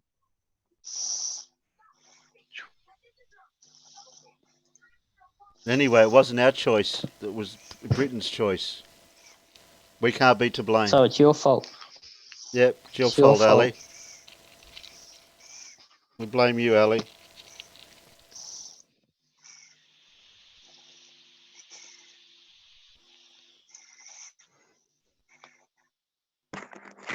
Actually, the funny thing is, Ali B is probably related to some of the criminals that were sent here. Sent from his country. Yeah, that's what I mean. Because the gene pool 200 odd years ago back in England wasn't as clean as they think it was. I tell you what, some of the people that were sent out here in the early days had a hard life. I think new country, new way of farming, new way of doing everything. Sorry, Andy. So who can trace their roots back in their family tree back to the colonists or the criminals? Well, what you can do, there's a First Fleet list, and you can see if your last name is on there. And generically, your last name will go back to through those times. Name changes happen. By calling someone's ancestors felons, that is grouping them. Yeah, not all of us were felons. Some of us came over here as free colonists. I'd like to say that I've got a book of all my family history, and my family never came to this country as convicts. We bought land. I'm related to Merkel. To who? Merkel. Urkel. Merkel. Yeah, Urkel. What was his name? What was that show? Urkel? Yeah. But hang on. Listen to what Ali said. Aussies imported felons to populate the land. We didn't import any. We didn't import anyone. It was England that colonised the damn country and brought the felons had to move here. people out of their jails. That's what was the main focus. They got rid of red thieves. They had run out of jails because they were just locking everyone up. They'd started filling up ships, using them as jails, as floating jails. And then they realised that's not a good idea either because they were going to run out of ships sooner or later. So then they started transporting them down here. Ali thinks that the first colonists bought the land. Oh, no. No, Where it was did you buy granted land to them. from? No, it was given. Yeah. Yeah. My great Learn our history, Ali, because you are making some ultimate fuck ups right now. Sorry for swearing, Terry. That's my family too in Australia. Fucking. My bad. Yes, I think so. So I can take this image off the screen now because Quasar's Yeah, figured we're it done out. with the spoony forky thing. Okay. Forky thing. Yeah. Oh, good news. I've just been given admiral status. Oh, so you're going to be able to sink his battleship now? Yeah. My son, his history. The big gun coming out. How did you get the admiral when your son kicks your ass all the time? If you play enough, you get like bonus points. Type of thing. They kind of just give it to you because they feel sorry for you. Sounds like it. Hey, I've had to play a lot to get that status. Oh yeah, and Quasar, I will back you up on what you put in the chat there. It is like one tribe against another. Well, they didn't have that purpose, but that's I know, but that's it. The better tribe won. I know it sounds terrible, but it just seems that because you've got something that we want, and I'm sorry, but we'll just move in. Yeah, you don't get a choice. Doesn't the gun thing? I don't like to bring the gun thing up, but doesn't the gun thing that the Britons, because the Britons came over here with all their guns and soldiers, was actually the nail in the coffin, so to speak, for the Aboriginals, because they had actual guns, not fighting hand to hand. Yeah. Yep. That's exactly what it was, Terry. So that's why I like to go against the gun thing, because the gun thing is not right in that way. Yeah, that and alcohol, the two worst things. Yeah, they also brought disease here too, which Aboriginals had no immunity against. Conjunctivitis is actually one of the most prevalent diseases amongst Aboriginal people. Really? Damn. Yeah. Alcohol. It actually causes so much blindness in the populations up north. It's not funny. Wasn't Fred Hollows? I was going to say Fred Hollows. Oh, fuck that guy. Oh, hey. Sorry. I'm sorry. I do apologise. Exactly like that guy's done. It sounds like you have an emotional opinion about him. Not emotional, but I do apologise for the vernacular. Yeah, but when you use that word in that context and in that tone, it sounded like you had a dislike for him in some way. Well, enter Pell, enter the Pope, enter. Okay. Yeah. You don't have to be that way inclined to help or be concerned about, and also helping in that way. I know nothing But go on, Bandy. I know nothing about that, so I'm not going to give an opinion on that. No, I don't want to. No, but you started talking about. No, I think that his foundation's done a lot of good for the Aboriginal. Oh, yeah, they have. Yeah, exactly. Yeah, they help the downtrodden, and that's yeah. all. We weren't actually talking about talking about person. we're not talking about the individual. We're only talking I about. know. Yeah. I'm sorry, I brought it up. I'm sorry. No. You're right, Quasar. All right. No, he's not. I'm so sorry. Beat me, master. Beat me. It touched the nerve with him. But I please beat me. Fight. Can I watch? Fight. Can I just watch? Scrag fight. Real. Yeah. Come on, sorry, Bandy.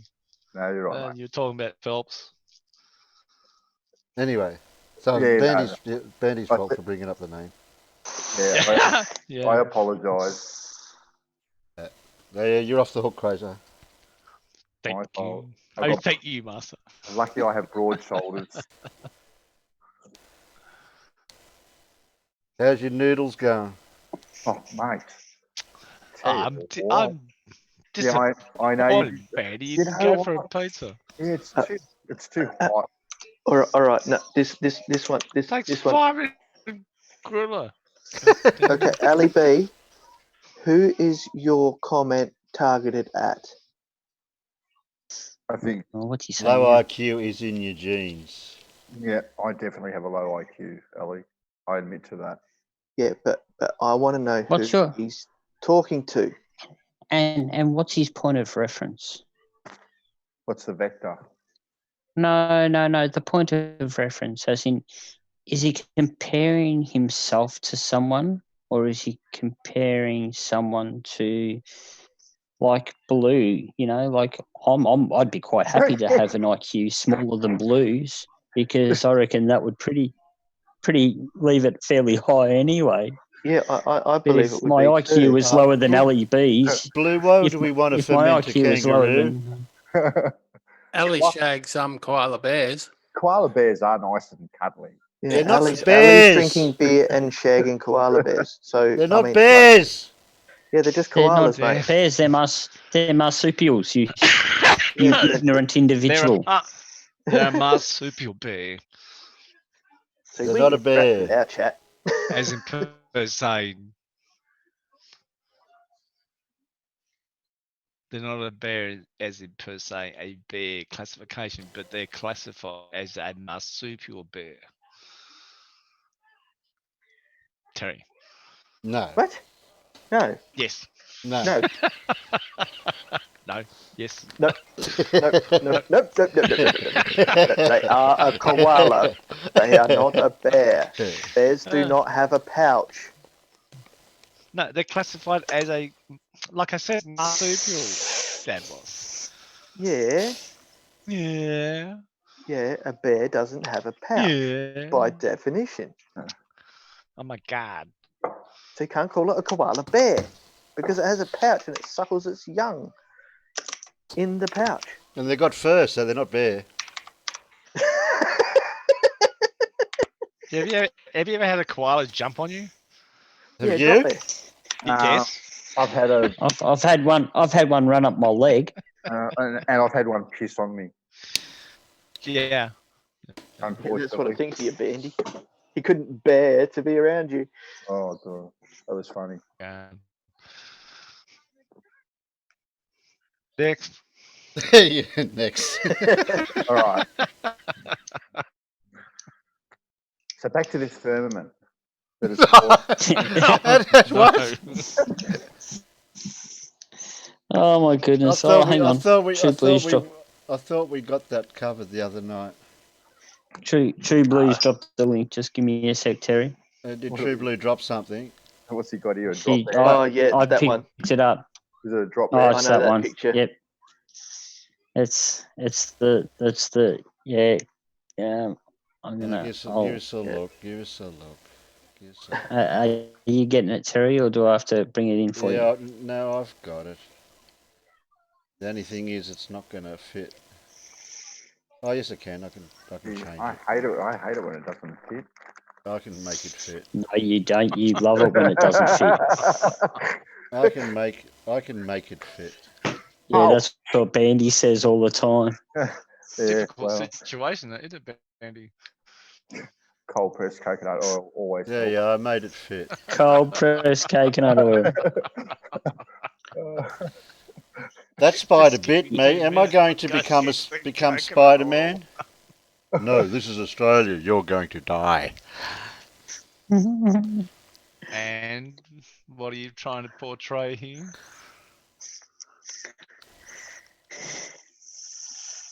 Are you trying to scare off people coming to Australia, Terry? Yeah. No, I didn't. This is True Blue put it in, not me. We don't want anyone coming here. What the hell? Yeah, we got lots of water and sharks with lasers. John, we've got sharks and we've got blue ring octopus and box jellyfish. We got octopuses that can kill fierce 26 snakes. people with one bite. We got porpoises with lasers, sharks with lasers. John Rapp, the only thing you missed out of that, John Rapp, was a baby wombat. Other than that, your ingredients are all right. Wombats hate males. It's a proven fact. No, Carl Edwards, spiders are not poisonous, they're venomous. Possum pie is all right. Oh, Andy, that's disgusting. Why? That's yummy. So is emu. Why is it disgusting? In New Zealand, they're a plague species, so you can actually you are allowed to kill them and eat them. Guinea pigs all right too. They're an introduced species in New Zealand. That's correct. Anyone try guinea pig? But they're native to Australia, just like the boab tree, which you find in Africa. Also find in northwest Northern Territory. Same as camels are not native. Afghans brought all them over. And camels don't know how to dodge cars either. That's true. All of the camels in Australia can't dodge cars, trucks, or any other vehicle. They just stand there and look at them. Same as wombats. They actually try and run beside you, Peter. Yeah, During they the do day. that too. At night time, they just set the lights, but in the daytime, they try and run beside you. They can't keep up, but daytime. Wombats, Australia's mobile speed humps. Oh, poor wombats. Australia's mobile speed humps. They're so Don't get me wrong. I actually saved a baby wombat out of a mother's pouch. Yeah, my sister. I've done. Yeah, I've done two baby ones, as in without hair, and one that was well, they're a probably marsupial, about so the size. Hair. Yeah, but so I pulled two out of a mother's pouch without hair that I saved, and one that was probably about the size of, I don't know, probably about the size of a 2-litre bottle of milk. That kind of size-ish. And when it was full of tick and all of that, its mother had been killed because it was hanging around on the side of the road. So I grabbed it and threw it in the car, and the first thing it tried to do was dig itself underneath the car seat. And I took it home, and I had I removed all of its ticks, gave it a bath, and it was a completely wild wombat, but I gave it a bath in the bathtub, and it loved it. It was having so much fun in the water. You want to see all it? of the they're freaking hilarious, Peter. Like my sister's part of wires, and she takes in injured wildlife and takes care of them, and then releases them back to the point where they were taken.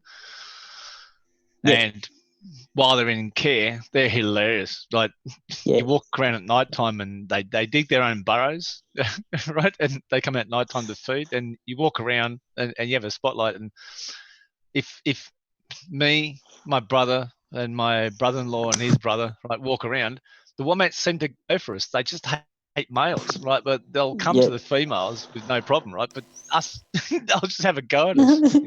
It's freaking hilarious.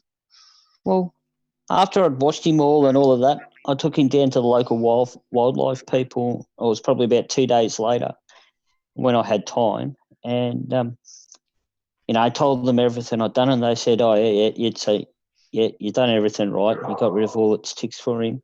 And they released him probably 3 or 4 months after I gave him to him, because he was right on that verge of changing over to eating grass. And once he started eating grass, they wanted to get rid of him as soon as possible so he didn't get too attached to humans. And so much fun. Like I'd have it outside trying to get it to eat grass and shit, and it's chasing you around. It's like a little puppy dog that's twice as strong as a bull terrier. It's just Peter. There was one wombat that we had, or my sister had. We named it Millie, and her house has double sliding doors all around the place with fly screens. And during the summer, you leave the sliding door open with the fly screen shut, and Millie would go through every fly screen trying to get into the house. Right? You'd wake up in the morning, there'd be one hole there, right? And you fix that, and you go next morning, there'd be another hole, another one in the fly screen, right? And it was hilarious. She'd be in the kitchen trying to find food. Yep. Freaking hilarious. Well, like I said, I only had it for a couple of weeks while it was like clearing up all of the ticks and shit. And by the end of the 2 weeks, they have a bad problem with mange. Yeah. Well, that's why I bathed it. We had the wash for the mange tick. Yeah. So after I removed all it's of not the actually a tick, it's the mite. Yeah, the mange mite. So Yeah. once I'd removed all of the red mite, ticks, then I washed it with the mite treatment to make sure that because it was showing a little bit of signs of mite, and so I just thought, fuck it, I'm going to bath it. Oh, sorry, Terry. I'm just going to bath it. Oh, sorry. Some of the wombats that my sister took in had no hair, and the skin was just full, just wrinkled with nothing but sores and folded skin where it was festing and pus coming out of it. We had one on like our there property. was so much pain, Peter, pain. did you play any backyard cricket? Would you let wombat? No. Would I let? Terry. One couldn't bat though.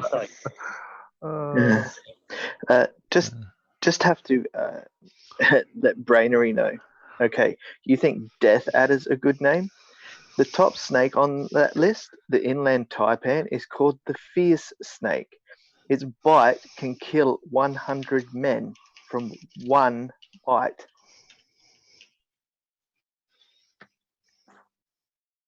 That's why the Death Adder is at number 9.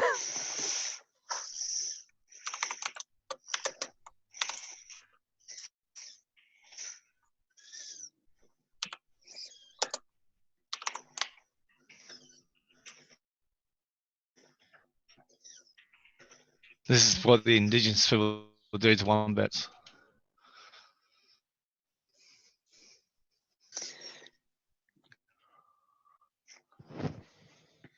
Oh yeah, you're not showing it. I think you've got to show Quasar. You need to share Quasar. Yeah. Oh, in chat or? Yeah. Don't put that on. Yeah, stream. Don't show that, Terry. If it's the one I'm thinking about. Yeah, it's the copper that. Don't show that. No, not at all.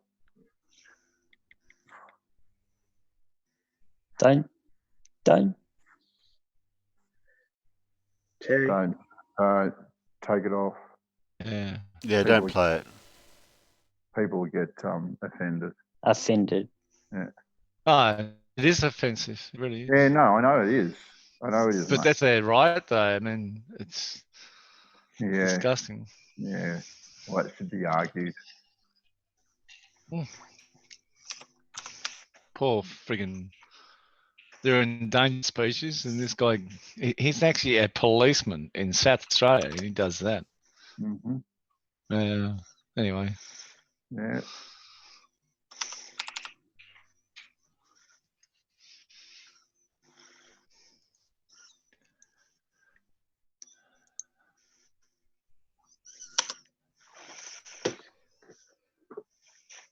Crickets. Andy, we missed out on the conditions again. What conditions? Our conditions have gone. He's not really hanging around. Yeah. Yeah. No. I mean, like we've got all this great information. The one person that we've prepared it all for just Exactly. Just won't.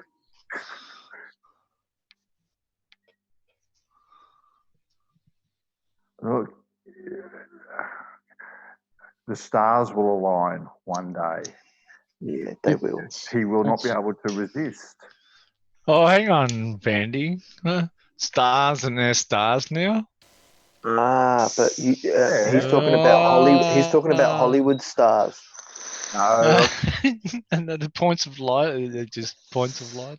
Yeah, well, but Bandy, you know the Hollywood stars are part of the grill, right? Oh, exactly. Yeah, they truly are. Yeah. Plenty of evidence for that. Yes, there is, but we can't present it yet.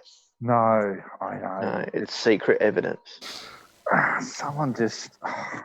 It's empirical, but it's secret. Yes.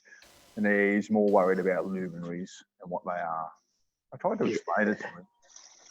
Oh, no, he won't understand. I know. What are luminaries? They're lights. Hello. That's why they're called luminaries. Ali B's an idiot. He goes, this is like listening to paint dry. Then why are you listening? Well, go watch grass grow. God damn it. I am at the moment watching grass.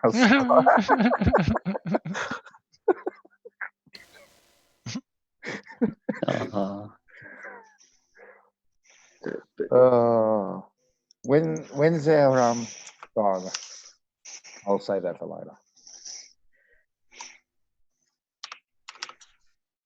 Save for later, mate. Yeah, save it all for later.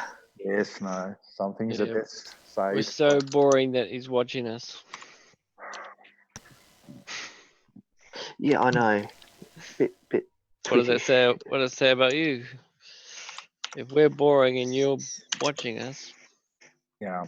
You can't please everyone, can you? I might even sign up to Facebook and give these people a thumbs up. This is a pretty good meal. It's pasta. That's funny. Fill you up, Benny.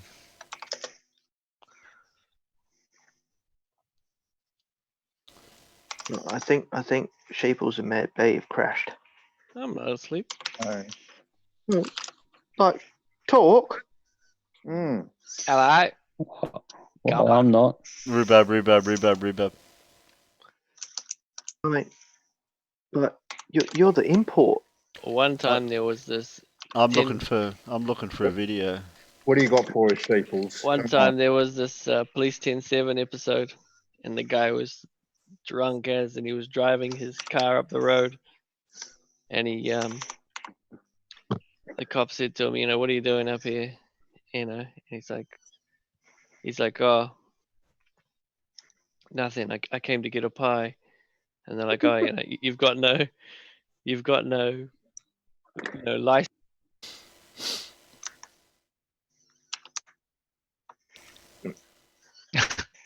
Did we lose him? I was waiting. Oh, was that the punchline? Oh, sorry, I wasn't listening. I was typing. I had a friend who rolled his car in front of an RBT. He rolled his car in front of an RBT. When they pulled him out, they said to him, "What are you doing? Is this where I order pizza, or can I get a hamburger or something?"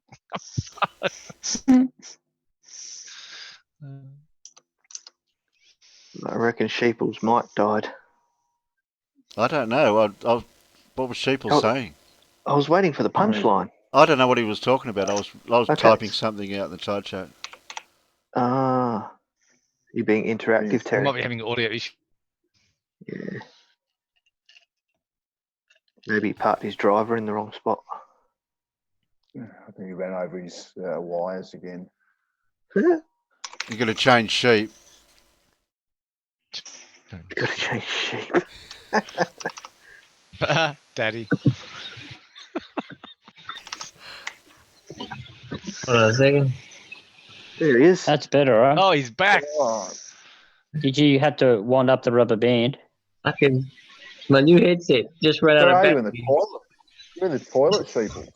But how did I guess that his microphone ran out of power? It just goes doo doo doo. Like, oh fuck. No, I'm trying to. You get a warning, sheeple, that it goes beep, beep, beep, and then. Didn't you get the beep? I got the beep. The beep or the It sheep? died. He got the beep, then it died. It It's didn't give him any. faulty. Yeah. It's faulty headset. His sheep didn't beep. No, it gave me enough time. I gotta work out how the microphone is on this laptop. Is it up here? Is that better? No. Oh my freaking god! What? Right. You gotta put it. You're an gotta put it on upside technician down. and Hold on a second. You gotta. You're an You IT gotta put it on technician. upside down. Bloody thing's not working. You're probably talking into the camera.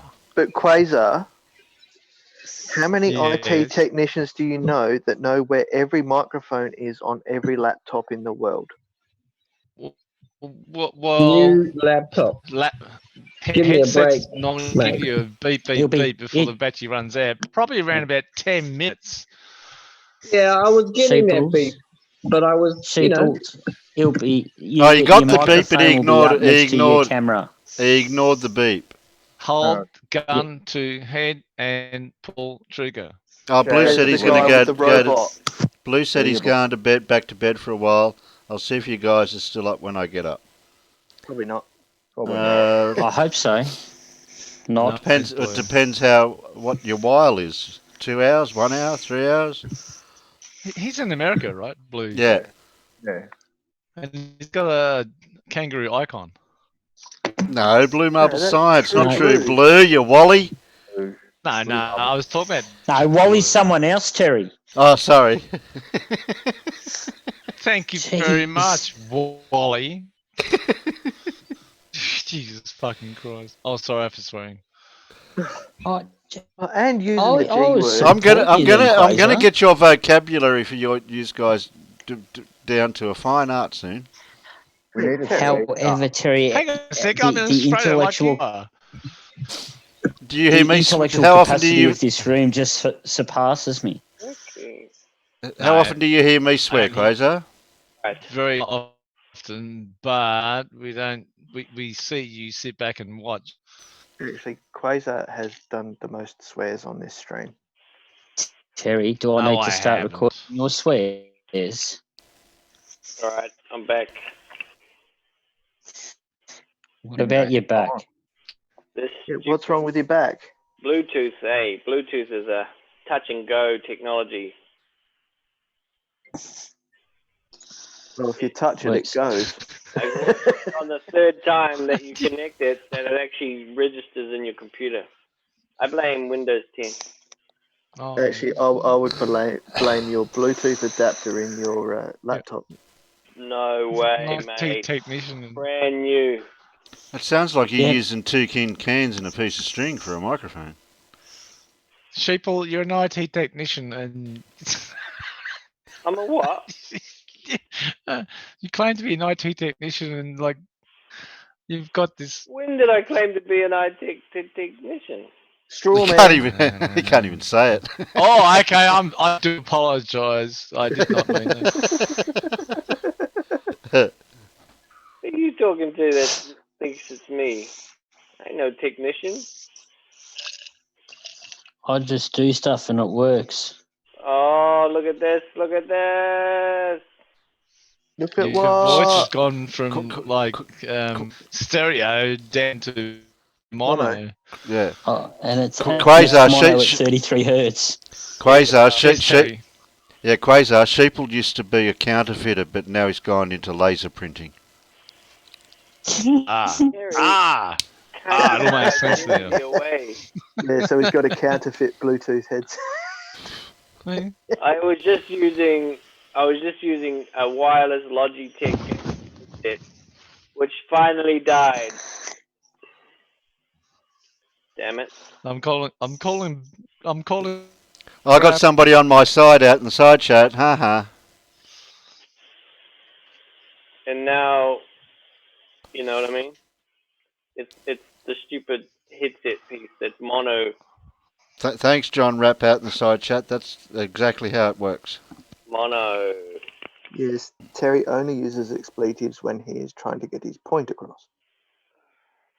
Yeah, but also I'm the one that when I do swear, it's more effective, which is even more expressive. Yes. Oh, I try not to swear. It just slips out occasionally. Yeah, I've sworn way too much today. Well, clinch your buttocks a bit tighter and it won't slip out. Stuff. It doesn't come out that end, Terry. I'll give you the red hot tip. No, actually, don't Forget give him the the red red hot tip. Just give him full length. Looked for a game on stream today and I couldn't find one. You what? There's heaps of them out there. I couldn't find one. Oh. It's got the worst navigation I've ever seen. That site.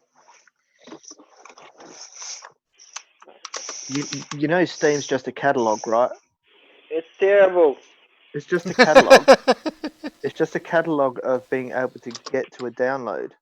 Yeah. It doesn't have to be perfect. But it's annoying me because I don't know any of the games, and it's just terrible. It's got the worst. Do you know you can click on the button that says genre? No. Right? What? No, you don't, or no, you can't. Both.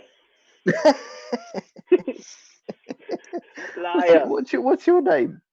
Hang on, I've got a picture for you. Oh, it's fancy. That's fancy. You sound like him. Him.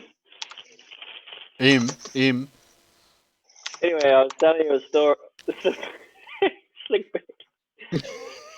I was telling you a story about a guy who was drunk and was going to he was trying to get a pie and he was driving down the road. The police pull him over, check his car, had no warrant of fitness. So they told him to get home and get home and leave because he only lived close to where he was. And because he couldn't get his pie, he proceeds to do this big burnout up the road.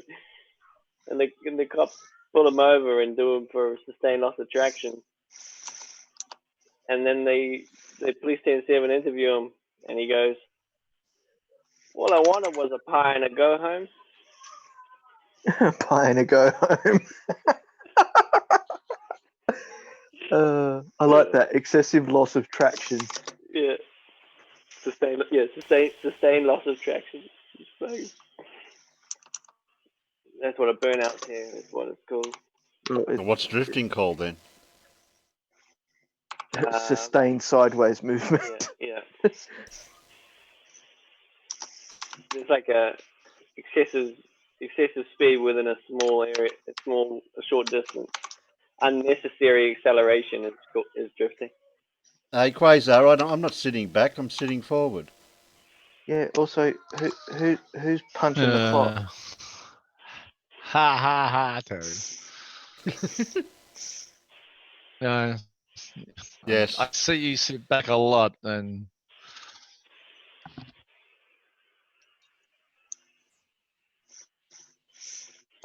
sometimes I keep thoughts to myself.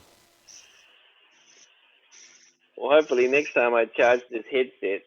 Well, this time. Who's got YouTube playing speakers? Friggin' fancy. Nah, it's probably Sheeple. I ain't got nothing planned. You got YouTube playing through speakers?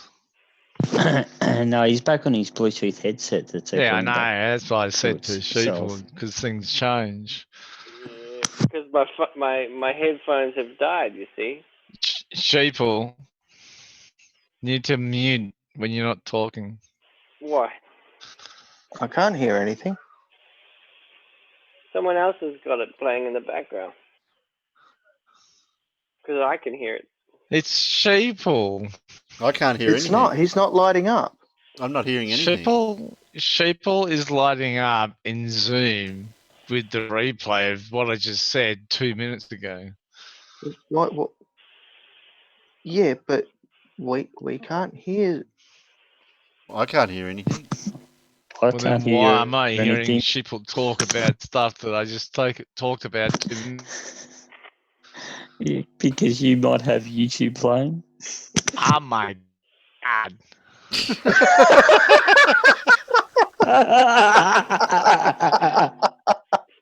Take it back. Quasar, I'm not sitting back now. But Don't. What? Don't. But and what? That's And? hilarious.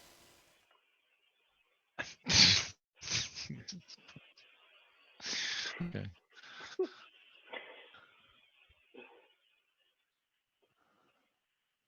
Okay, next topic. Next topic. Well, we need to discuss uppity. Uppity. Which direction's that? Well, that's what I'd like to know. What causes uppity? Looking at porn. No. That's coronal mass erection. It definitely gives uppity first. Yeah, but it's also got a bit of pointity to it too. Oh, I don't know. That sounds like a personal problem.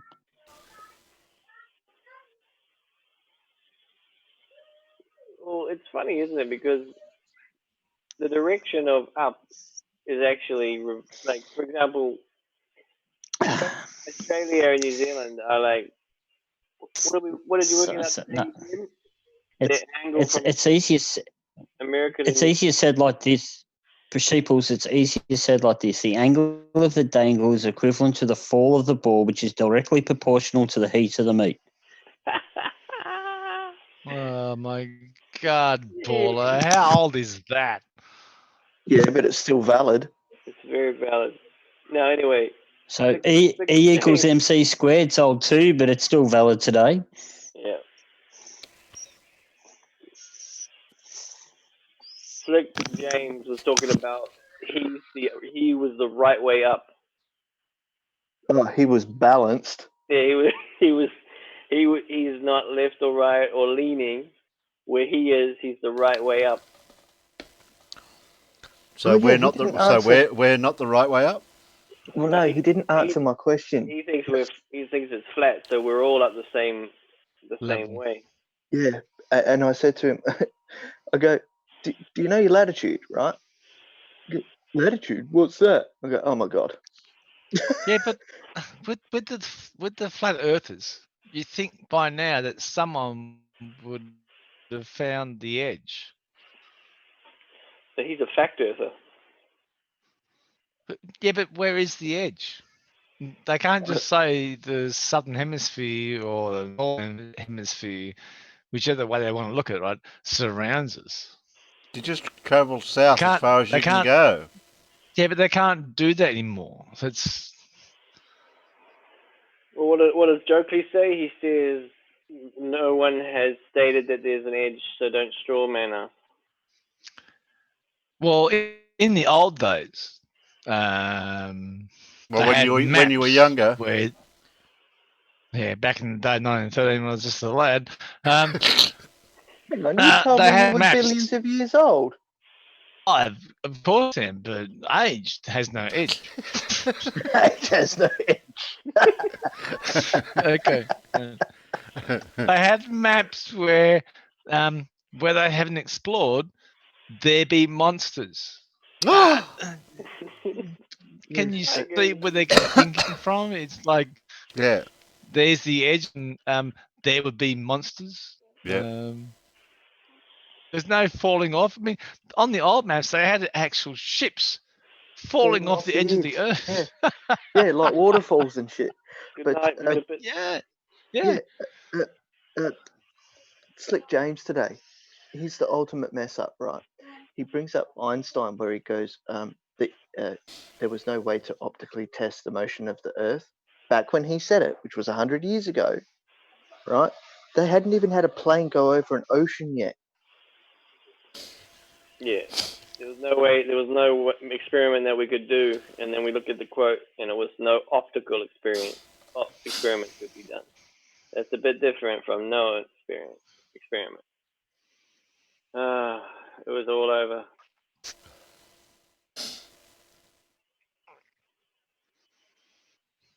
That was a tiring conversation. Started like 6 in the morning. Well, it was going in one direction. Oh. Out of this world.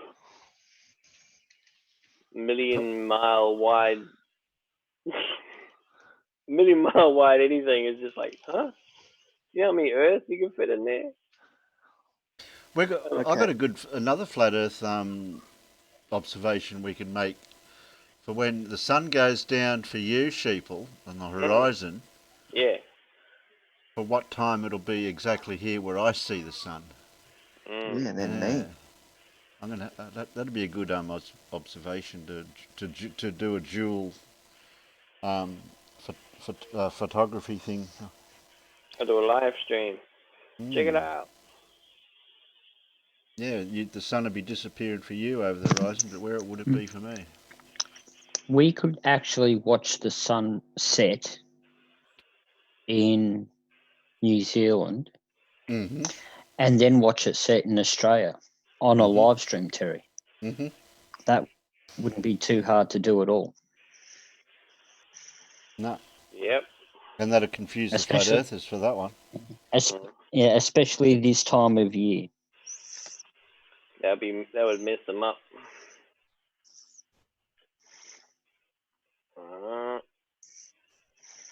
That's another up. That's another up. No, do you do poo-poos?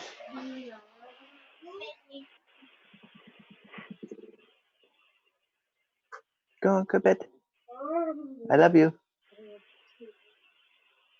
No. Don't let gravity put you to sleep. Okay, we got sunrise today. We don't care about today. It's already over. Yeah, I could do sunrise good too here because I've got the sun coming up over the ocean. So sunrise tomorrow. It's 11:30 at the moment. Sunrise tomorrow is 5:43, and sunset is at 8:57, which means that's a 15-hour and 13-minute day of sunlight, which is impossible on a flat Earth.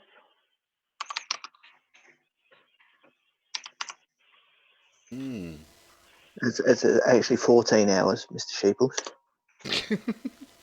What? Okay, so my sunrise and sunset is at sunrise 5:55 a.m. and sunset 8:16 p.m. That's 14 hours and 21 minutes. Yeah, well, I got 15 hours and 13 because I got 5:43 to 20:57. Ooh, just makes it. Just take it over, see? Yeah, only just. Still though, 15 hours kind of puts a kind of dent? nail in, kind of puts a little problem because we get the sunlight first. This is the thing. This is where they don't get the scale of it right, because the sun is only the equatorial position of the sun during summer for the southern hemisphere is still at 23.4 degrees from the equator to the south. That's where it tracks. Right? Davos. What? Got to take into account the Earth moves. Yeah. And the sun is not stationary either. Hang on, Quasar. Yeah, I know. Okay. So the angle of the sun compared to the How dare Earth, you bring facts into it, Quasar? the angle of the sun compared to the Earth only goes between Sorry. 23.4 degrees north and 23.4 degrees south. Yeah. That's where it tracks as the planet goes around it. Yeah. Right. And the tilt and all that business and the gravity of the situation. Yeah, I know. Yeah. So where we are, which is below the tropic, right? At noon, you have to look northwards to see the sun. Right. But this is what trips up the flurfers, is that the further south you go, the more sun you actually see. for longer. Davos, you just give them information to arm themselves with, because what do you mean arm themselves with? Does that mean they the don't sun understand the tilt? Yeah, they'll just take that as the sun getting bigger. No, it doesn't get bigger. I never said anything about the size of the sun. No, That would be straw manning. Filter, please. I know. Yeah, I know that. I know. Yeah, but 18 hours of sun on the 22nd of this month. That goes from astronomical twilight in the morning to astronomical twilight in the evening. 18 hours of sun. Well, do you take that from when the sun actually comes over the horizon? This is from when light is first visible. Well, there's a discrepancy there. Yeah, there is. Isn't there? Yeah. Right, it's sunlight. Still Australian it's light of some. I didn't say I saw. I didn't say I would see the sun. Yeah, well, I said sunlight. Before the sun's visible over the horizon, that's still astronomical twilight. Is it dark? It's still sunlight. Yeah, but where do you define light from seeing the fact that you can seeing see the actual sun? Yeah. The fact that you can see. The fact that you can see that the sky is starting to turn blue. Well, it goes from black to grey to. In the morning, it goes from a blackness to a slightly grey, and then a little bit orange, and then goes blue. Well, that's the orange is just mush in there, so it's not actual the light changing its colour. It's the actual darkness of night here in Adelaide. Yeah, is 5 hours and 55 minutes. Yeah.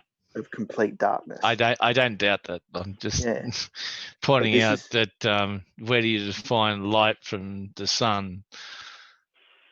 Because there's light before the sun before you see. Yeah, exactly. So what is it, about an hour? 30 minutes. It's a few hours before you actually see the sun. How dark is it now in Australia? It's not astronomical twilight is. Okay, it starts at 18 degrees below the horizon. It's pretty dark out there. And then goes for 6 degrees. Yeah, it's and pretty then it dark, changes to another twilight and then changes to the next. I've had to keep on moving my plans to follow the sun, Davros. Look towards Adelaide. Yeah, but you're further north than I am. Is the moon out tonight? Because the moon was just setting late at night. No, we won't see the moon for another couple of, probably about 20 days. It was out last night. Yeah, but no, early morning it was out. Look towards Perth. Yeah, we won't see it at night time till around Christmas. Yeah. I seen the moon last night, but it wasn't early in the morning. Yeah, but you won't see it on the horizon with the sun. Yeah. Well, where the sun rises until about another 20 days or 15 days. Okay. We just saw it in the west. Yeah. As a crescent. Yeah. Yeah, but you won't see it until in the nighttime period until around about the the 5th now, probably around about the 20th. So how does the flat earthers explain the crescent moon we seen last night? Yeah, I know. Like, how do you see the silhouette part of the moon, right? And you only see a crescent where the sun shines, right? But you can also see in the silhouette the actual part of the moon. Mm. How do they explain that? I don't know. Like, I know. I would have took a photo of it if I had a camera. Oh, I did.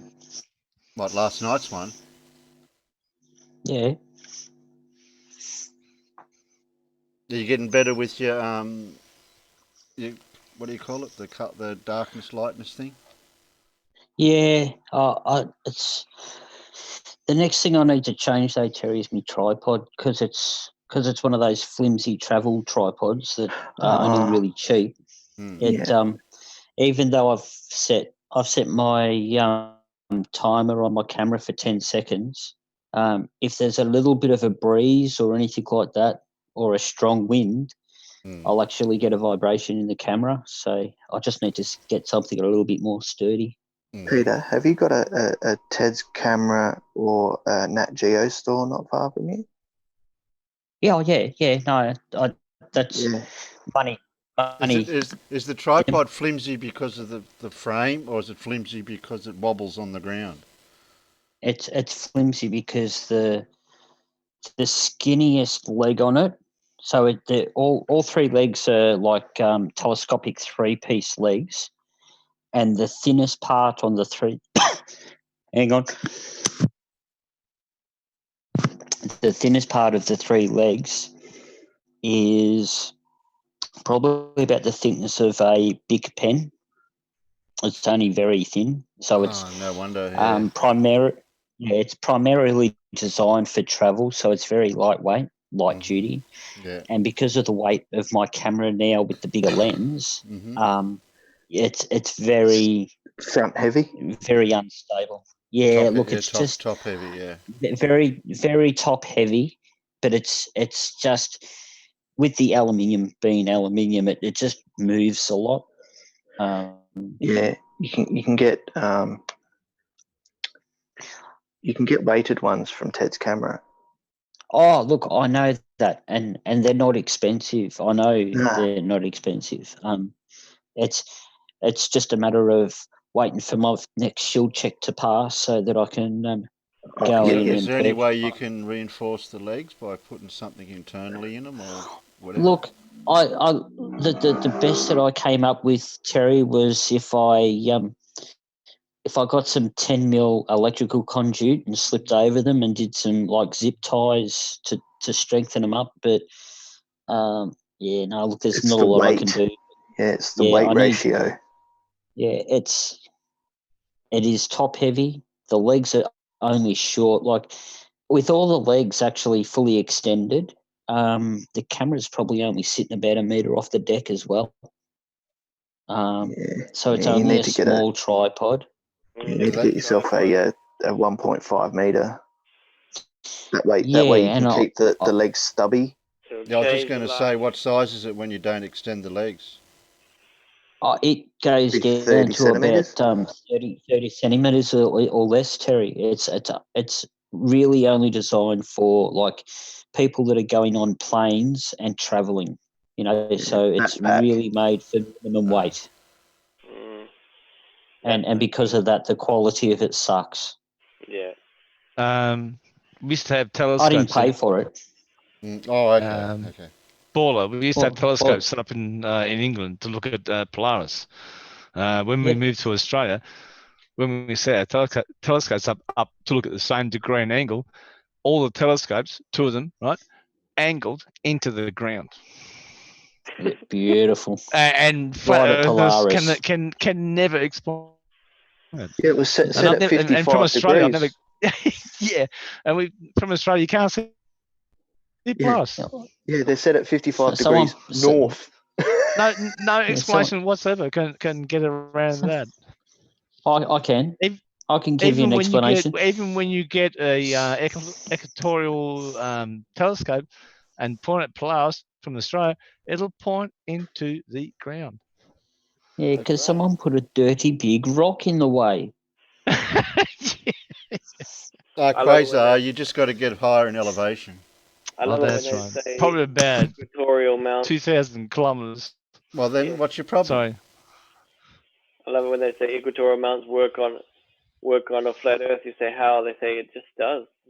It's like, no, it doesn't. Yeah, it does. Get them to show you how it does. Yeah, can you show me how it does? Astronomy Live put that question out to those who claim. The flat earthers have to redesign the equatorial mount altogether, wouldn't they? You come up with their own equatorial mount for flat Earth. It's just incredible. And we let them get away with it too. By not pushing for an answer, we just go to the next one. Oh, was water's level? Well, how does the butterfly take off? All the same. It's a conspiracy. Gravity and water is a conspiracy. Oh man. Yeah, but a dead butterfly will fall to the ground. Yeah, but a normal butterfly can't fly forever either. It gets tired.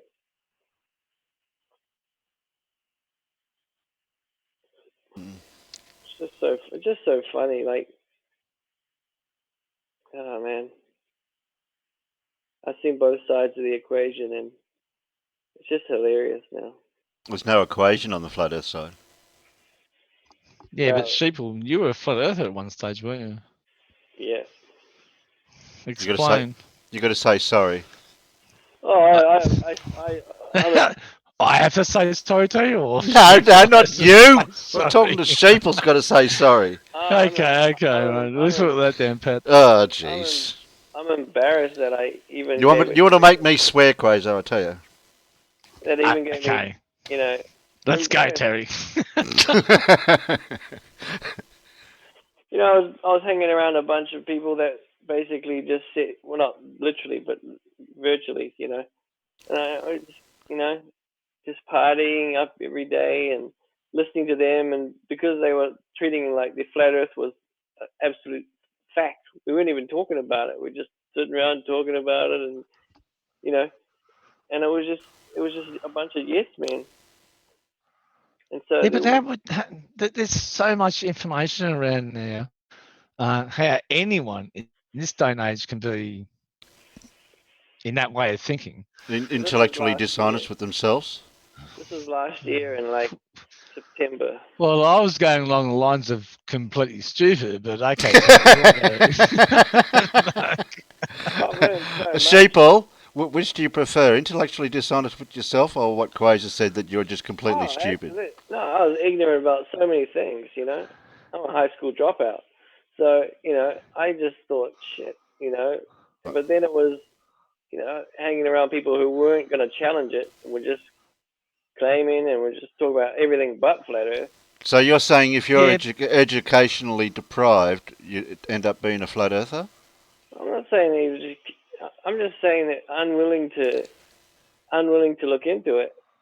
And then when I got my ass handed to me by Negator XX in a debate, it started on a panel, and then the panel finished, and then went offline, and I got destroyed. Every single point, everything I tried to talk about, he had an answer for it, and he asked me questions that I couldn't answer, and I was like, far out. No one in this, you know, I began to realize no one in this community can answer these questions. So I went looking for the answer myself. I'm more interested in what you're actually asking. Yeah. You ask a stupid question, you're going to get a stupid answer. No. Or you can't answer. No, there's no stupid questions, but just stupid answers. I mean, I'm more interested in the questions that you were asking, Sheeple. Oh, it was the questions that were getting asked to me. Yeah, that's what I picked up on, yeah. That I couldn't answer. I wasn't asking any questions. Well, can you remember any of them? Yeah, but you at some point became a flat earther, and then didn't you ask questions yourself? Well, I never said I am a flat earther, but I was leaning into the possibility that more on the conspiracy side, that we'd all been lied to, and that. Oh, okay. Hang on a second. The other day you did say that you went from being a flat earther to that now that you are now this. Right? So that was why I asked that question. What I mean is that if in that time it was because I was leaning towards the possibility of that you're being lied to. Yeah, more than a globe, based on the idea that if it was flat, then they could hide land from us. Is that bordering conspiracy theorist absolutely belief at all? Yeah, that's their tactic. They bring in these other conspiracies about either government or other cover-ups, and then they'll bring that down to the flat Earth part of it to say, well, then the government's covering up what the Earth is as well. I've actually got a few friends that are conspiracy theorists. But every time that we tried to give them evidence, it just goes back to, no, you're just lying. Everyone's lying, and I'll just believe what I want to believe. The denial. That was the thing. Which actually gets you nowhere. I was coming off research, and I just figured, well, that would be the ultimate, you know. And because I didn't understand like the differences between like the sun and the angles of the Earth and everything like that, I only had my own home reference point. But then I started to look into the other side, northern hemisphere, and I was like, "Holy, wait a minute!" But you're not beyond to your own facts. You have beliefs, but facts change beliefs. Beliefs don't change facts. Well, that's the thing. That rings true to everything. Sorry. I didn't have the answers. I couldn't answer I couldn't answer the questions, and I thought to myself, nobody helped me answer the questions. Nobody chimed in who was on the panel to answer the questions. Nobody had answers. Well, that could have been just an echo chamber. So and it was just like, what's going? And then I realized that nobody was answering these questions. So I thought, well, if the answers are out there, I can find them. Of course. And so I went looking for the answers that were for the questions that were asked in it was about sunsets, sunrises, moon phases, all of these things that I hadn't even considered looking into. Like, I got to admit, most of the arguments for the flat Earth was the water was flat. But then I found myself between this hard position where I enjoyed getting on the panels, but the people I was talking to were hard, were just everything's just a conspiracy. Everybody's against it.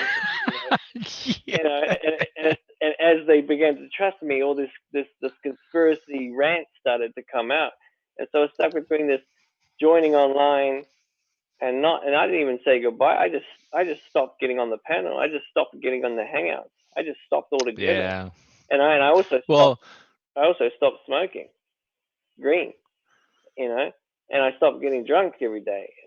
And my mind cleared up, and I realized how easy it was to see when you're not just sitting there off, partying off your face, just going, the evil government, blah, blah, blah, with everyone else, I used to play video games while my tablet was next to me, so I was never really focusing on what was in, and they were talking over the debates, and so I never really took any notice. But when I looked into it myself, I thought, how stupid can you be? Yeah. And when I started to find all these answers, it was amazing. It was like coming back to the world again. And the coolest thing is I realized all of a sudden that all this footage from the ISS and everything is real, and it was just like, oh, that's the world, and it was incredible. Well, part of the problem is caused by myopic, which means that you're actually in the system that you're trying to observe. You're not actually outside the system looking in. You're actually in the system looking out, and some of these problems come from the actual aspect. Yeah. I feel stupid every day. Like every time that's why I defend the globe, because it's like, don't be stupid. Don't be stupid. Don't be like me. I told the globe lied to her. I told the globe lied to her. Don't be stupid. Like I was once one of you. Yeah, sure you were. They said. It's like, no, seriously. But it's just I feel stupid for multiple reasons. But one of them is, the main one is because I was acting like all these scientists that have given their whole lives to, not literally, but like studied, put in the pursuit of science, dedicated their years of looking into it and progressing science and everything, so that we can watch things like the ISS feed for free just with an internet connection. I felt like, I don't know, I felt embarrassed because. Oh, don't get embarrassed. No, because I'll never. I can admit ignorance, and ignorant is just you don't know. It's not a dirty word, even though it sounds like a dirty word. Oh, don't go down that you don't know that you know that you don't know. Don't know thing again. Okay, I was waiting for Quasar to start singing. No. I was waiting for Quasar to start singing and doing the whole Ignorance is not a dirty word. No. Hang on a sec. Let Sheeple talk. He's on a road to discovery here. Yeah, that's, I know that ignorant means to not know. I know to the point where I said, I was ignorant of that, and my dad goes, "Don't call yourself ignorant." So, it sounds like a dirty word, but it's actually not. It means it to just not means know. that you don't know. And so I was honest about what I didn't know, and I looked into it. I don't know what I don't know. Yeah, I was like, well, how do you know what you don't know? I said don't you dare start that. No, Terry, I just asked you a question. How do you know before you don't know? No, how do you know what you don't know before you don't know it, Terry? Oh, jeez. Fraser, I've got an answer for you, mate. You don't. There's no answer for what you don't know. I've got an answer for that now. Have you? I was Lay it on born me. Lay it on me. 13.8 billion years ago, so I know everything No, I'm before you 12 even billion. knew it started, because you started after me.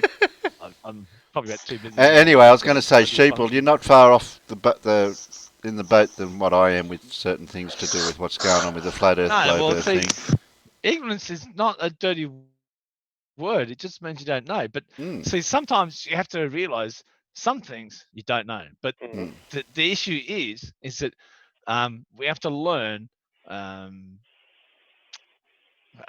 the point where we start looking for answers, the things that we don't know before we don't know them. So if you don't know something, it's not ignorant, because you may not had any sort of what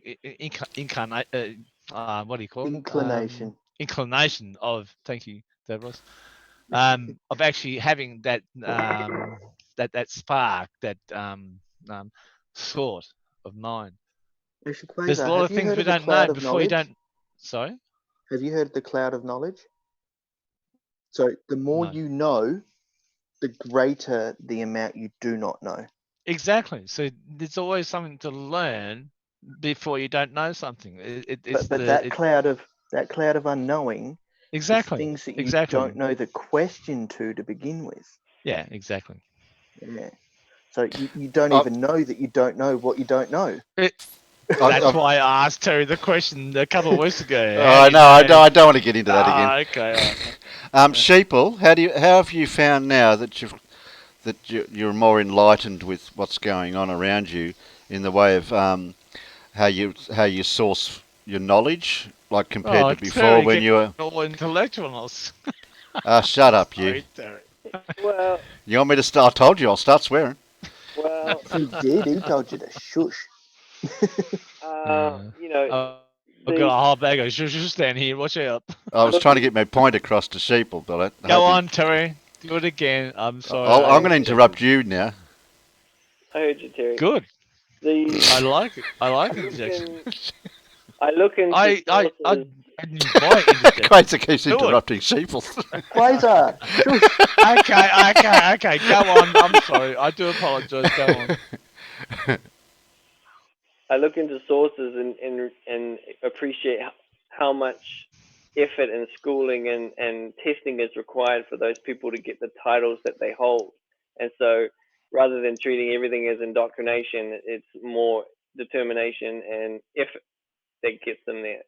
And how have you found also that for the meaning of what conspiracies are compared to the way they were explained to you with these flat earthers, how have you found that to be now? Well, I think there's, rather than conspiracy, there's always an element of corruption. But to put it all together and it's just everything's against us and all the rest of it, that's, after getting outside of the yes men and the circle, that they would just agree with each other, you're actually looking into the two sides of the things and realizing that it's always a jump to the biggest, worst conclusion possible when those facts are just misconstrued, a lot of the time, if 80% plus, So it's kind of refreshing to know that, the majority of the world is, not against progressing the human race, which is, easy to see it the other way. But then, you know, there's an element of corruption and whatever, but taking that corruption and making it the end all, and it's all a big plan to get rid of us and all this stuff that follows with the conspiracy stuff. You know, it was a terrible mindset. But every day I wake up and my thoughts are my own. Now I'm not, you know, craving anything or, you know, or coming off anything. So it's a beautiful thing to have my words and my thoughts aligned with each other again. And I've been smoking since I was 13, you know, and I'm 34 now, you know, so yeah. So with conspiracies, as you've learnt how they are and how they develop, and what's your thoughts on? Well, did the dingo actually do it? The baby, yeah, the dingo definitely was sentient, and actually, the entire premise of anyone that goes into a conspiracy always stems from a lack of trust. No. Hang on. No.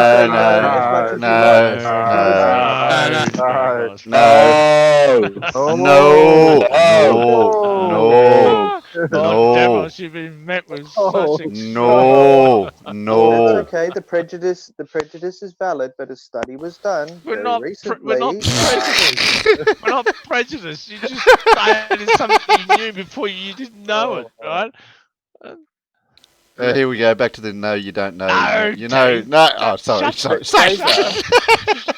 I read a study that was done Davros just on started. people. He just said, right? You knew something before you didn't know it, right? I had read a study that was done recently about people who believe in conspiracies. 91% of those people, from 3,000 people studied, said it was a lack of trust in the government or other agency. Yeah, but see, Davros, you failed to realise one thing. And what was it? What do you mean, what was it? Yeah, this That study of people go people was into taken from who? conspiracies due to a lack of trust. Yeah, but who was it from?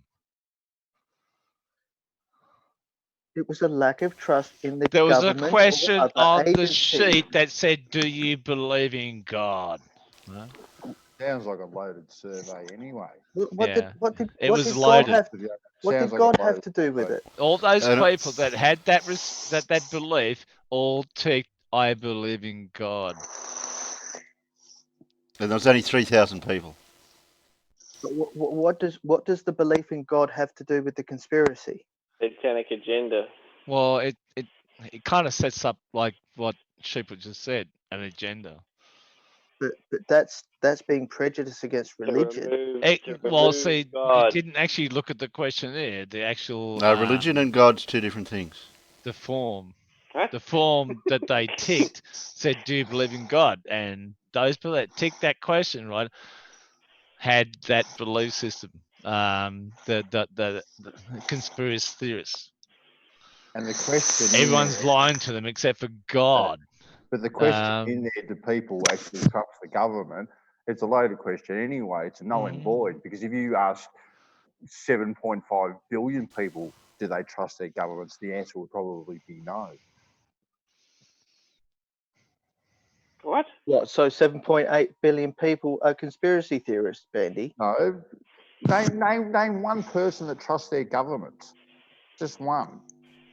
I do, Bandy. I trust that my government is going to totally make a mistake. Exactly. They're going to do it wrong. They also try to keep us safe too. They do try. Yeah. I'm not going to argue that. But reason to keep certain keep us safe. They try and keep us safe. Really? No, well, Bandy, if you think about it, they do have reasonable just cause to keep some information from you. That's right. Like what? Aliens landing on UFO. Aliens landing. UFO. Well, I could go on, Bandy, but that was just one point. We could tell you more, Bandy, but then you have to go. Bandy, we could tell you more, but then you have to go to the indoctrination centre, and then you have to sign the disclaimer. Indoctrination centre. Yeah, to get a barcode. You got to sign a waiver that. You like that, don't you, Quasar? A non-disclosure agreement. Never. Gotta have the chip put in your neck. Like us all. Yeah, you got to get the pets aren't the only ones that get microchips, you know. I need I hope so. Bandy, isn't that true? Sorry, what was that? I only lie to keep Peter safe. Oh, yes. Could it be? That's dead set true. Could it be? It was a lie with good intentions. If my God, only, Bandy, seriously. If only you could keep me. If only you could keep me safe from myself, that'd be a good start. Yeah. Well, we're about to build a concrete box for you, Peter. I hope so. Bandy. Yeah.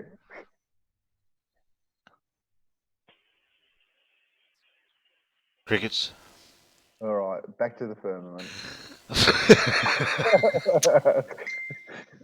Oh, really? I'm just trying to remember some of the conversations I had with them that weren't to do with flat Earth, but to do with I might have put you on the spot with that one. You'll have to get back to us for that. Conspiracy stuff, but I trust our government to pull the wool out of over our eyes. They pull the sheep's wool over your eyes. Pretty much all the time.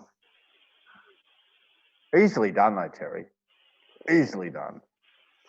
With me. I only have one thing to do with the government. Oh, no, 2 things. No, 3 things. 3 things? No, 4 things. No, 5 things. Keep on going. 6, 7, 8, 9, 10. Bandy, read the comment I just posted to you. Okay, hold on, buddy.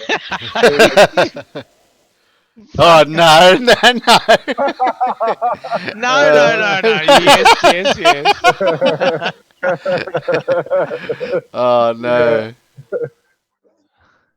Just so you don't know, Bandy. I don't know. I put up my hand. I know nothing. I know nothing. I only know one thing. Water is flat and level. Yeah, locally. Call you Bandy Schultz soon. Stop. I know nothing. As attack. And Sheeples has seen it. Sheeples climbed up 2,500 meters, and he saw how flat it was. That water. Wasn't flat. Bandy,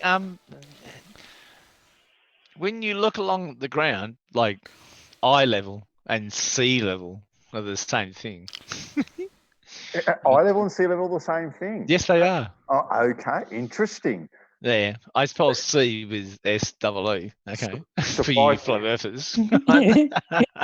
That's like an undercut with you, right? But when you go up further, you can actually see more of the landscape. When you go up further? Yeah. Yeah. You see more of the landscape. That's right, you can see more of the beautiful flat plain. Which actually debunks your perspective. No. It does. No, it's angular resolution. Doesn't debunk it. Yeah, because like the if you looked at the flat Earth perspective, as you go up higher, the horizon would rise with you. Yeah, exactly. And it doesn't. Of course it does. Yeah, you got to look down. You have to look down, Bandy, when you go up higher. Oh my! Oh Jesus Christ! Have you ever climbed up a ladder, Quasar?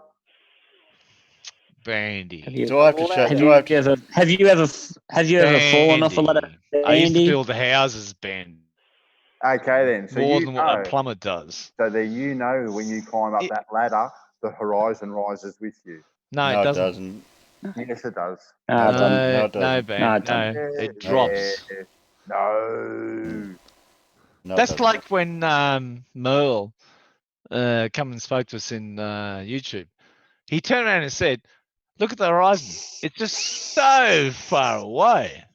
And I thought, hang on a sec. The average person can only see like 4 kilometers of the horizon, but as you go up higher, you can see more and more. I can see 93 million miles. Yeah, but Bandy, what you That's don't not your realise is horizon. that if you go higher and higher and higher, right, there will be a point where you cannot see over the horizon. I wouldn't mind getting higher and higher and higher. On a flat Earth, if you rose higher and higher and higher, you would always see the horizon. On a globe, if you rose to a point where you'd have to actually move to continue to see more, right? It does not happen on a flat Earth. No, it doesn't. That's what you keep on saying. But of course it does, because that's what you witness. No, of course every it day. doesn't. I'm showing an image for you, Quasar, to show him. Oh, the water level. Yes. How dodgy is that picture? Well, the water's level. So it's not as dodgy as your level that you tried to make out of pipe. They claim 8 inches a mile, but they fail to realise is that they have to keep on moving a mile forward and then see 8 inches. Right? Who denies that? Flat earthers. No. They don't deny that, do they? Yes, they do. Really? Citation? Yeah. Citation of a denial. Because they use that against, well, I hate to say this, but globe earthers. Yes. Oblique spheroid earthers. 8 inches only applies to your first point of reference. You then have to move a mile to see another 8 inches. You don't get that. That's the point. I had eight inches at a point of reference. Oh, that's not what she said the other night. I can look at my penis and still taking reference that it's going to grow 8 inches. Yeah, right. Hey, Quasar. Yes.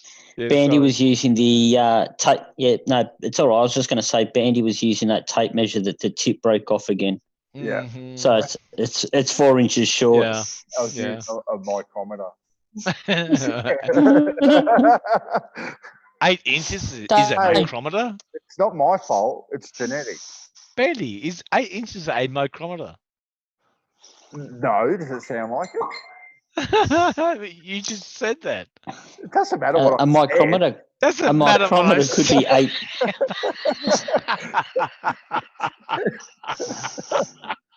Oh, you're funny. Doesn't matter what I say. No.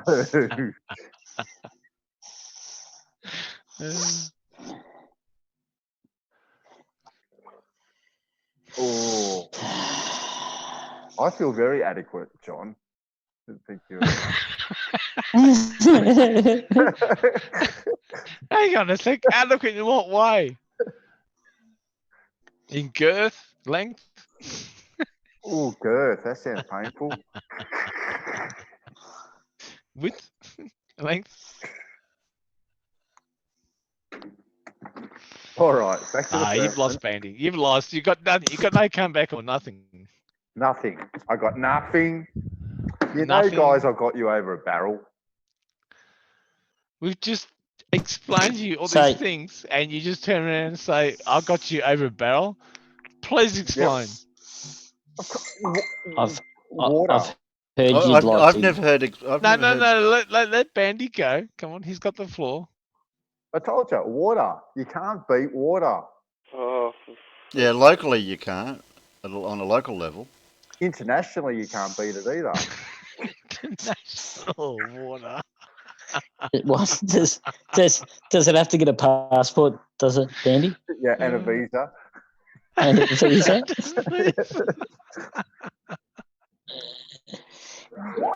Look, Pete and I are going to smash it one day. We're going to do an experiment, and we're going to show you all up. Bandy, come on, right? Come on. Oh, so hang on, Bandy. What happens if we do this experiment, right? Yep. We get a kilometre's worth of bloody pickets.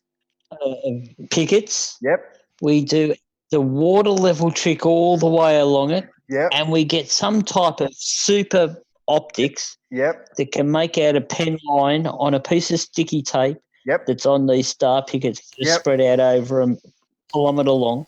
Yep. What happens if you see curve on that? Oh, I'll be all over it. What happens then? I'll be all over it.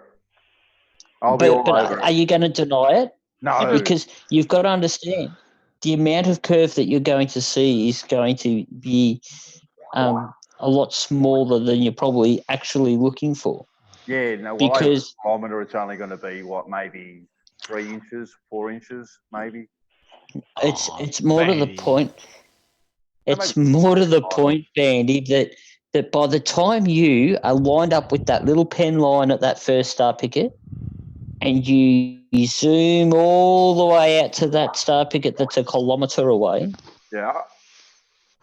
The amount of loss that you're going to receive with any optics is going to make it very difficult for you to see any deviation. You will see it, don't get me wrong. Yeah. However, I can see the effects that Travis quite often takes pictures of becoming a factor of the looming, and all of that type of stuff. The super duper looming? Yes. No, the super duper. It's looper now, isn't it? See, there's always an excuse to measure it, isn't there? We can measure 93 million miles. There's always an excuse. But we can't measure a kilometre. To measure? What's its excuse? So have a look at the picture that Terry's most kindly put up at the moment. Pontchartrain. No. Famous Pontchartrain. Yeah. So, okay, so if we were to put out star pickets like this here, a kilometre long, what type of optics are we going to need to stand next to a star picket? Why? What type of optics are we going to need, mate? So, sure. It's. What do you want to do? We'll get your little camera, Pete. All right. Yep. And we'll get some. Yeah. How are we going to get into space, Bandy? You'll say. Well, where does this picture come from? Don't worry about that. We're on Earth, Quasar. So I told you, Quasar. I told you to pick on that one. No, Bandy. Where does this picture come from? Peter and I were talking about something on Earth, and you're now gone to outer space. What the hell? That's a straw man. Bandy, there's clouds and there's these orbs that you can see coming in from the camera, which are reflections of light on the lens. You're deflecting, Quasar.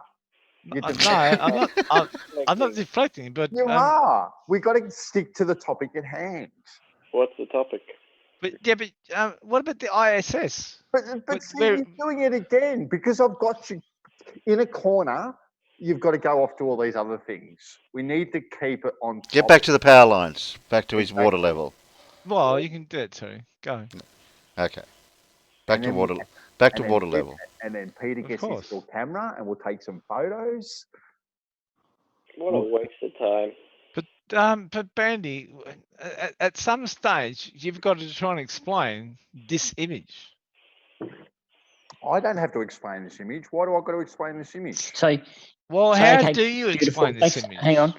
Just pause it there, Terry. Just pause it right there. Thank you. You see how far away these transmission pylons are, and see how they're starting to disappear over the horizon. Now, if we're only using star pickets, if the whole premise of where the experiment is for is to show the curve, if the curve is there and we try to do this experiment with something like star pickets, we're going to run into the same problem where the star pickets, even with a fantastic camera, better than mine, can zoom right in. We're going to have optical issues, e.g. heat haze, other atmospheric conditions. It's going to screw with our results. I'm not saying it's not going to work. I'm just saying we've got quite a few hurdles that we need to discuss before we even do this experiment. Oh, yes, I agree. I agree. That's half the fun. Not only that, people have built these pylons across the water to give power to another place. Okay, then. Yes, power proves flat across Earth. water. Power proves flat Earth, doesn't it? Because they're taking it across water. Oh my goodness. Well, why can't you see the other side of the lake? Well, flat Earth will be proven if that image was just flat and obvious, right, to go to the other point. But we can't even see the other point. Well, that image is flat. It's a photo. It's as flat as a tack. Bandy, come on. Come How does the mountain they climb have elevation points? I'm sorry, guys, but we have to stop. We have to stop paying Bandy to play Flat Earth. Bad Earth. Well, I haven't Bad cashed my Earth. check in yet, so you keep on giving me dodgy checks. We're not giving you more money, Bandy. Right? You just got no proof. Yeah. But Bandy can't see how those pylons are curving when it reaches the horizon, so that to show that the Earth, the curvature. We just given another place power across the water. Yeah. Bandy must have glasses that only see flat, not curves. Bifocals. You don't see curved shapes in reality. Bifocals. Not with my bifocals. Bifocals. Bandy. Can't see straight lines. I tell you what, you can't explain. Bandy's not being honest when he can't say that there's curvature at those pylons on the horizon. It's not only goes over the curve, but they're actually curved itself. No, yeah, you can see the top of the pylons curving. Not even a straight line; they're actually curved. It does look bendy. I don't disagree with that. When have I ever disagreed with that, Terry? I've never disagreed with that. Well, that's not flat Bandy, water. you'll take any point and exploit it. Okay. It's not flat water, is it, Bandy? It's about time you started agreeing instead of exploiting. It's as flat as a tack. Oh my god. But why are the pylons curving at the horizon? I'd be talking to the engineers about that one. Well, the pylons are all exactly the same size. What? There's something to do with the engineering process? Yeah, it's all part of the conspiracy, I reckon. The pylons are all the same size. Elevation taken from the same sea level. And so these mountains I climbed, everyone lies. taller ones are beneath the one I climbed on, and it's taller than the one I'm standing on. How does that work on a flat plane? How? Oh, look at that, Bandy. Oh my god. How do you explain that? Power lines. But did they build in that way? Yeah, kind of probably perspective and angular. Did they actually build in that way? Super duper Lumi and ether band all rolled into one. You're a plumber, and you think they built it in that way? That's exactly why water is as flat as a tack. I know. But why are the pylons bending then? Well, Bandy. That's not my expertise, that one. Bandy, remember when I said to you, go and buy a 4-kilometer water level? Right? Look at that. And you said why? That's what your water level pipes would do at that distance, Bandy. They'd do the same effect. Exactly. They wouldn't bend. Yes, they would. No, It'd be the same effect. Bandy, I said to you, go and buy a 4-kilometer water level. And you went, why? Where from? Oh, you can do it. Where? Well, are you now questioning that it can't be done? Hold on. Let's just Google. Can I buy a 4-kilometer water level? No. But more to the point, when you go from the west coast of one country to the east coast of another country, why is it sea level? Because it's level. It's not level across a globe. 100% it is. Yeah, that's why I said to you, go and buy a 4-kilometer water level, right? And you'll see a hump in the middle. No, you won't. Oh my god! Oh my god! No, you Oh will my fucking god! not. Have you done Oh, this? Hey, oh my Quasar, fucking god! Quasar, Sorry. I've got some numbers for you about correlations for conspiracies. Yeah, I know. Okay, and this was taken from 7,700 people across 4 countries.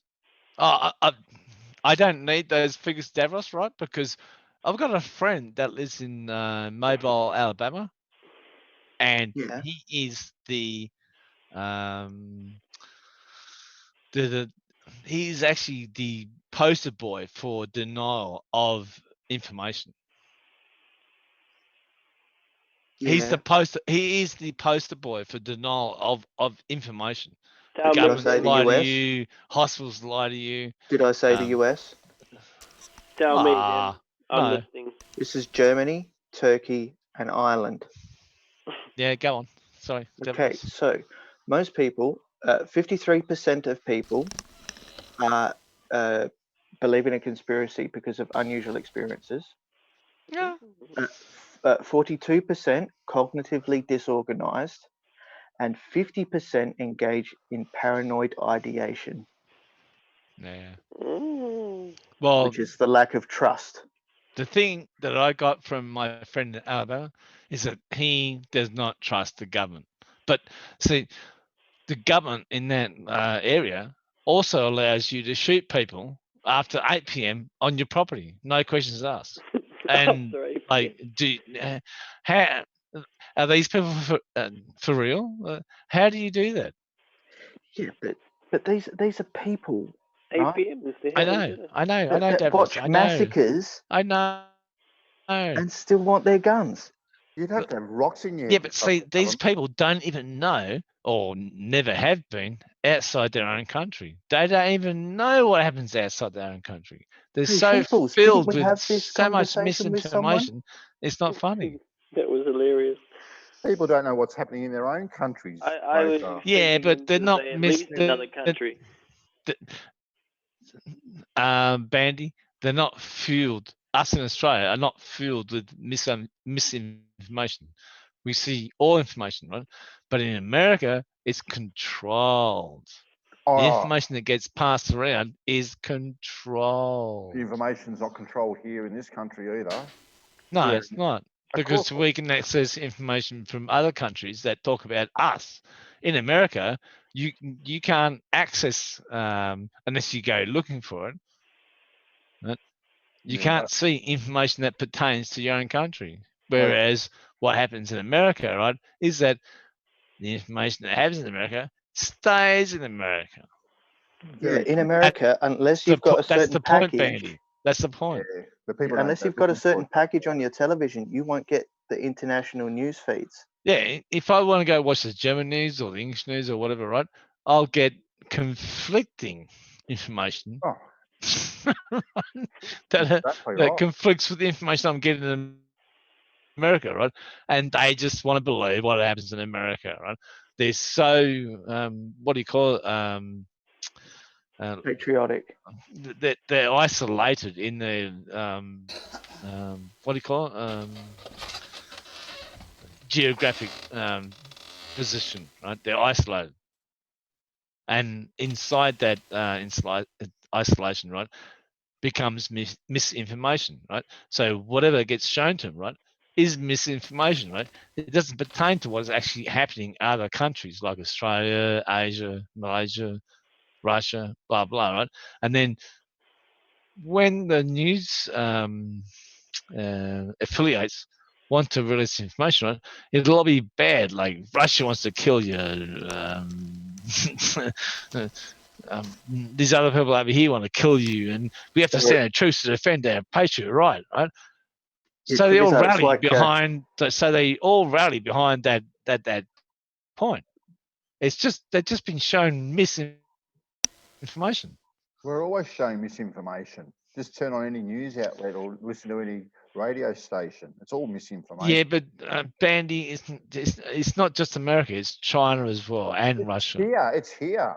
It's here as well, but we have a system where we can't regulate the information coming in of the country, right? But when you go to other systems like Russia, China, and America, and also Germany is getting that way too, right? They show misinformation, right, which actually rallies the people to vote in a certain way. They show misinformation here too, Quasar. That's all they show. Yeah, but we all know what happened in the last 5 years is a complete load of crap. But see what happens is the young people growing up in that system, in our system right now, doesn't get shown that, and they'll grow into adults and they'll have kids and they'll buy houses and then they'll teach their kids, blah blah blah, right? And then what happens is they'll teach their kids, right? Yeah, they were biased when they don't, when actually they're not being given the right information, right? They're acting on misinformation. It's not ill information or wrong information. It's just not being informed and ill information. It's tainted. Sorry, just reading the rest of this study, I've come on to something that's actually rather disturbing. That 85% of the people that believe in conspiracies are extroverts, yeah. but 79% of those people are also neurotic. Yeah. It's like these studies kind of debunk what's actually going on. And the systems we have in today, if you look at America, China, Europe, they're playing on the people's voting system, playing on the way they vote.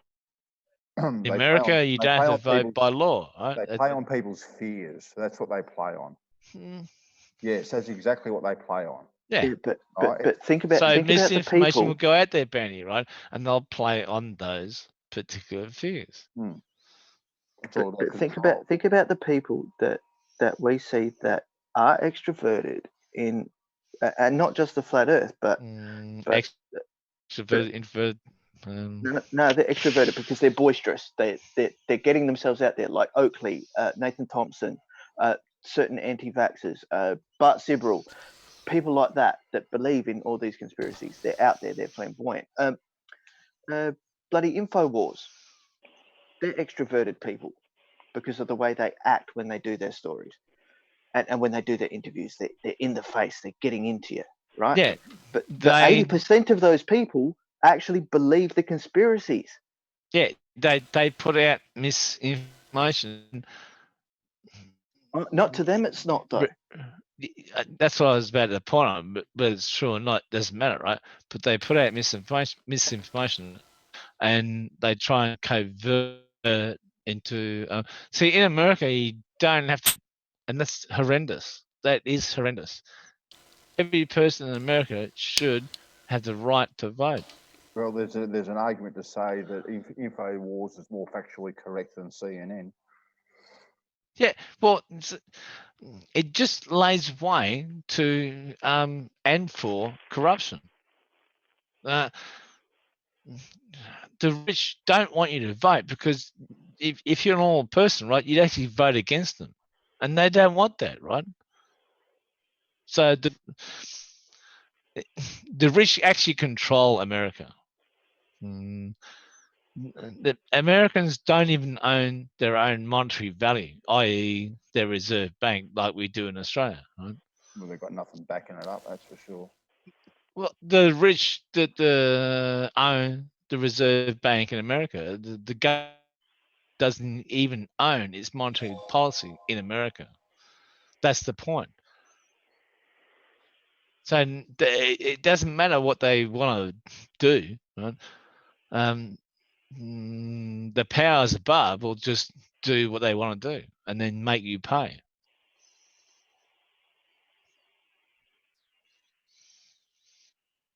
And that's where it comes from. Americans should all go vote, whether you have to or not. It doesn't matter, right? They should actually go and vote, and you know what? That's a precept that that they want is that they don't want people voting, right? Because if they actually did, it would kick the rich out of the government. It doesn't work. And but so the problem is in America, right, is that the rich own the Reserve Bank.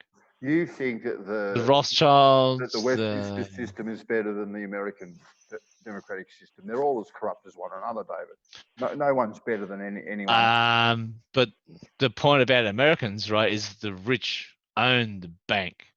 Okay? So they make policies unto themselves. Who do you think owns the bank here? The poor? Yeah, but see, we have a system here in Australia where was that all vote. Okay, whether you make a donkey vote or not, right, we all have to vote.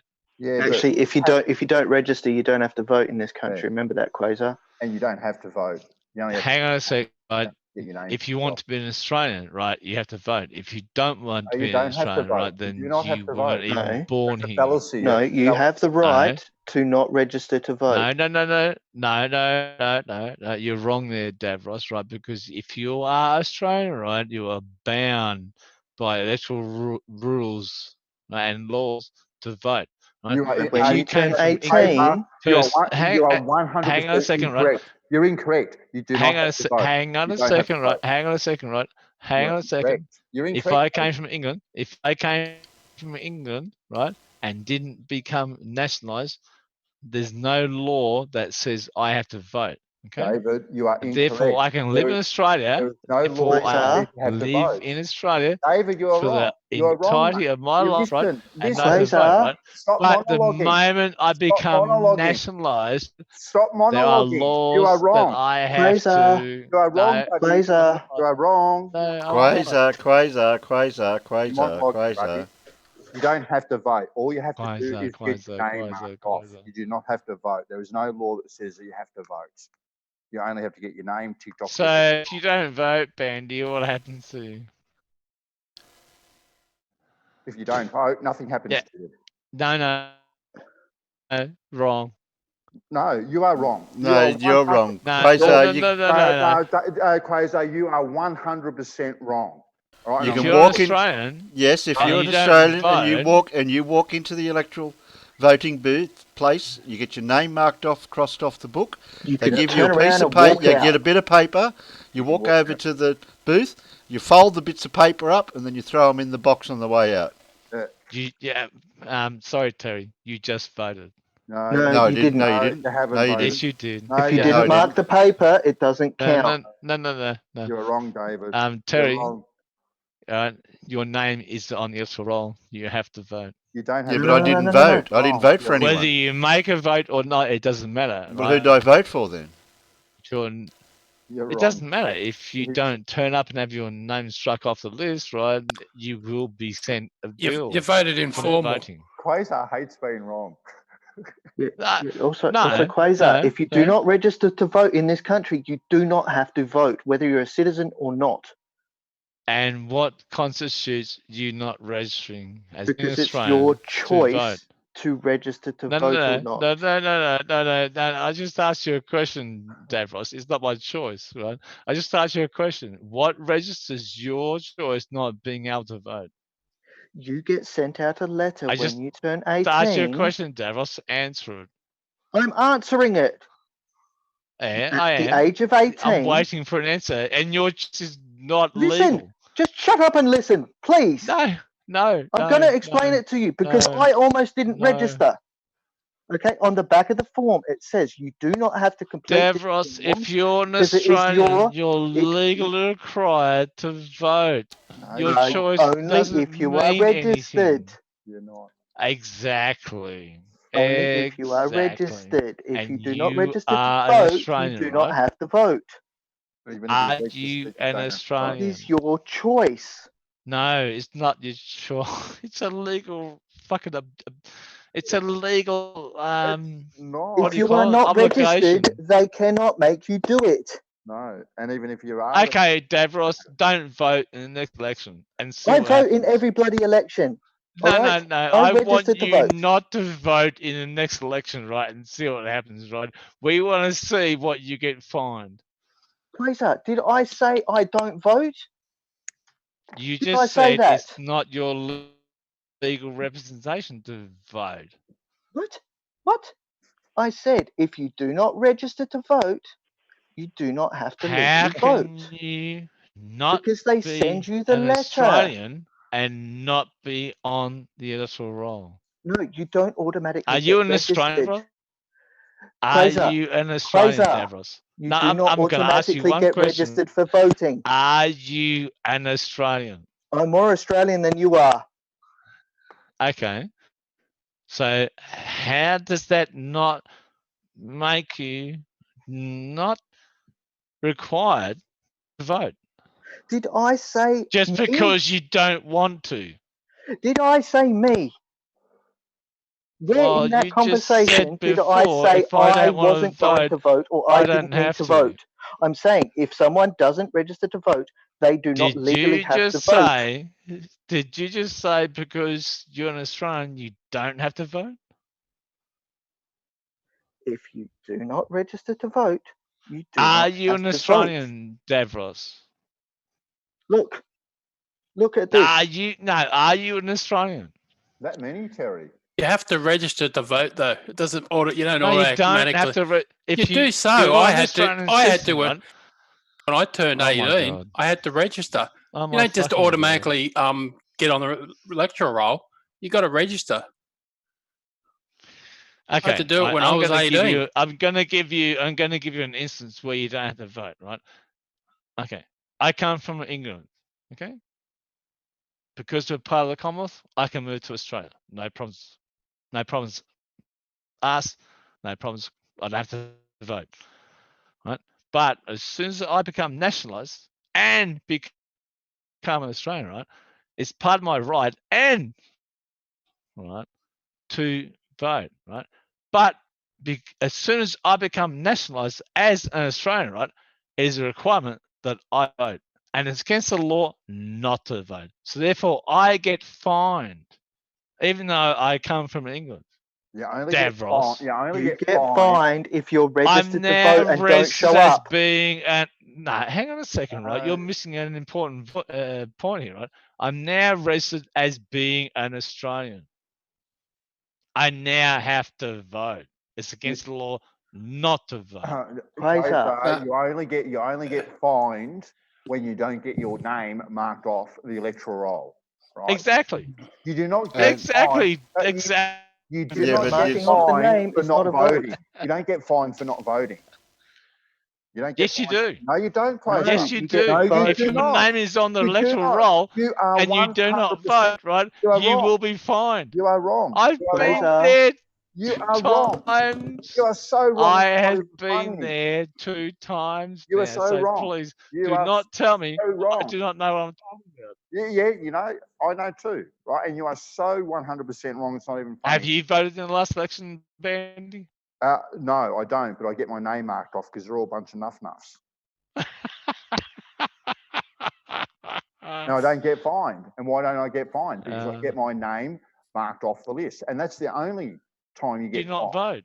How did you not vote then, Bandy? Because he didn't mark the paper. I didn't mark the papers. You can go in, you can get your name marked off your electoral roll, and you can walk straight out. You do not even have to put your bit of paper in the box. All you have to do. So you walked in and said to the person that marks your name off the electoral roll, right? I don't want to vote. Why are you going to say that? Why are you going to say that? You get your name marked off. Why are you going to say them? Oh, yeah, but I'm here you to can't mark my just name sit off at home and not do. Yeah, but Bandy, you can't not just sit at home and do nothing, right? Because if you don't get your name marked off the list, you'll get a fine. Yes. Exactly right. Exactly. So how did you go into them and say, "I want my name marked off"? You just say your name and they cross it off the list. Exactly right, and they cross it off. So you have to actually go there and do that. Exactly. Yes. Yeah, but you don't have to look, oh my fucking god! You right? don't vote. Oh my fucking god! You actually You're not making a vote. You are not voting. And not just sit at home and do nothing. You are not voting. What you're doing actually what you're doing is a donkey vote. You are not voting. No. Yeah, No. but you have to. No. Vote doesn't count. No. Donkey vote is something okay, completely Benny. different. A donkey vote I'm should going to just tick stop any now, box. right? Because you have to actually go there and do something, right? Therefore, your name's on a list. No, a donkey vote is But something. it's not a donkey vote. No. Well, so how did you go there and not do anything? You don't have to, Quasar. It is not mandatory to fill out the voting sheet and put it in the box. It's only mandatory to get your name marked off. And that is fact, mate. That is fact. Hang Yeah, on. I got fined. Hang on a second, right? I want you to do that next time, and I want you to show me the result. No. I don't I believe want it you to unless I show see me it. the result, I don't Bandy. believe it unless I see it. Because the last time no, Bandy, right? I'm going to tell you a fact right now, right? Because I got charged $150, right? Because I missed the fucking voting. Okay. Yeah. Right, by the Electoral Commission. Yeah. No, you now didn't. you're trying to tell me that I don't have to vote and I can just stick my finger up at the government and say I don't have to pay $150 because I forgot to vote. I can see what the problem is. I can see what the problem is. Quasar's got the word vote written, thinking that it's the vote in general for ticking the boxes on the bit of paper. Vote, and I got charged $100. No, that's what I'm saying. Right? The word you're using the two or three. David, did you get your name marked off the list? That's not voting. I didn't even go there to get my name marked off the list. That's why you got fined. It had nothing to do with the not voting. So I go there and I vote, and it doesn't cost me anything. Yeah. Voting is not getting your name marked off. So it's compulsory. Voting is not getting your name marked off. You're confused, Quasar. You can, Bandy, you can go there and make a donkey. Do you actually understand what the donkey vote is? A donkey vote is that's still putting. A donkey vote is going there and getting your name marked off the list. No, it's not. No, it's not. Had no, to go there and make your name. Quasar. No, Quasar. No.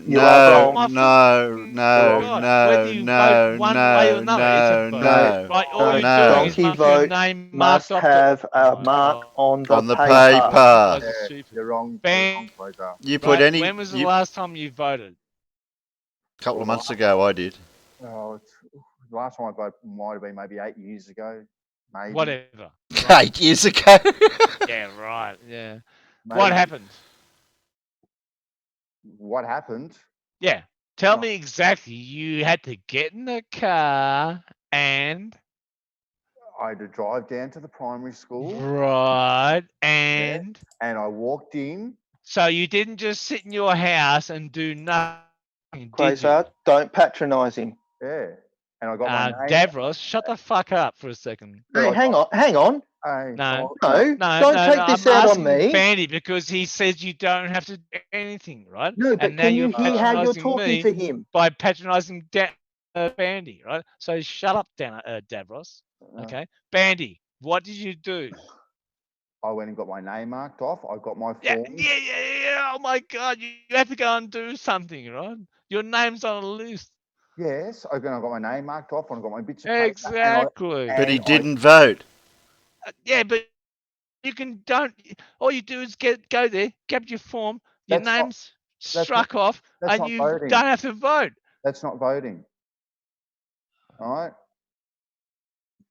Getting your name ticked off. But you still had to go there and get your name marked off because you presented yourself to the system. That's right? all. Whether you voted or not is a different matter. All right. Whether you voted is a different matter, right?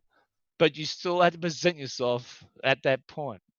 Yeah, but he didn't have to vote. I rest my case. Yeah, he didn't have to vote. You don't have to I rest my case, Davros, okay? Shut the fuck up. You can rest your case as much as you like, but you have been a complete arsehole about this. Right, two things. No, I haven't, One, right? No, listen. I'm not saying arsehole. You stop. I'm asking Bandy about his process, right? And he seems to think he can just sit at home and do nothing, right? No, I never said that. No, you're building a straw man. Yeah, no, I never said that. No, I'm not. Yeah, no, I never said that. I'm presenting the facts. I'm not building a straw man. I'm presenting the facts. No, I never said that you can sit at home and do nothing and not get fined. I never said that once. Well, you said to me that that's all bullshit, right? I said to you, "Well, I can sit at home and do what nothing." I said You was said that's all bullshit, right? And I said, "Okay, explain how you do the process, right?" what I said and then was Davros comes and attacks me. Can I talk now? Yeah. Okay. Okay. No, what I said was it is not compulsory to vote. All right. It is compulsory. No, it's not. It is compulsory Yes, to it get is. your name. No, it's not. No, it's not. You don't Whether have to vote. you You don't have to. The point whether you make a X or cross or tick, whatever, right, for the party you want, right, it's not compulsory, right? But it is compulsory to present yourself. Yeah, but that's not voting. It's two different things. Well, that's a bit of a there's two different things. That's a bit of a mute point, isn't it? No, Bandy? presenting Right, yourself because and your voting name's on two a different list, things. right? So therefore, you have to present yourself to actually. Yeah, but then you have the choice whether or not you can vote or not. After you present yourself, so you either take Did you that just choice. say it's your choice to vote or not? Exactly right. Yeah.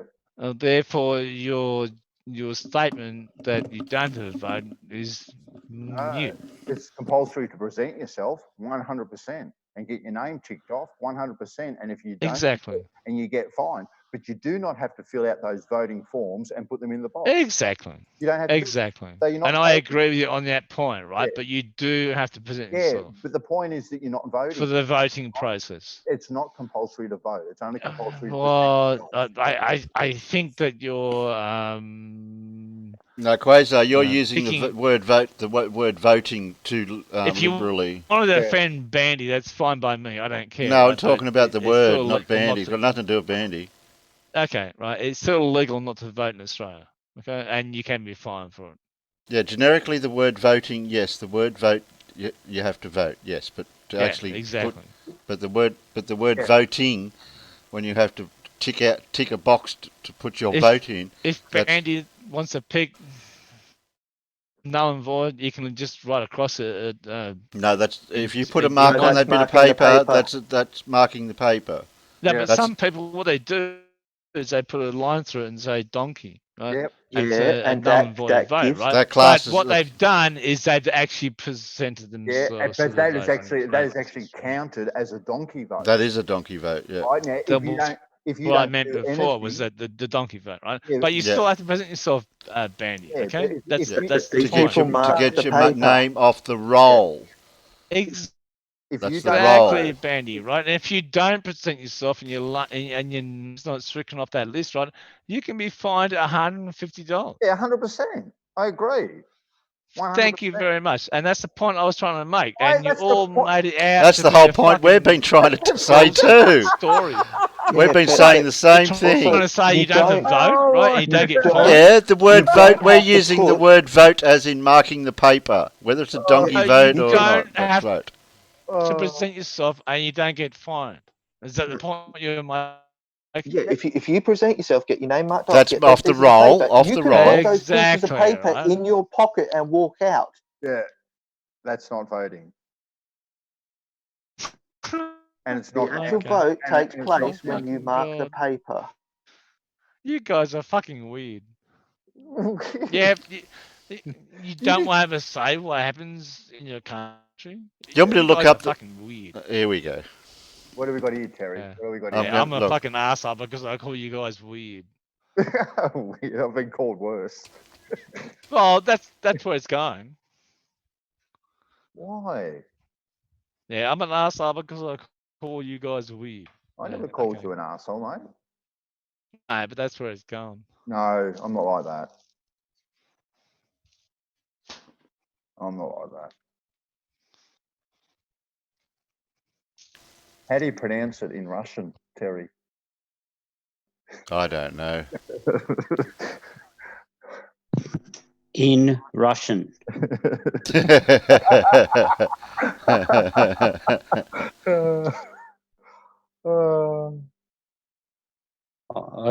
Hang on. Jimbo Joe No, I better not say that one. No. See, No, cast look, it says- one's vote, marks one's ballot paper.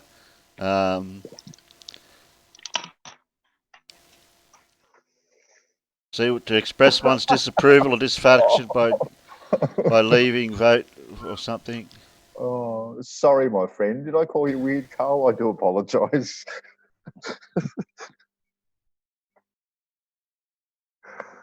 But it was in a weird, creepy, Burkerish kind of weirdy way. Last federal election, I got fined $20 for not voting. Was that the state one? No, Did federal. you say Burkerish way? I forgot to send the vote in. It was okay. by mail. They hit me. I got done with $20 fine because I'm on a pension. Yeah, I had the same thing happen to me. We were living in Broken Hill at the time. We come down to Adelaide for a holiday in January, and they called a snap election in Broken Hill. So it was only 2 weeks notification. I got fined for not voting. The reason I didn't vote was because I wasn't in the state at the time. You kept absentee vote. I didn't know the election was on. It was a snap election. Because the mayor of the town had been taken out of office. Yeah. So and all I did was write back to him and didn't have to pay the fine. I hadn't voted a council election for the last 2 elections. Couldn't be bothered. We're a bunch of idiots. They all are, maybe. Especially council. Oh, They usually are.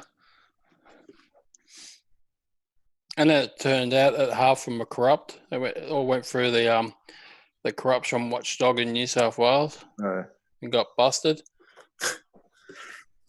ICAC, what do they call it? Yeah. God, they keep on moving our boundaries around here every second election. Yeah, don't you love that? Oh. Yeah, how much land do you not want? Yeah, that's right. You vote for one joker one year, the next year you go in there to vote for the same joker again, and he's in a different electorate now. Yeah, it's all about, what do they call it, gerrymandering or whatever they call it? Yeah, it is gerrymandering, where they go from electorate to electorate to see if they can get the most votes to help swing a party. Yeah. A rigged, corrupt system. Oh, it is. It is. Like my old man was he did 5 terms as a local councillor, was mayor for one of those terms. Okay, yeah. And one of the things he always said was that no matter where you go in politics, there's always going to be 2 types of politicians: the ones that are actually out there trying to do it for the people, and then there's going to be the ones that get up high in politics. Yeah. The ones that are actually working are working too hard to get liked. Yeah. Well, I think half the problem with politics is they're either fighting to get into power or they're fighting to stay in power. And that's the problem. No, you get the honest ones are there for the people. That's right. And this honest ones are there for themselves. And that's exactly the point I was getting at. So sorry, Peter. No, in you go, Australia, Peter. right? You spend 5 years on the backbench, right? You're guaranteed $1 million superannuation, right? You can then take that and then go off and work somewhere else. That's what's wrong. See, my dad was just a local council mayor, and he was the type of, and he always was, he was the type of bloke that one of the big issues that came up in his electorate while he was mayor was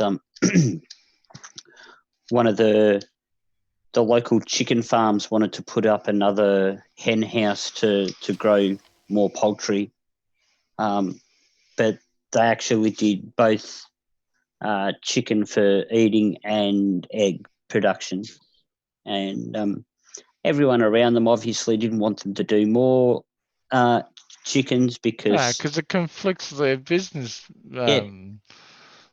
Noise. They lose money. It's all about money. It's noise and all of that. Governments. It's all got to do with money. In the end, Dad just turned around and said, well, look, there's two ways we can do this. We can just say no as the council, or we can actually get everyone to come in with their opinion of why it shouldn't occur, and then we can go through each of the votes or each of the objections methodically and see if any of them hold water. And if they're just things like, I don't want it because it's too close to my house, as long as if it's technically not, as far as the bylaws stand, too close to their house, well, that objection gets rejected. We'll go by the letter of the law. And they ended up being able to put up they got approval by the council, then it got taken to VCAT. Dad had to go to VCAT for this farmer because the farmer just wanted to make more money. He just wanted to make a profit in his business. And people were against them for the most ridiculous reasons, just because they were uneducated of the whole system of how it worked. But he didn't. He ended up. He had his heart attack before he got re-elected. So, that happens because sometimes he can't express himself in the words he needs, right? Yeah. And that has nothing to do with ignorance. Okay. A lot of people are in the way that they're downtrodden, if I can use that word. But no, a lot of stuff like Davros, he knows how to express himself in words, right? That in awe of, right? But it doesn't make them any less than what they are. Right? And in most ways, what happens businesses, right, is that they go under because they have no ways or means of fighting against the system. Yeah, the system is the hardest thing to overcome, no matter what you're trying to do, whether it's in business, government, life, basically. I've just seen on the news that three people in Australia were arrested for $1 billion worth of methamphetamines. $1 billion. $1 billion. And coming in from offshore. You know the worst thing about that, Dem? It won't make a dent on anything. No. But what it is the fact that it was 3 people with that much merchandise. Can you imagine 3,000 people? Yeah. Dealing in that? Well,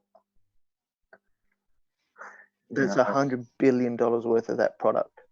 Oh yeah. Look, the trouble is that customs only search less than 3% of the containers that come through this country and the luggage.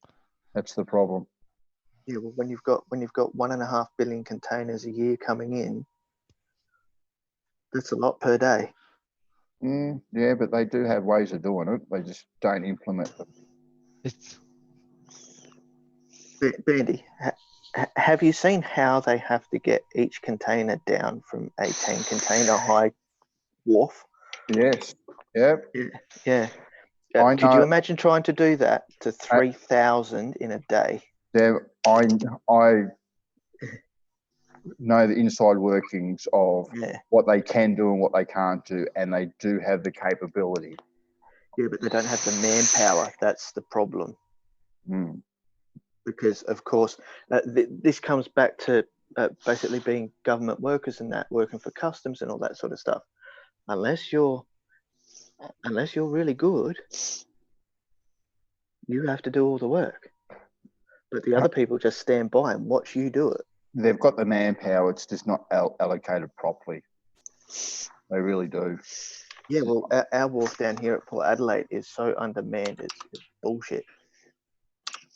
Yeah, but manpower at the wharves is different. I'm talking customs themselves. But that's what I mean. It's the customs at the wharf down at Port Adelaide. Yeah. It's crap. Yeah, but what I'm saying is they have the manpower in customs to actually do it. Yeah, well, they moved most of the customs officers from Port Adelaide. They moved them to the airport. Mm-hmm. to make the airport more efficient, yet people are still waiting for containers from 2 months ago. Very few drugs come through on the planes. Very few. But that's because they've increased the. But it's not just about the drugs. It's about the fake electronics and stuff that get sent via the airmail, the seeds and stuff that are packed into those things. It's all that stuff. But the thing is, more stuff gets imported into South Australia via the ocean than it does via planes. Yeah, exactly. That's what I'm saying. And Bandy, when I came back from Fiji, I bought 2 kilos of kava back with me, and I was shitting myself going through Sydney customs. 100% Jimbo Joe. That's exactly what they do. They X-ray through metal containers. 100% they do. I had 2 kilos of kava with me, and they didn't even look at me. Yeah, that's what I'm just addressing a statement in the chat. 100% they do. That's exactly what they do. They X-ray through metal containers.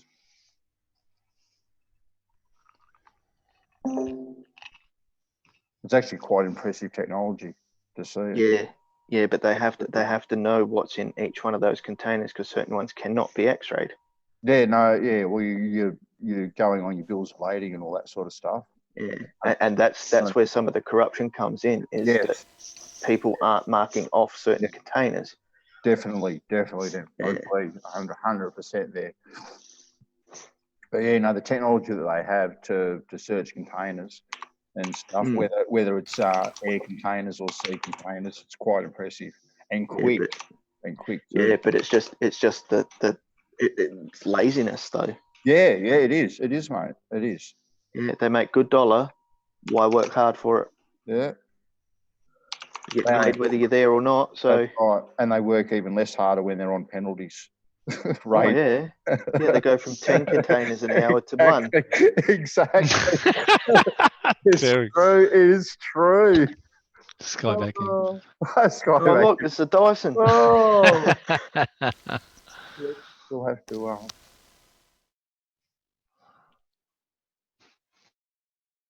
Oh, sorry, I didn't want to distract your conversation. Is that Sleepy Peepee's face? Peeper.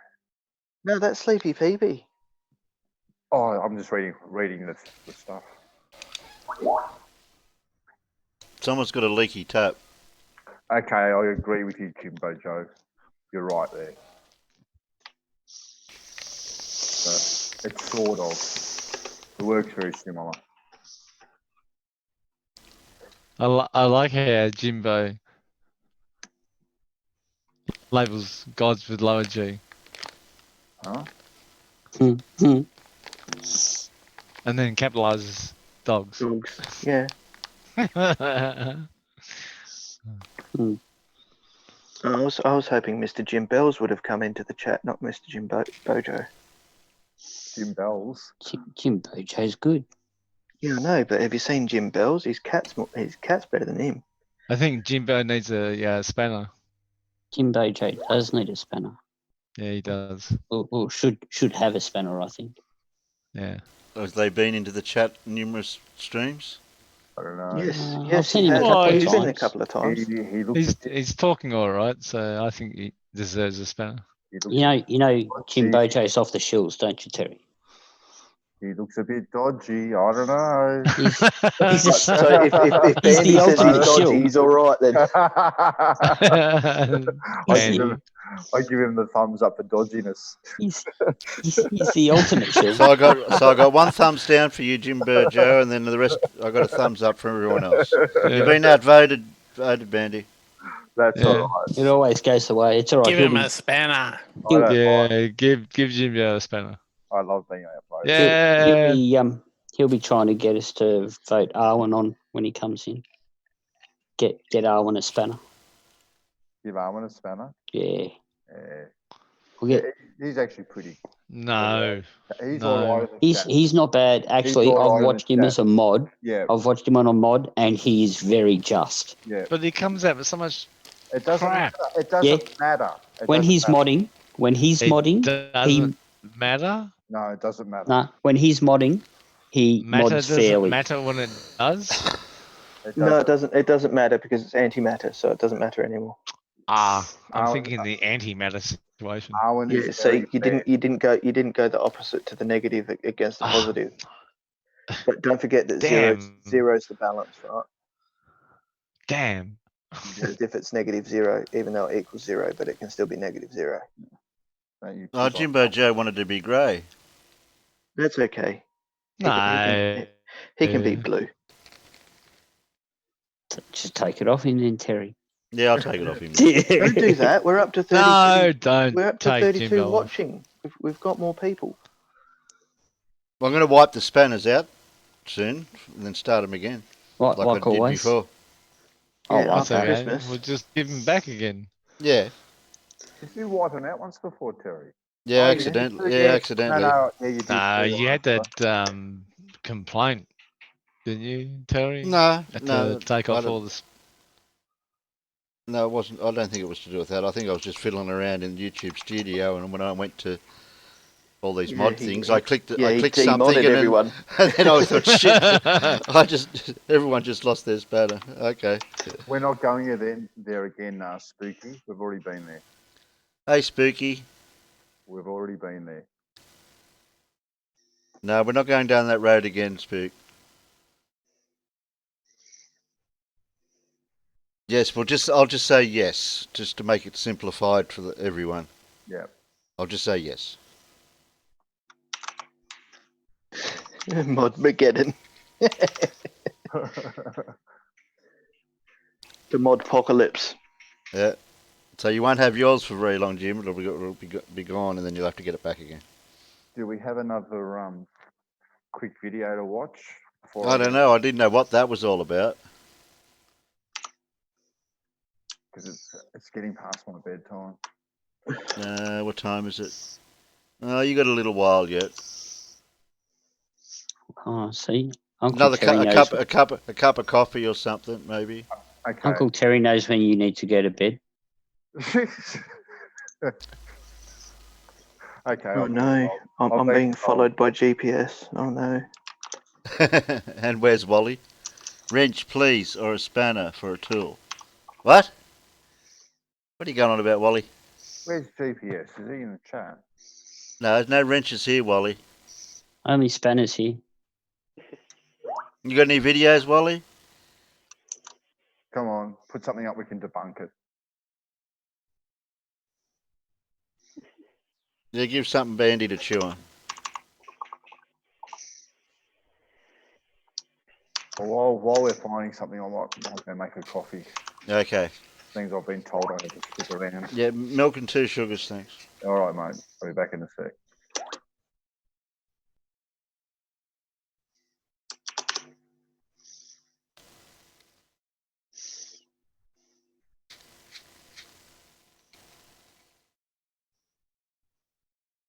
Don't mind me, I'm just rolling a cigarette. That's all right. You can roll as many as you like, Terry. Well, I got 4 here, so I'll be rolling. Oh, that's all right. You're preparing for the morning. Yeah. Nothing worse than getting up in the morning and you have to roll a cigarette. Yeah, half asleep and your eyes still tired. Yeah, you just want to pick one up, light it, and sit down.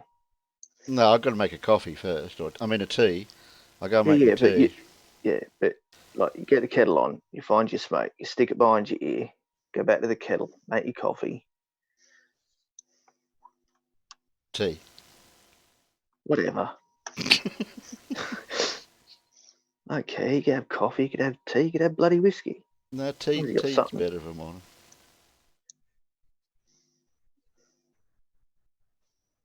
I like to wake up slowly.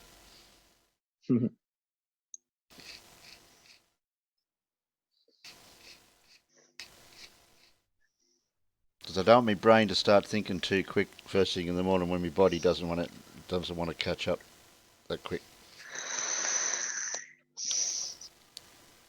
Takes me half a day to get going.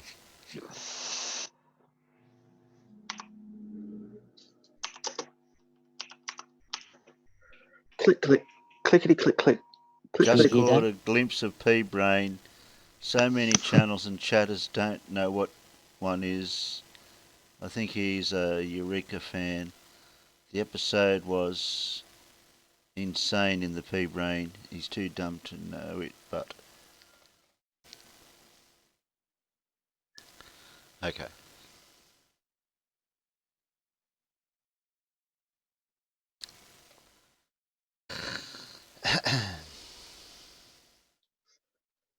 I don't know what else there is. Well, yeah, it's like that, and that's the way it is. That's the way it is. It is. It is. It is. It is. Well, it wasn't a planned hangout, and we've been going for 6.5 hours. Yeah. I think we'll make it to the 7, and that'll do us.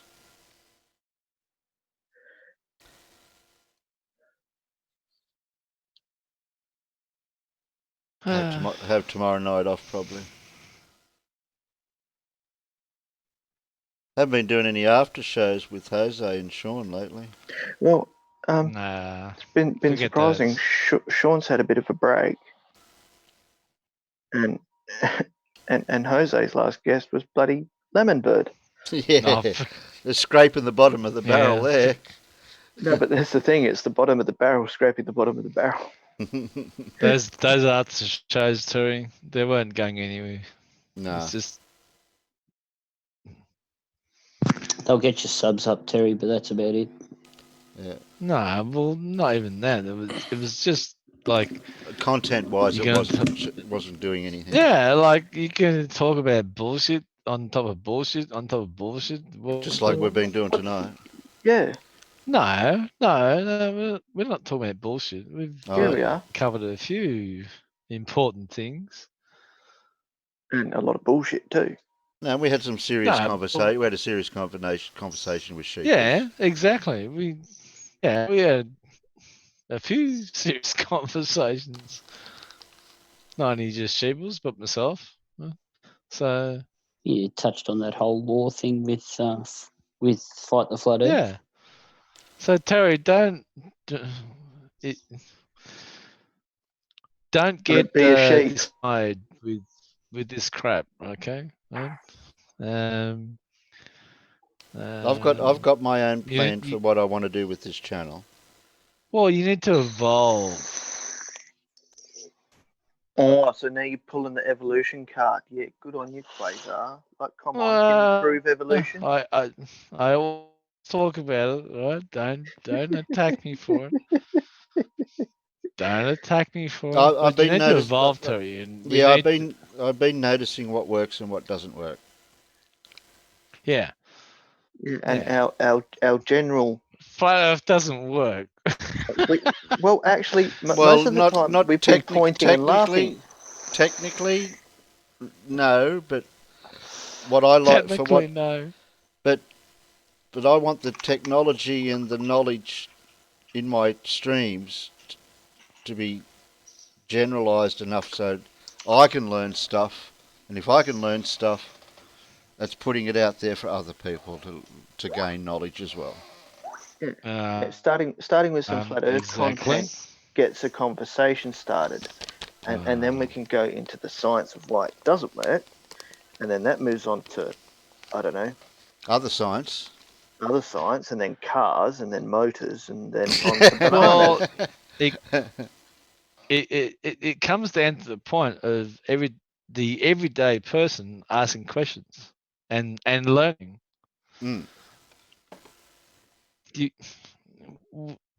With Flat Earth, you don't get that. No, they don't ask questions.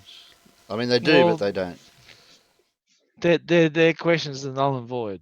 Yeah, but we don't watch the Flat Earthers video. We watch the debunk of the Flat Earther. Yeah, we do.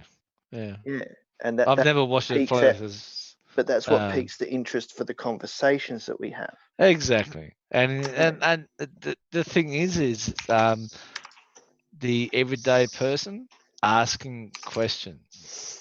Forget these people about Flat Earth, anti-vaxxers, all this anti-crapola. Right?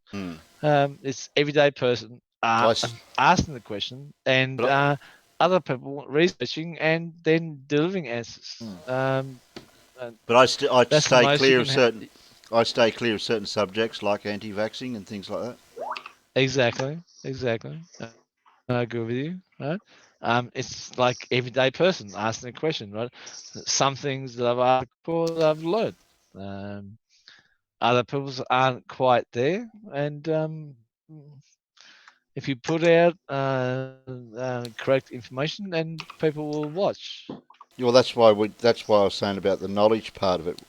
I don't like people spouting stuff in here that we can discuss a certain topic, like we're just discussing a minute ago about the voting thing. I'm not going to get into it again. Yeah.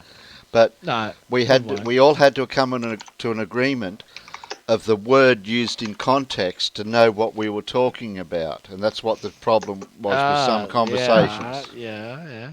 And I agree with you there. Yeah. And that's why conversations have to be levelled off at the beginning to know everyone's on the same page. Yeah, but you don't. Yeah, and I agree with you there, Terry. But you don't attack the person; you attack the concept, and we go from there. Yeah, that's true too. Everyone's welcome. You don't tell everyone. You don't tell someone to shut up and f off and you're an idiot and all that sort of stuff. Exactly, and we don't go there. I hope I didn't go there. Oh, you're a bit harsh on Davros.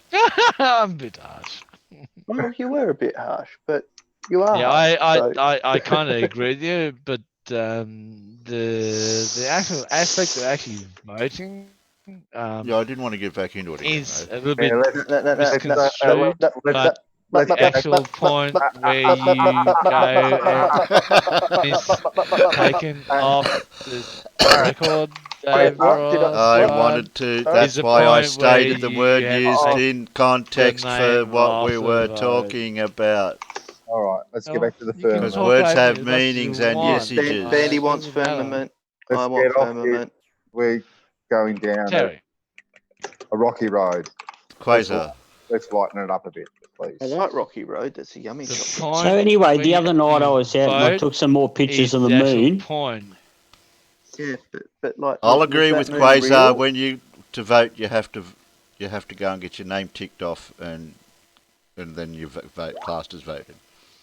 That's what I was getting. Moon a hologram? Whether you vote for either party is up to you, but you still need your name taken off the list. Yes. Yeah, exactly. David. Yes, Bandy. Did you know the moon's self-illuminating? You can call me Quasar, Bandy. It's a luminary. You don't have to call me by my name. Go on, Bandy. Sorry.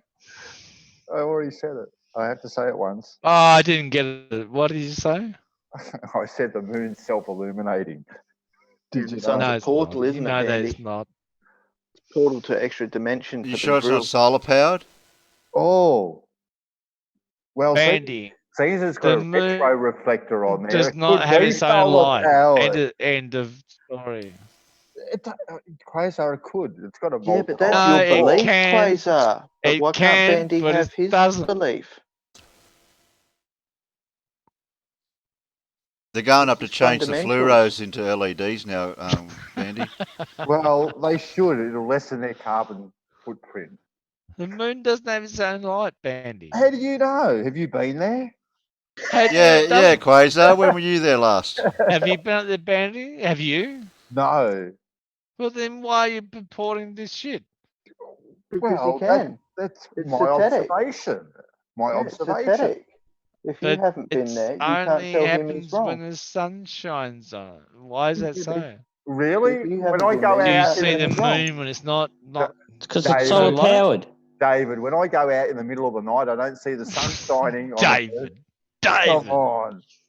Jesus. Okay, Chris. The sun's nowhere. Chris. It's nowhere around. Chris, you're an idiot. Oh, now we're on a first name basis. We're getting serious now. All right, that's it. Leave on my first name.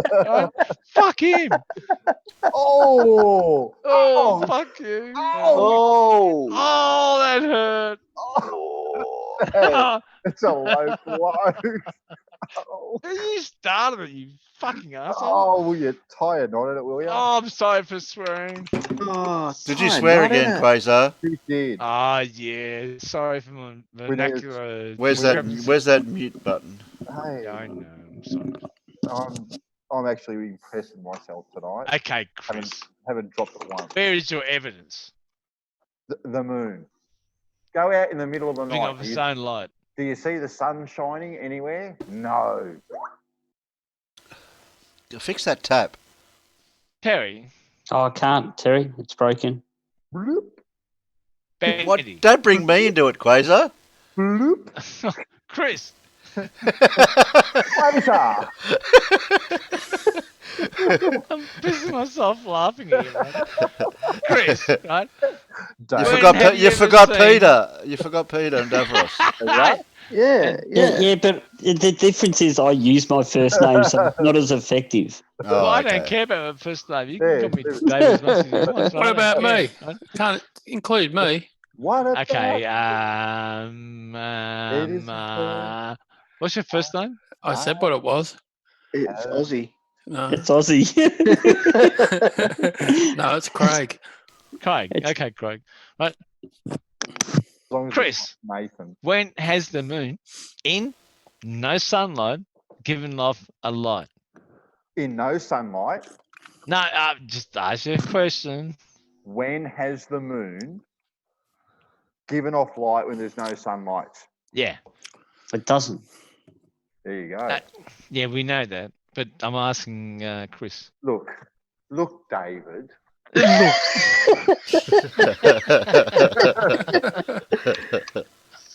Okay, Chris. Okay, now go outside. All right, stand up. I can't because I'm legless. Go. Yeah, I know. I can tell. Now, if you were to walk outside, right? Go on. What would you see? Would you see the moon? Yeah. See, this is the funny thing. When the moon has different shades to it, right? It has light shining from one side, and it's a crescent.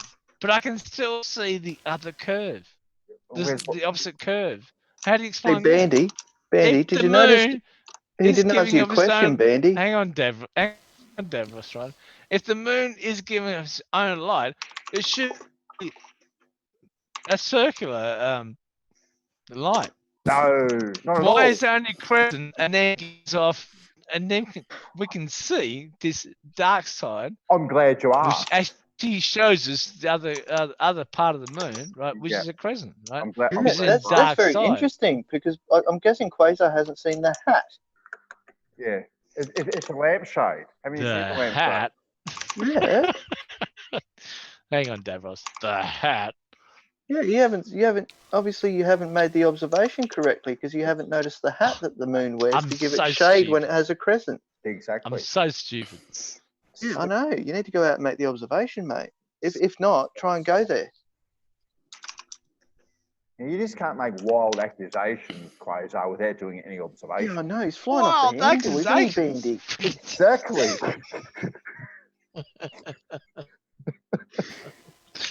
What was Quasar say, Zachary? You are killing me.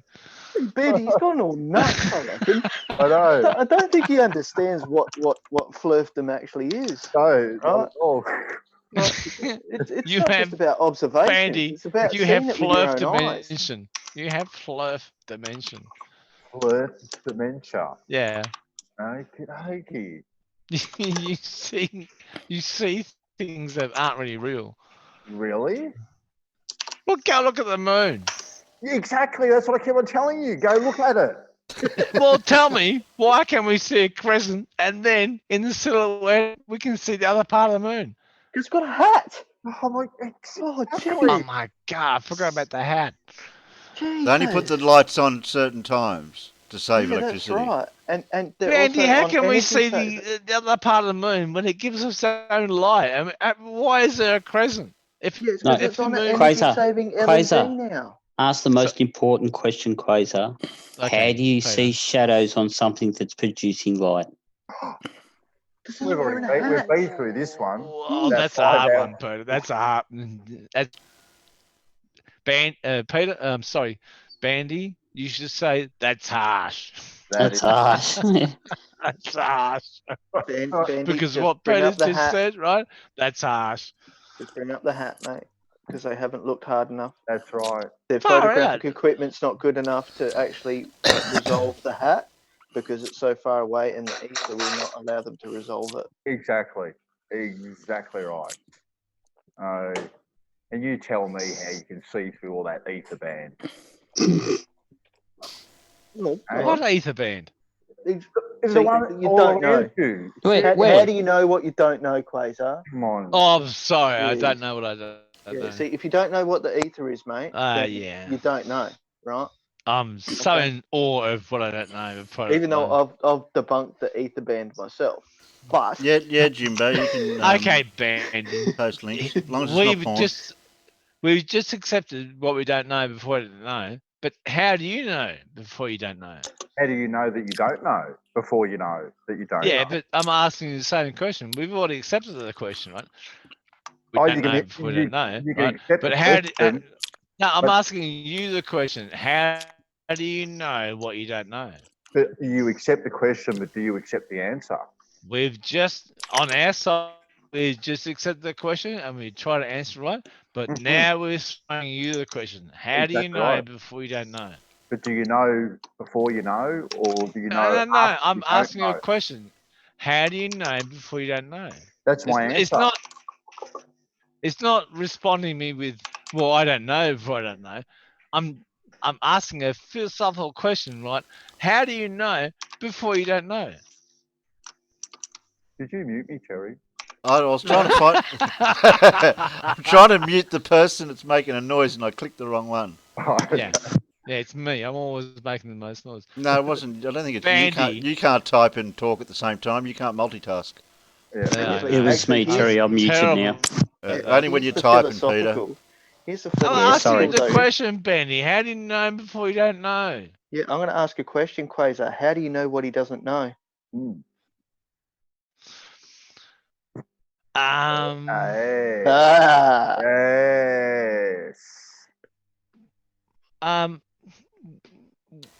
It's a two-sided you might have an sword. answer you don't know. There's two. Yeah, but so that question is a double-sided blow. Okay. We're going to have a two-pronged attack here by the looks of things. No. It also goes to respect of what you're saying too, Bandy. Okay, right? Because the thing is, right, is that you'll experience something, right, and you'll go, "How the frig does that happen?" Right, and you'll investigate, right, and it comes down to the point of what you know before you don't know it, and it's a question that mankind has asked itself for millennia, right?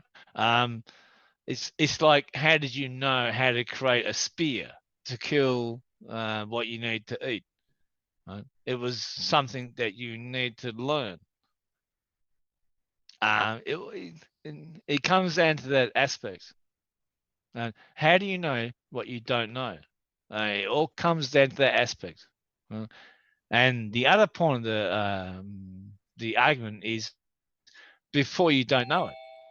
How do you know what you know before you don't know? It's a very formidable question, right? How do you know before you don't know? Before you don't know it, it's actually we are getting smarter. We are getting smarter because we're starting to answer these questions, Bandy. And I'll leave it there.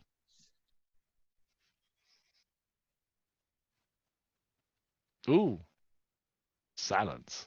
That's beautiful. Thanks, Jimbo.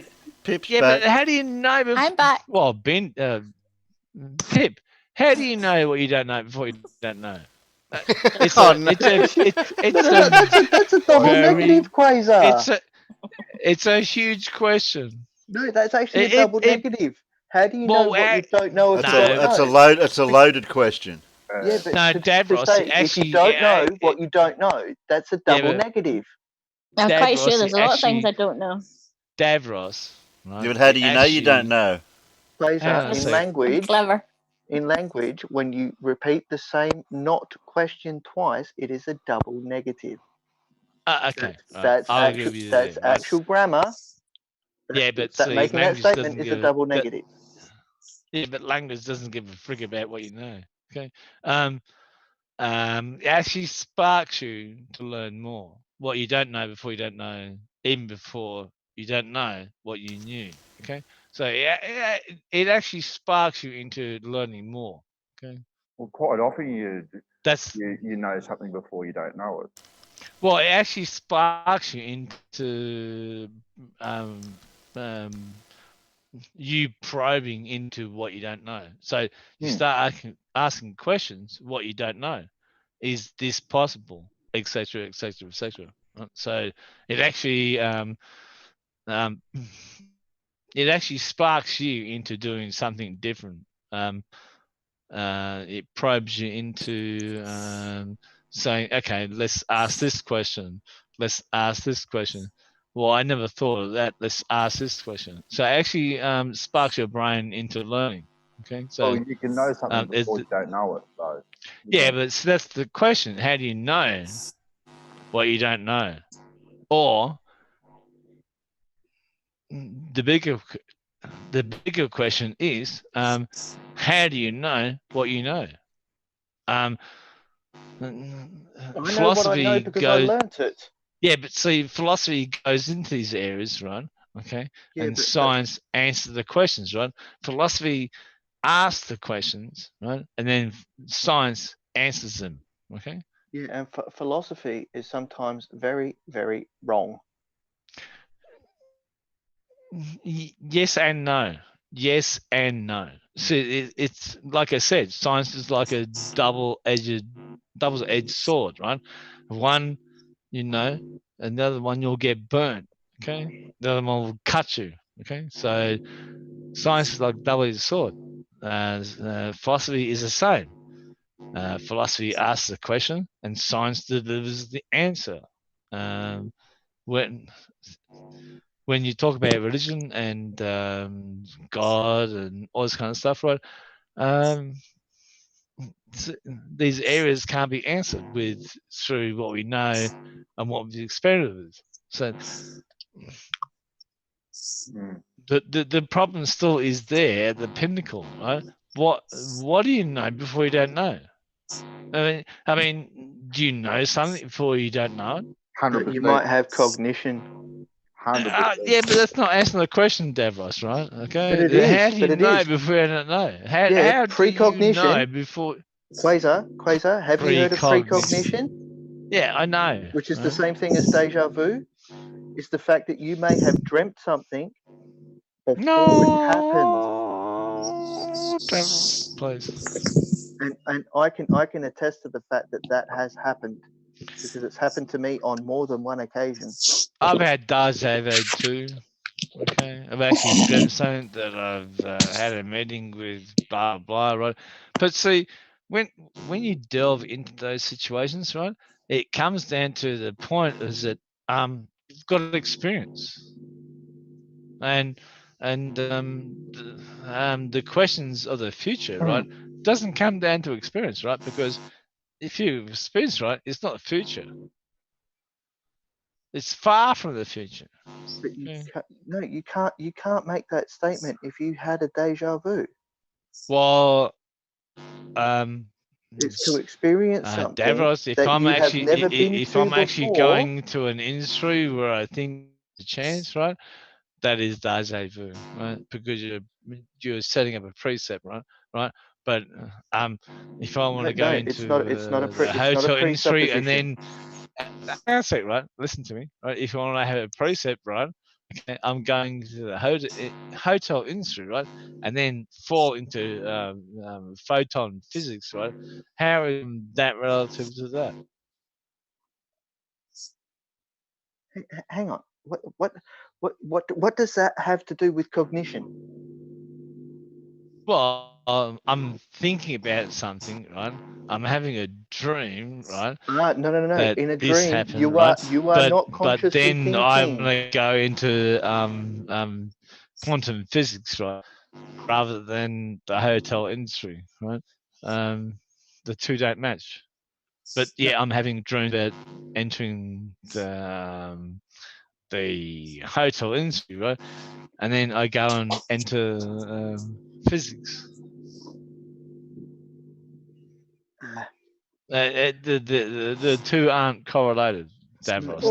No. You've completely missed the mark. Right, we've just hit. Did I? Yeah. All right. So, this happened a couple of years ago. It was just before we moved to Broken Hill. I had a dream about a particular room in a particular house in Broken Hill, but I had never been to Broken Hill before.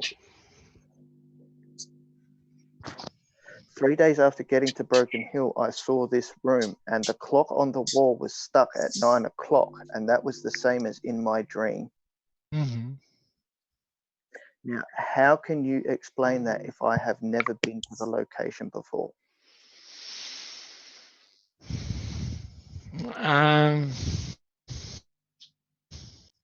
The representation of what your dream was as you at that point. Is that correct? Yes. Yeah. But this was weeks before we moved there. Ah. And that actually happened. Yes. Okay. The feeling that came over me when I walked into that room, I nearly fainted. Yeah. I was awash with like, holy shit. I've seen this. I know this room. I've been here before. I had never stepped foot in Broken Hill before though. Yeah. Okay. I agree with you. I have no reason not to agree, or not to agree with you. But the cognition of, let's just say, you had a higher thinking rather than being what you are right now. Right? And you had a view of something different. I know you had this whatever you had before. Phenomenon. Okay. It's a phenomenon. Yeah. Well, can you say that word right now? No, because I don't want to give.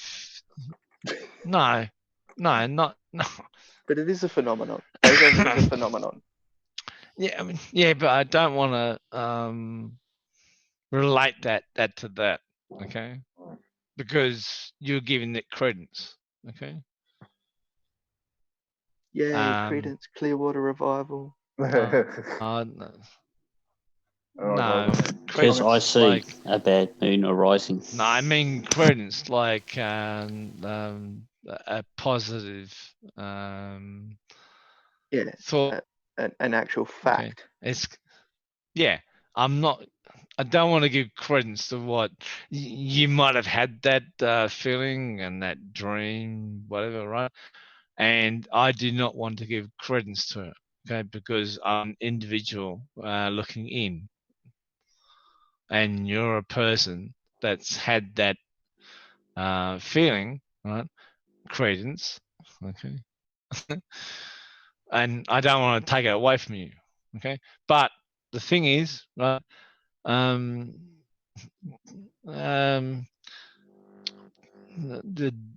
The deja vu effect does not partake to you being. It doesn't relate to you being in an actual situation like what you described before. Okay, deja vus have how can I say this?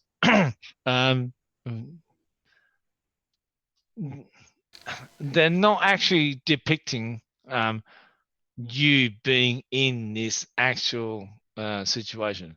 Deja vus have a depiction of you being represented in this situation, right? This feeling. It's really hard to describe because you just turned and said, I I did this and then I did this, right, and then I did that, right. Whereas, right, when people say I had deja vu, right, they have a feeling that I've been in this similar sort of situation, but not it actually being meaning you to being what you described before. So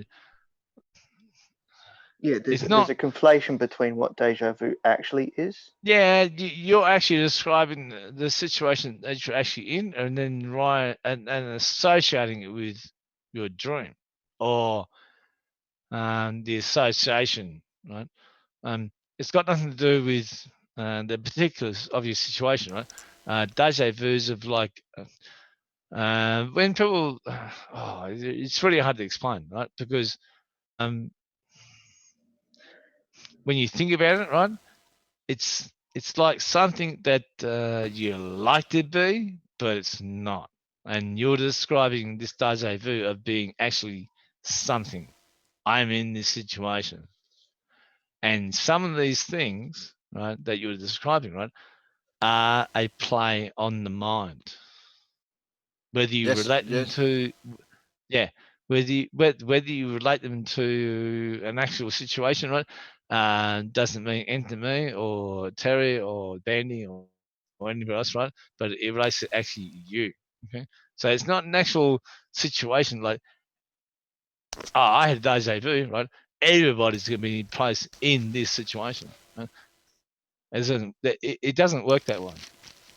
Did you have your hand up, Bandy? I did, yeah. Bandy's trying to go to bed.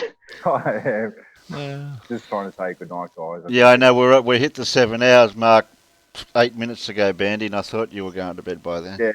Yeah. So I'm just going to say until our next exciting episode. Yeah, you got to keep your sleep, Bandy. You need your sleep because you got to stay up on Saturday night for a little while.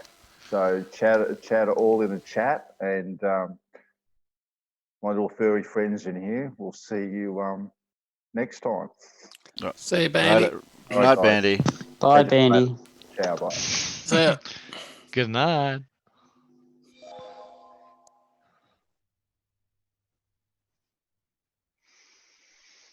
Next.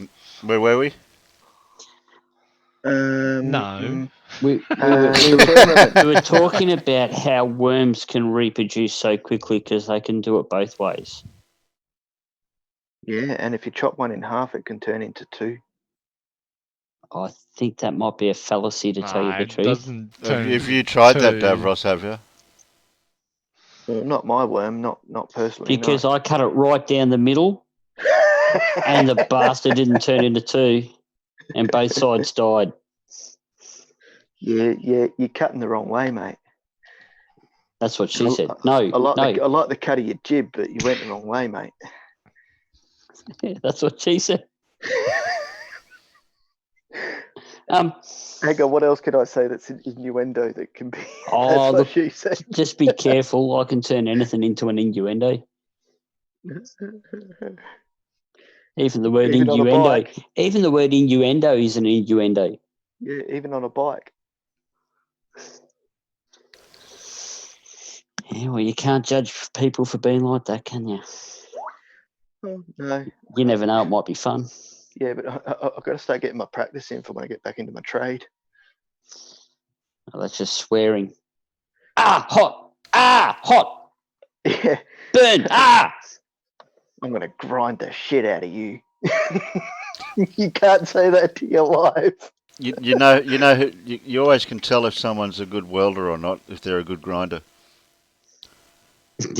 Yeah. Actually, a good welder doesn't need to be a good grinder. A bad welder has a really good trade assistant that grinds really well. Yeah. I have to know how to grind really well because I've got to have flat level work after I do body work. Oh, flat level water needs a grinder. Right, I have to tell Bandy that one. Yeah, what did you use to grind the water flat? Hello, Amy. Oh, geez, they're all waking up. At that time of day. Yeah. Yeah, they all wake up and then we go to bed. just enough to stir them up, and then we leave them. Yeah.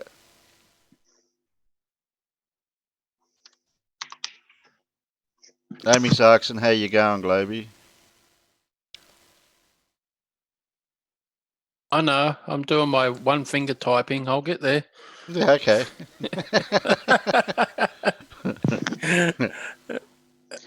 It's all right. I'm not much better than you, Globey. I've got 3 fingers. Yes, that's right, Heat Shield. I've got heaps of watch hours, but my subs won't reach the level for another year or 2 yet.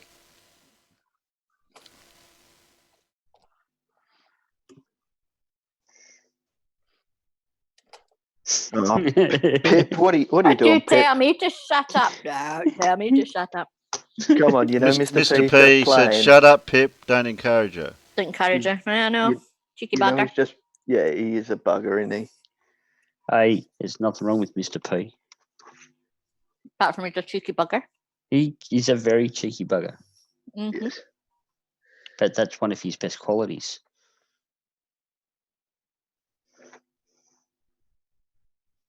Oh, I read that wrong. Ozzie Globed put the comment for Amy. I said, "I'm better now that I'm out of hospital."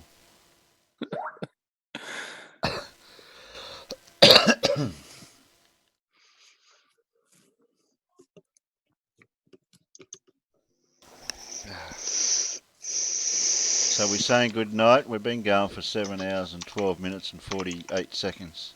Oh, geez, we made it past Oh, the 7 come hour on. mark. Just got back. Well, Pip, well, we all can go and hang over on Discord. Yeah, Most of the doing people having out a in the life? side chat, most of the people in the side chat should be on my Discord by now. And if you're not on my Discord out in the side chat, let us know somehow through Discord where I can send you a link to the Discord. Because I can't put, I don't want to put it in here. Yeah, chord this.